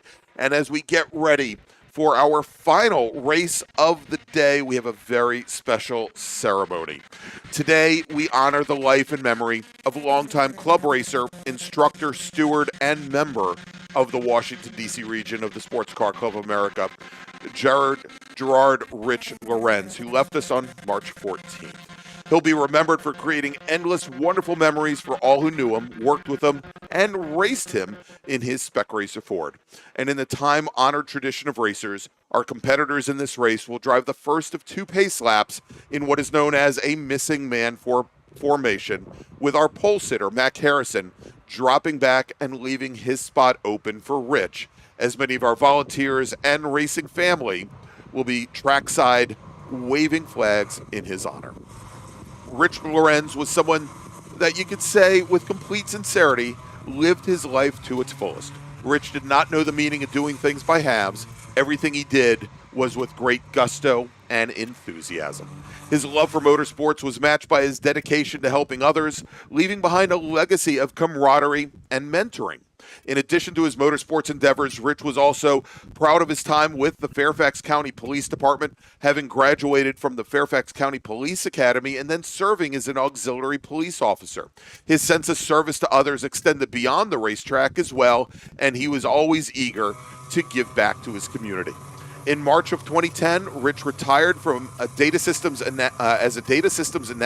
analyst, in Virginia, where both he and his wife, his lovely wife Gail, who, by the way, is riding in our pace car today, they both moved to New Bern, North Carolina, where they enjoyed their new home and well-deserved retirement. But of course, unable to just simply sit idle, Rich made sure to offer himself in the betterment of his community by volunteering for the New Bern Police Department. Rich is survived by his loving wife, Gail, son, Andrew, or Drew, brother, Bruce, sister, Elizabeth, brother-in-law, Bill Schaefer, as well as several nieces and nephews. He was preceded in death by his parents, Gerald and Ann, and his sisters, Janice and Patricia. Rich will be remembered for his dedication to his passions, his generosity of spirit, and the love he had for his family and friends. He touched many lives, and his absence will be deeply felt by all who knew him. So as racers, our volunteers, and our racing family honor the life of Rich Lorenz, may his memory always be a blessing.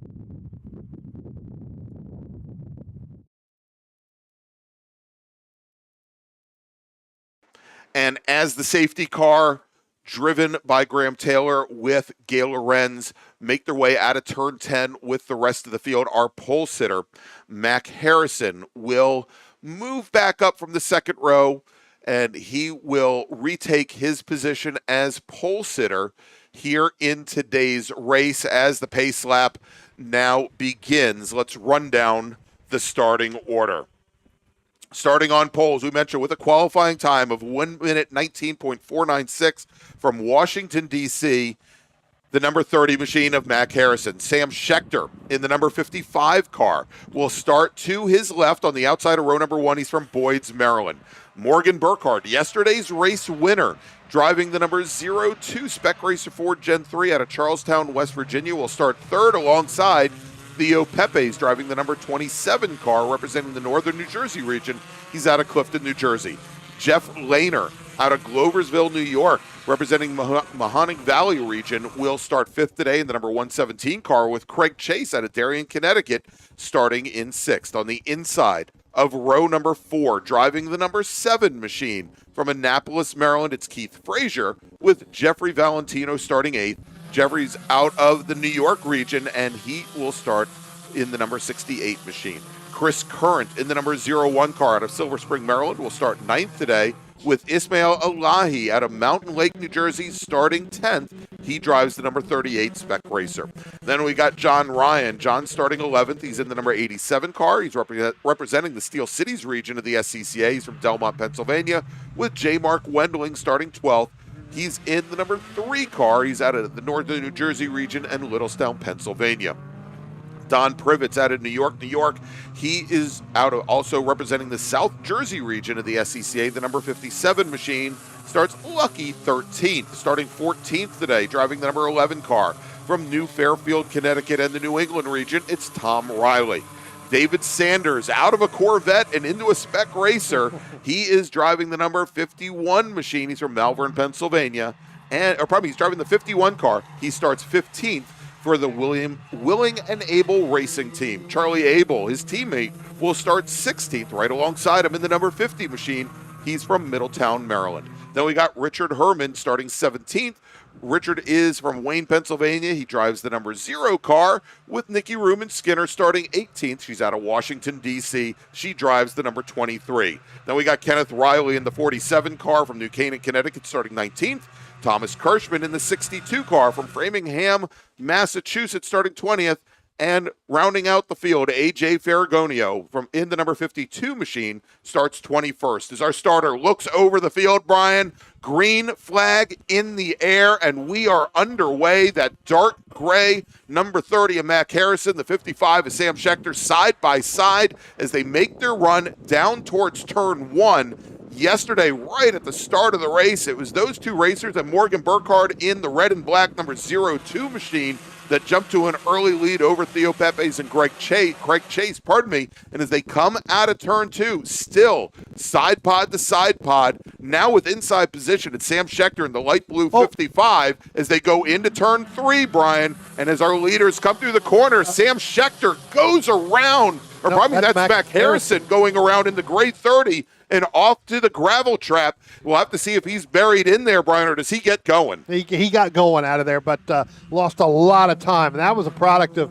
going in and trying to get to the same position as Morgan Burkhart was going into, and he was on the outside, had no way to move around that, and he ended up going through, spinning around. He has continued, but he is going to be way in the back right now. Going to have a lot of work if he wants to catch back up. Also got to check, make sure that he didn't put any flat spots on those tires. As our leaders now come up out of turn number 8 right now and head up into turn number 10, it is going to be Sam Schechter, and it is going to be Morgan Burkhart. That's going to be your leader. All right, and here they come onto the front straight, Brian. And in the battle for third and fourth, Theo Pepe's and Keith Frazier locked nose to gearbox. And then about 4 car lengths back, it is Craig Chase, Chris Kern, Jeff Valentino, and Ismail Elahi. So 5th through 8th, all locked in a huge battle here as they come under braking into turn 1. Great run up through the field. David Sanders now moving up into 12th position, but Charlie Abel, he's in the red number 50 car. Kind of looks like Eddie Van Halen's guitar. He now moves up into 10th position. Abel, who had started off in 16th, great first lap for him as he makes his way down to turn 1. You'll see there's a debris flag being displayed at turn 5, as we did have a car run a little bit wide through turn 5, brought a lot of dirt back out onto the pavement. I mean, we finally get all the dirt cleared off the track over by turn 3. And now they put it all back on. It's all over turn 5. All right, so we did have the 30 car, Mac Harrison, come down the pit lane, have the team check over the car. He has now rejoined the action as our field now makes their way out of the carousel up through turn 8 into the bridge. Mac Harrison now just going through turn 2 into turn 3. Now, as our leaders complete lap number 2, Morgan Burkhart sets the fastest lap of the race, and he is locked right in there side by side with Sam Schechter as they go into 1. Schechter to the inside in the light blue 55, Burkhart in the red and black 02, locked to the outside, and looks like we had Keith Frazier come underneath Theo Pepe's in the battle for third as they're side by side as well. Morgan Burkhart now moving to the lead, and Brian, I think right behind them, is that Keith Frazier now moves up in the 3rd spot? Yeah, Keith Frazier going to be able to hold off. I tell you what, Theo Pepe's kind of reined him down a little bit, kind of to the inside there of turn 1 and turn 2. He backed out of it, ended up trying to do the over-under that got side, but Frazier was able to hold on and get through turn 3 and up over the hill, turn 4. So move Keith Frazier right now up into 3rd place over Theo Pepe's in that 27 machine. But I tell you what, it was one heck of a battle to get through there, and Keith taking the unorthodox line to get through there, and Theo knew that, and Theo held him down as long as he could before he before he just really he was out of position to keep that car where it was, and just had to let out of the throttle. Morgan Burkhart going a little wide right there in your screen, coming out of turn number 10, kicking up some more dust right there. And that allows Schechter to get on by. So Schechter will be shown as your leader as we complete lap number 3 of 25 or 50 minutes, whichever comes first. One of the very few unforced errors that we've seen from Morgan Burkhart over the last couple of years. Now, it was interesting. I was talking to his mother, Beth, who's one of our starters here, one of our longtime volunteers, also a longtime racer with the SCCA.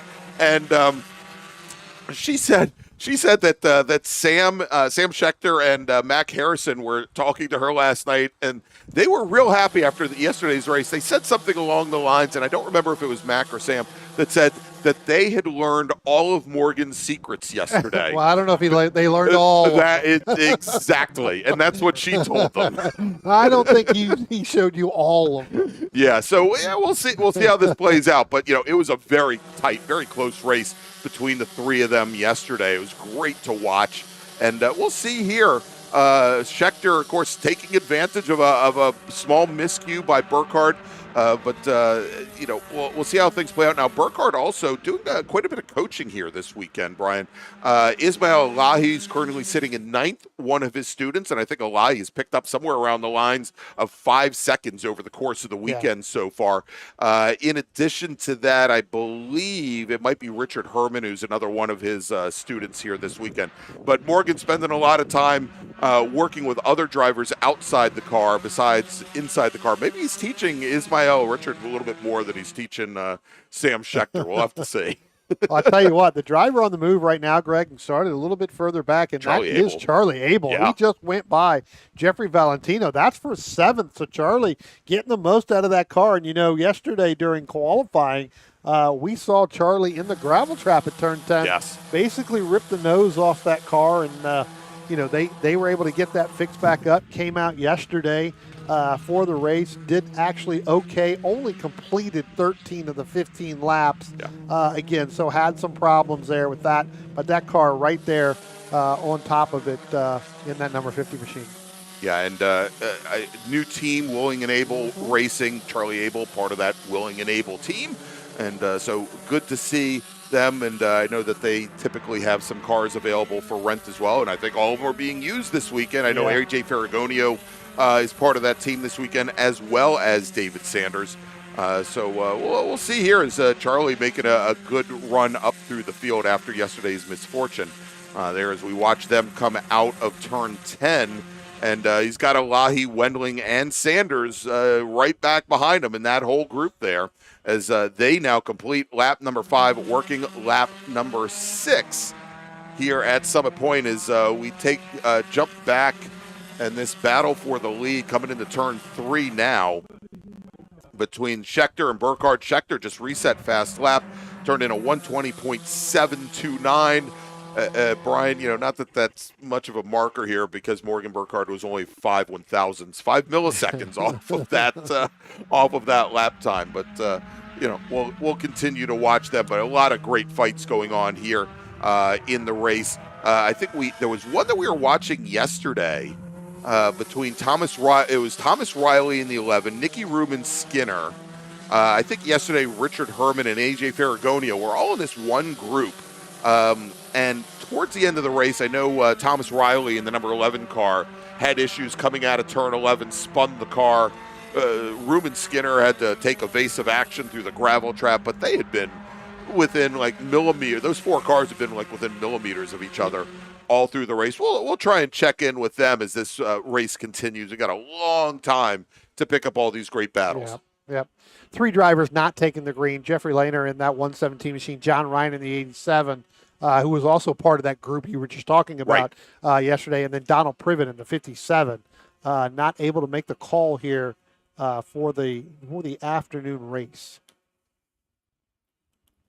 And we saw yesterday, we didn't see any of as we've had a couple track records fall in the last couple of races, Brian, we didn't see the Spec Racer Fords get close to the track record during yesterday's race. I think the fastest lap time that we saw yesterday was a 120.2, which is almost a full second off the track record in Spec Racer Ford Gen 3. But right now, running a little bit off that pace at a 120.7, somewhat early on. But we are seeing now where the temperatures have gone past 70 degrees. Yesterday, they were over 80 degrees. And the track record was set by Morgan Burkhardt back in actually October of 2023, back in the fall when I think it was somewhere around the mid-50s when it was actually pretty cool out. Yeah, I mean, and yesterday morning, these guys went out for their morning qualifying session, and that's when they were within 0.3 of that. Right. Mac Harrison was in 0.3 of it. Sam was in 4/10 of it, and Morgan was also 4/10 of it. But again, it was nowhere near as hot as it was in the afternoon when they ran. Not only their second qualifying run, although Morgan went faster in the afternoon qualifying session than he did in the early morning session. But you're right, Greg. These drivers were out when it was well over 80 degrees yesterday. So again, these tires get hot. This track is starting to get really, really slick again, and there's just lack of grip right now.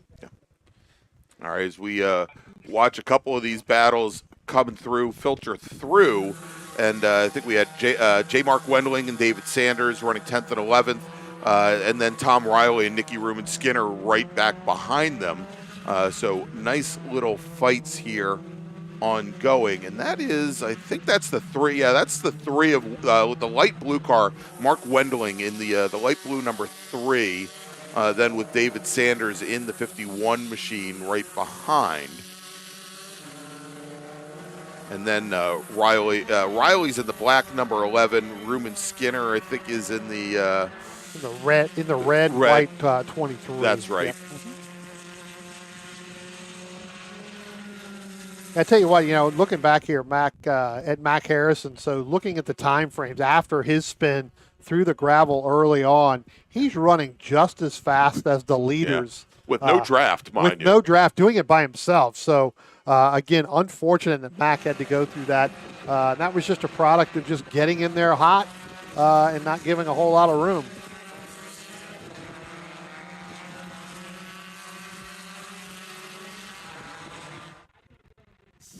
All right. Sounds like we had a driver who had a bit of a wild ride coming through turn 8, Brian, and a little bit of dust in the air. We're trying to get the car number on it right now, but as we saw it on one of our other cameras as it was happening, and the corner workers retelling it, somebody got into a big tank slapper, and that was the number 0 machine of Richard Herman. Yeah. But he has managed to gather that car back up. Herman currently running 17th here in the field. Getting the most out of the track at that point. Well, it sounded like he used every inch of the pavement coming out of turn 8. On both sides. On both sides, yes. Thankfully, and used a little bit more because he used some of the dirt and grass on the outside of the curbing there. Yes. All right, here come our leaders out of turn 2, making the run down the 1. And you know what? Maybe Sam Schechter has learned a few things from Morgan Burkhardt as he kept that car pinned at driver's left, did not want to let Morgan Burkhardt slide underneath him, which was a move that we saw yesterday. But I think the bigger move that we saw yesterday, Brian, and we saw it twice, is where Burkhardt came and went around the outside of both Mac Harrison and Sam Schechter at turn 3 yesterday, finding that there was a lot more grip there than the other drivers maybe expected, and made 2 great passes for position. This time by, we also saw, and I'm having flashbacks to our Spec Miata race, Brian, as I talked so much about where the Spec Miata drivers were coming down the chute and going into turn 5. Here, we saw Sam Schechter protecting the inside. Yes. He let that car drift all the way to driver's left, ensuring that Morgan Burkhardt would not be able to come underneath him. Yeah, there's no way of getting underneath Schechter right now going down into 5, because if he did that, Morgan would be out of bounds per se, and there is no out of bounds, but he would be on the curbing where that car's not turning. Not going to turn at all. It's going to go straight. It's going to go straight off. Exactly. Yeah. As unfortunately, we're having a little bit of heat problems there with our camera at turn 1. But now Burkhardt is able to pull right up alongside Sam Schechter as they came out of 2. And this time Schechter was not able to come across and cover. And Morgan Burkhardt, now with 10 laps in the books, working number 11, is your new leader in Spec Racer Ford. Yeah. Good pass, good momentum, perfect aggressiveness pass to get out of turn 2. Just stuck in it a little bit longer than he needed to, and that actually helped him propel. So whatever he may have taught and learned with Schechter didn't work really well. He forgot a lap later. He forgot. He forgot 1 lap later. Actually, it's not that he forgot. I mean, he was not in position to go and cover that line. And the track down there coming out of 2 going into 3 is wide enough for 3 Spec Racer Fords. It's a lot of ground to cover. It's very difficult to position your car perfectly to entice a driver to forget about or to dissuade a driver from attempting a pass. And Burkhardt wasn't going to do that. But now Sam Schechter comes down the inside on the 0-2 machine. Burkhardt lets him by, does not go and fight that as they go into turn 1. Just back behind him, though, Theo Pepes and Keith Frazier battling it out for the second spot or probably the last spot on the podium. They were side by side. But look at this. I think Burkhardt's going to make that outside pass again, Brian, and he's going to try to make it stick. And yes, he carries speed, but now they are side by side as they come through the chute at a much slower pace because they're side by side. And Schechter's going to have position going in the 5. But now the track switches back to the right-hander at turn 6. Let's see if Burkhardt was able to hold off the 55 car. because that is a difficult pass to make from the outside, and Burkhardt gets it done, and Burkhardt goes back to the lead. Great sequence of corners there from the two of them as we watch this battle for third now between Pepe's and Frazier, and let's see if we can stay with them for a little bit if we can, Spencer, as they make their way now up towards the bridge. And as they come out of turn 10, there it is. Pepe's in the number 27 car, the dark blue car. Frazier in the light blue car, the number 7, as they cross the line with now 13 laps remaining for them. And that's right back from that fight for the last step on the podium. Craig Chase and Charlie Abel. Abel, again, making up 10 positions so far today, up to 6th place, challenging Craig Chase in the red number 42 for 5th here in Spec Racer 4 Gen 3. Yeah, Charlie really running pretty decent race right now. He's caught up to Craig Chase in that 42 machine, as you just mentioned, Greg. That's going to be for 5th place overall. When we talk about go a little bit forward with that with Theo Pepes and Keith Frazier. Keith Frazier able to get deeper on the brakes going into every single lap with Pepes, so where Pepes may get him coming out of turn 10, headed down into turn 1, down the straightaway. We're up underneath the bridge out of turn 10. Keith Frazier's really good on getting into brakes down into turn 1. Really was able to make that stick. Pepe's had nothing for him going through there. A lot of respect that I've seen so far for all these top 4, really the top 6 drivers right now, is that when one of them goes to make a pass, the other one's giving them the room because they know that they need to stay there with them to be able to help them.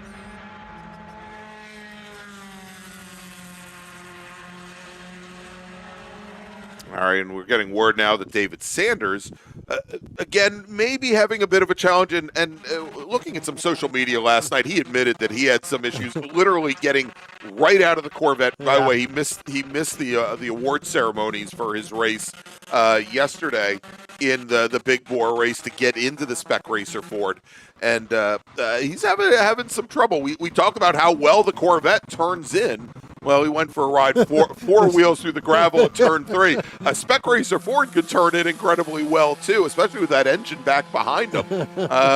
But maybe not for David. All right, so we are now halfway through this 25-lap race as our racers are working lap number 14. 12 laps remaining.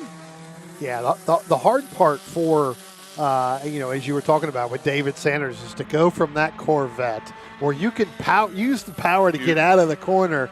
You've got to stay with momentum. And, with the Corvette, obviously you can't go as deep as you want to, as you can with an SRF3. But I tell you what, you don't have the power to come out either. So I look you at it, open up that corner as much as you can. I look at it very much like if you were moving from something like the Corvette, from a high-powered rear-wheel drive car to a front-wheel drive car, as we see now again side by side, wheel-to-wheel, Frazier and Pepe's going into turn number 1.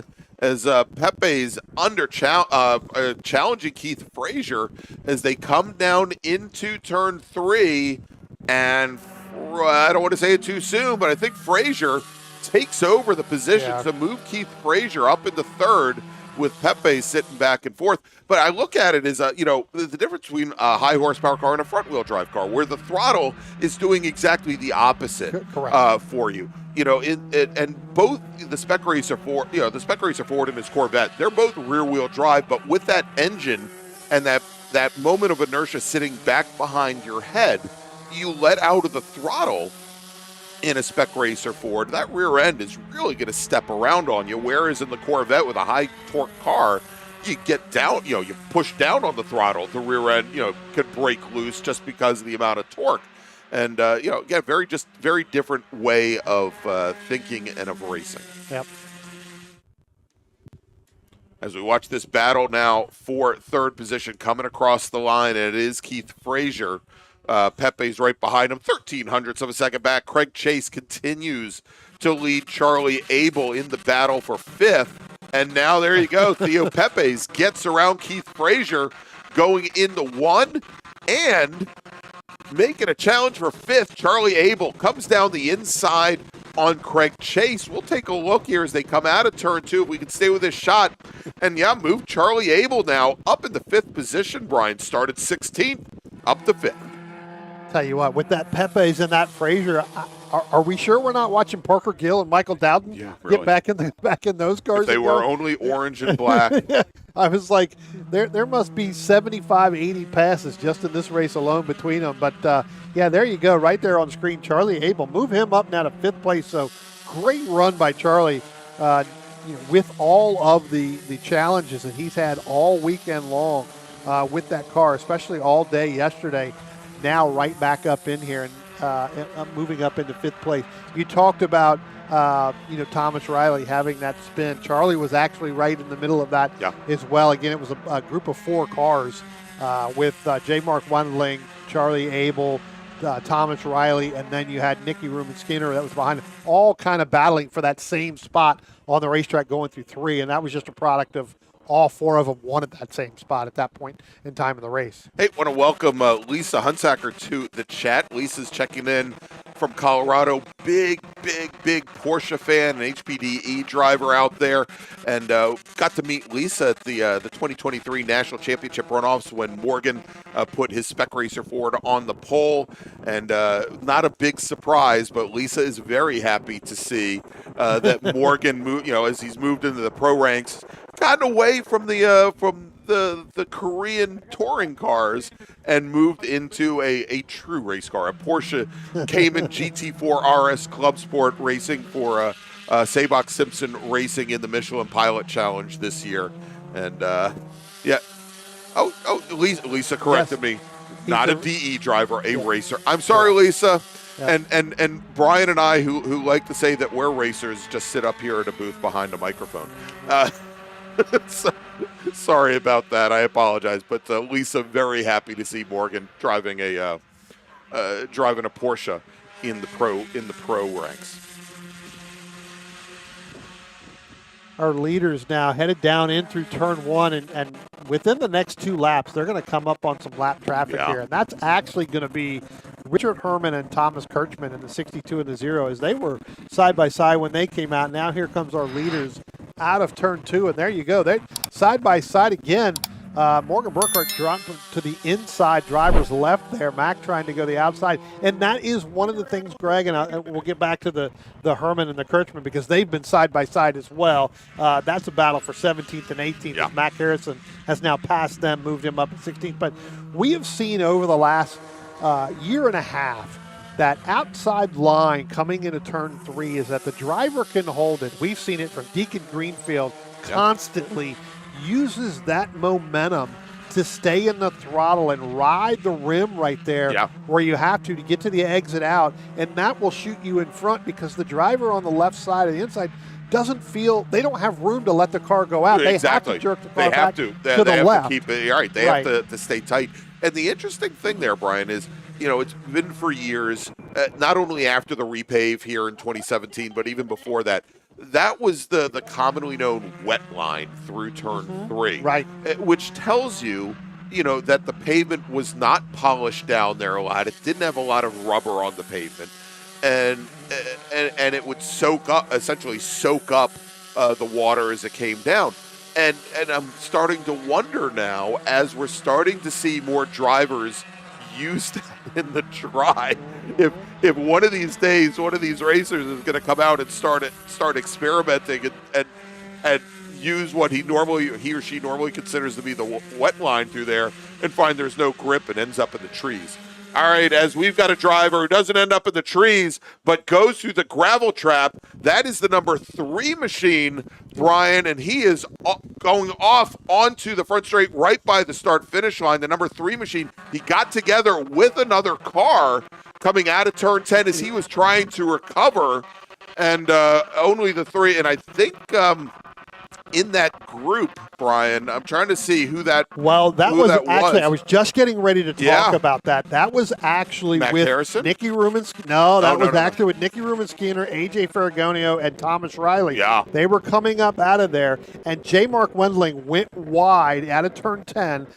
came up in there. And, Greg, we're going to go to a full course caution here, and yeah. I'll get back to that here in a second because that was a pretty good hard hit at that time. But what ended up happening was J. Mark Wendling went wide coming out of turn 10, came back underneath or came back out onto the racetrack, thought he had it right collected up, and I believe that may have been the 11 of Thomas Riley that had zero place to go, had nowhere to go, and basically tried to move out of the way. J. Mark Wendling kind of went sideways, had a little bit of rear contact. end kind of doing a he little was wiggle. not completely covered with the car yet, and there was literally nowhere for any of them to go. And I think that addition, as Wendling was trying to get the car back under control, I think that extra little contact essentially sent the him back off. end around. Yeah, exactly. Absolutely. All right, so we've got the safety cars standing up, getting ready to pick up our leaders, Morgan Burkhardt and Sam Schechter. The last time we looked, there we go, and believe our leaders just went by the safety car. Yeah. Oh, no, they're coming up the hill. They're coming up the hill now. Well, he's going to pick up the... Yeah, they're going to wave by the 62 car. That is Tom Kirchman. And so our leaders now should be coming out of turn 10 and onto the front straight. Yeah, there are two leaders. As Morgan Burkhardt did slow the pace down when the full course caution came out. And so as they come across the line, we're going to be completing lap number 20 of 25. Morgan Burkhardt will be your leader with Sam Schechter behind, Keith Frazier, then Theo Pepes, Charlie Abel in 5th, Craig Chase, Ismail Elahi will move up to 7th. So great drive for the 38 car, Brian. As you know, Elahi had a problem spinning the car going down into turn 5 yesterday. Yeah. And a little bit of coaching up from Burkhardt and a little bit more seat time. He's doing incredibly well. I think this is only the second weekend that he's been in a Spec Racer Ford. Jeffrey Valentino 8th, Chris Current 9th, and David Sanders will round out your top 10 as they are now behind the safety car here again with 5 laps remaining. And we have seen the driver of the number 3 machine, J. Mark Wendling. We saw him motion that that he was okay. That he was okay, and we're waiting now. We should have the emergency services teams heading out. Wendling is still in the car. We can see him. He's right down below us. He's moving around, which is good. So they're going to get him out of the car, try and get this cleaned up. Hopefully we'll be able to go the race distance. We do have 5 laps remaining. Pretty hard hit. When I'm looking here at the right rear, because that's kind of where he hit, it doesn't look like there's a lot of damage, but it's definitely something bent underneath the rear of that. You can see it from here on that, and I believe that tire is, because he hit this tire barrier, and then actually that pushed him. You can see the marks on the wall just behind there, but it doesn't look to be too bad. Yeah, so we'll see here. Unfortunately, our emergency services teams are on a different network, or different communications network. So we're not going to hear whether or not they think they can get a rope tow, but it looks like they're going to possibly try to pull that car out with the rope rather than sending a flatbed. We'll take putting a look. Tow truck out there. So I think that with these, we see Wendling getting out of the car now. Yeah. All right. So safety car brings the field down the front straight.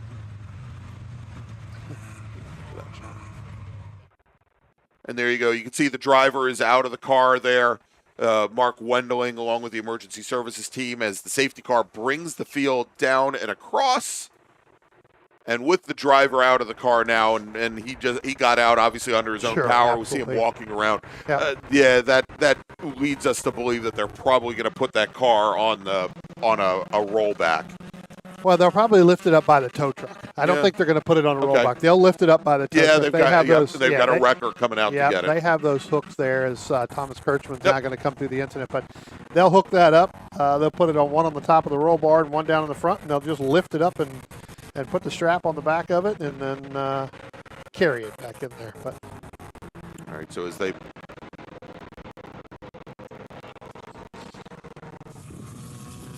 We see them getting ready. I think that's exactly what they're going to do, Brian, is they're backing that wrecker up. And that's probably the best thing if they can get that car into the air. And they're pretty close, one, to the exit of the pit lane, but also the crossover road here on the front straight that I think probably the biggest challenge. And it didn't do that much damage, is that 2 tire bundles on that concrete retaining wall. Drivers left got knocked out of the way, and we got the emergency services team there right now getting them restacked. That we may have our tire wall repaired before we got the car in the air. Well, those are not band together. Right. Those are just individual tires stacked on top of each other. So yeah, I agree with you. I think that that'll be done in about I don't know, about now, a second. Yeah. So they'll straighten them up just to make them look good. But and I want to thank and this is very cool. In our first race of the day, Tom Roaring. Racing and H Production. He's actually working with the emergency services teams. He's out there repairing tire walls, talking to the driver right now, making sure he's okay. And Greg, we are going to the checkered flag Yep. at this point. So when they come back by, they are going to be receiving the checkered flag. All right, so as the safety car brings the field out of turn 10, we only had, I think, 3 more laps in the books, and they weren't going to get it done in time. So checkered flag in the air, taking the win in Spec Racer Ford under caution. Morgan Burkhardt from Charlestown, West Virginia. Sam Schechter will finish second. Keith Frazier third. Theo Pepes will finish in fourth. Charlie Abel fifth. Great run for Charlie, making his way from 16th. Craig Chase will finish sixth. Ismail Elahi seventh. Jeffrey Valentino 8th, Chris Current 9th, and David Sanders rounds out the top 10. Nicky Ruman Skinner will finish 11th. AJ Ferragonia 12th. Thomas Riley finishes 13th. Kenneth Riley will finish 14th. Mac Harrison, really so unfortunate for Mac, started on the pole today, spun the car on the very first lap, had to work the recovery, and the full course caution just didn't work to his advantage either. He finishes 15th today. Thomas Kirchman 16th. Richard Herman, our last running racer here today, finishing 17th, and then Mark Wendling will finish 18th. All right, so Brian, that's going to wrap things up for the 2025 U.S. Majors Tour from Summit Point Motorsports Park, presented by the Washington, D.C. region of the SCCA. Spencer, if we can, let's take a look at what we've got coming up, future broadcasts.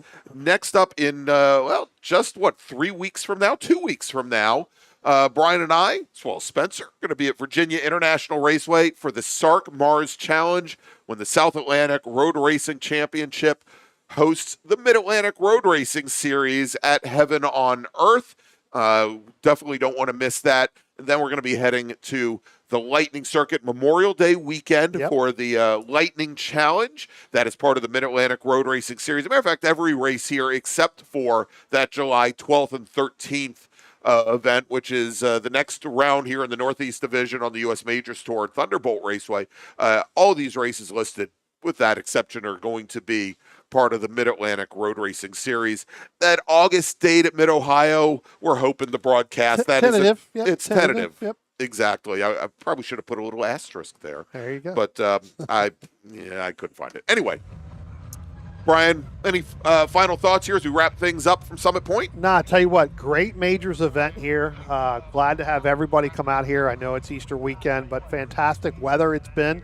This is kind of the first good weather that we've had in a very long time here. In the mid 80s all weekend long. None of the liquid stuff came down, so it's not your fault this time. But but it always is my fault, Brian, whether there's rain or not. Yeah, the racing was fantastic, right? This was one of the best I think I've seen in a very long time in terms of overall actual racing within the groups and within the different classes, because we did have a lot of multi-class racing in here for this Majors event. Yeah. Indeed. So we definitely want to extend our thanks to race director Kathy McLeod, clerk of the course Fred Brinkle, as well as the chief steward here this weekend, AJ Robbins. We want to thank all of the wonderful volunteers from the Washington, D.C. region and other regions of the SCCA who come down to join us to help put this event on. The SCCA, the Sports Car Club of America, it's just that. It's a club. We could not put on these events without the help of all of our volunteers. So for Brian Donati, for Spencer Gaynor, I'm Greg Ginsburg. Thank you so much for joining us here this weekend, and we'll see you in just a few weeks from VIR. At OG Racing, when you are shopping on our website, when we say in stock, this is what we mean by in stock. Seats and seat bases, brakes, harnesses and restraints, shoes, suits, and steering, helmets, gloves, and undergarments, fire suppression, and so much more. Shipping directly to you from our conveniently located Sterling, Virginia warehouse with thousands of in-stock items. RP Performance is the only premier race shop in the region that specializes in both street and track Mazdas and is located right in the heart of racing at Summit Point's Gasoline Alley. RP has been involved in countless race wins and series championships across many classes with drivers of all ages. Not just a full-service shop, RP has been helping drivers with their individual racing and other track event needs for over 30 years, providing trackside support, arrive and drive packages, as well as race car transport services. And they're known for its help all attitude. RP Performance is your go-to for getting cars back on track for that positive experience at Summit Point when you're ready to pack it in. For more information about RP Performance, come talk to them here in the paddock. Call them at 304-728-6749 or email them at Brett, that's B-R-E-T, at rpperformanceracing.com. If you like what you see today, become part of the action by joining Sports Car Club of America. Whether you want to drive, flag, or just have fun with cars, SCCA membership opens the door to all kinds of motorsports to feed your obsession, along with 65,000 like-minded members ready to be friends. Ask someone trackside how to get involved or visit SCCA.com for more information. Since 1976, Radial Tire Company has been providing the Washington, D.C. area with quality tires, expert knowledge, and the finest service. They have earned a reputation as a premier specialist in hard-to-find performance tire and wheel applications and stock tires from all the top manufacturers for whatever you drive. From performance and race cars to SUVs and trucks to your daily drivers, Radial's mission is to assist you in getting the most out of your tires and car. To get a competitive quote on your next set of tires, now with free shipping, or to schedule online, visit RadialTireCompany.com or call them in Silver Spring at area code 301-585-2740. That's 301-585-2740. The Spring Hill Suites Winchester is an all-suite property that features spacious suites, an indoor heated pool, complimentary hot buffet-style breakfast, a 24-hour fitness center, and complimentary Wi-Fi. Whether you're traveling in a group or flying solo, you'll find it easy to get comfortable in our spacious suites. We're conveniently located just off of Interstate 81 at exit 317 in a shopping center with many shops and dining options. Discount rooms are available. To book your suite today, call 540-431-3330.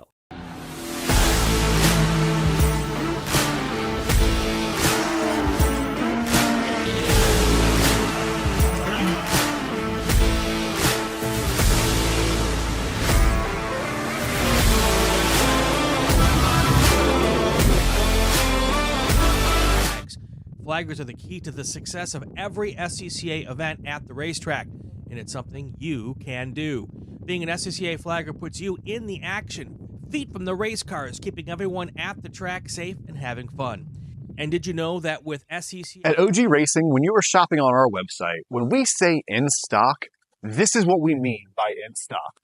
Seats and seat bases, brakes, harnesses and restraints, shoes, suits, and steering, helmets, gloves, and undergarments, fire suppression, and so much more. Shipping directly to you from our conveniently located Sterling, Virginia warehouse with thousands of in-stock items. RP Performance is the only premier race shop in the region that specializes in both street and track Mazdas and is located right in the heart of racing at Summit Point's Gasoline Alley.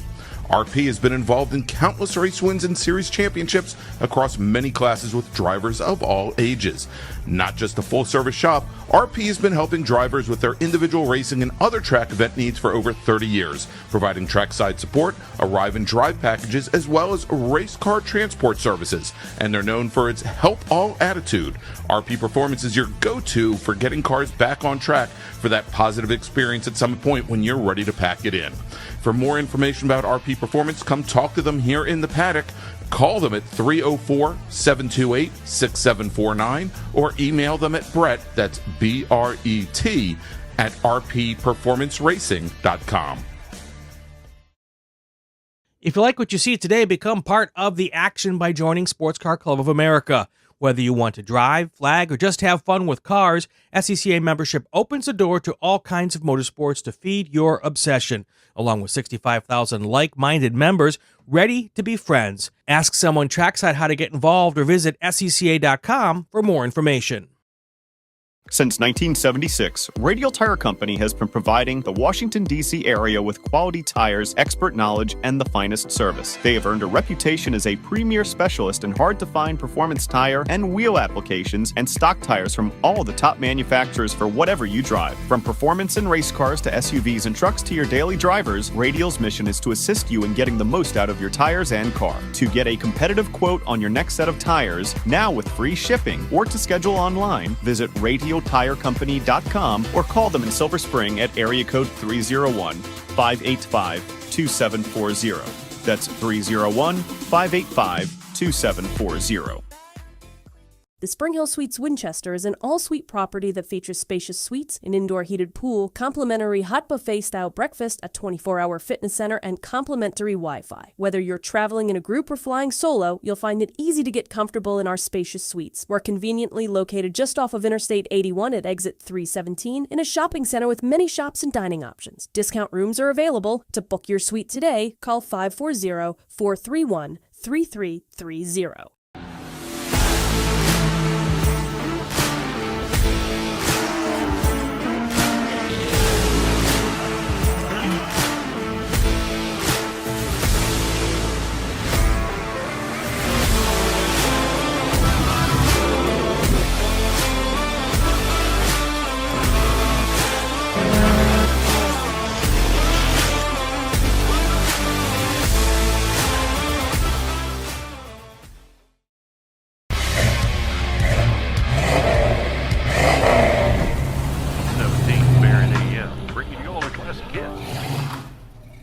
Need a ride?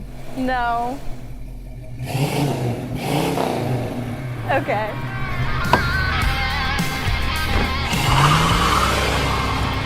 Taking you back to simpler times. Hey, dog. Belmont Classic Cars, Belmont, Ohio.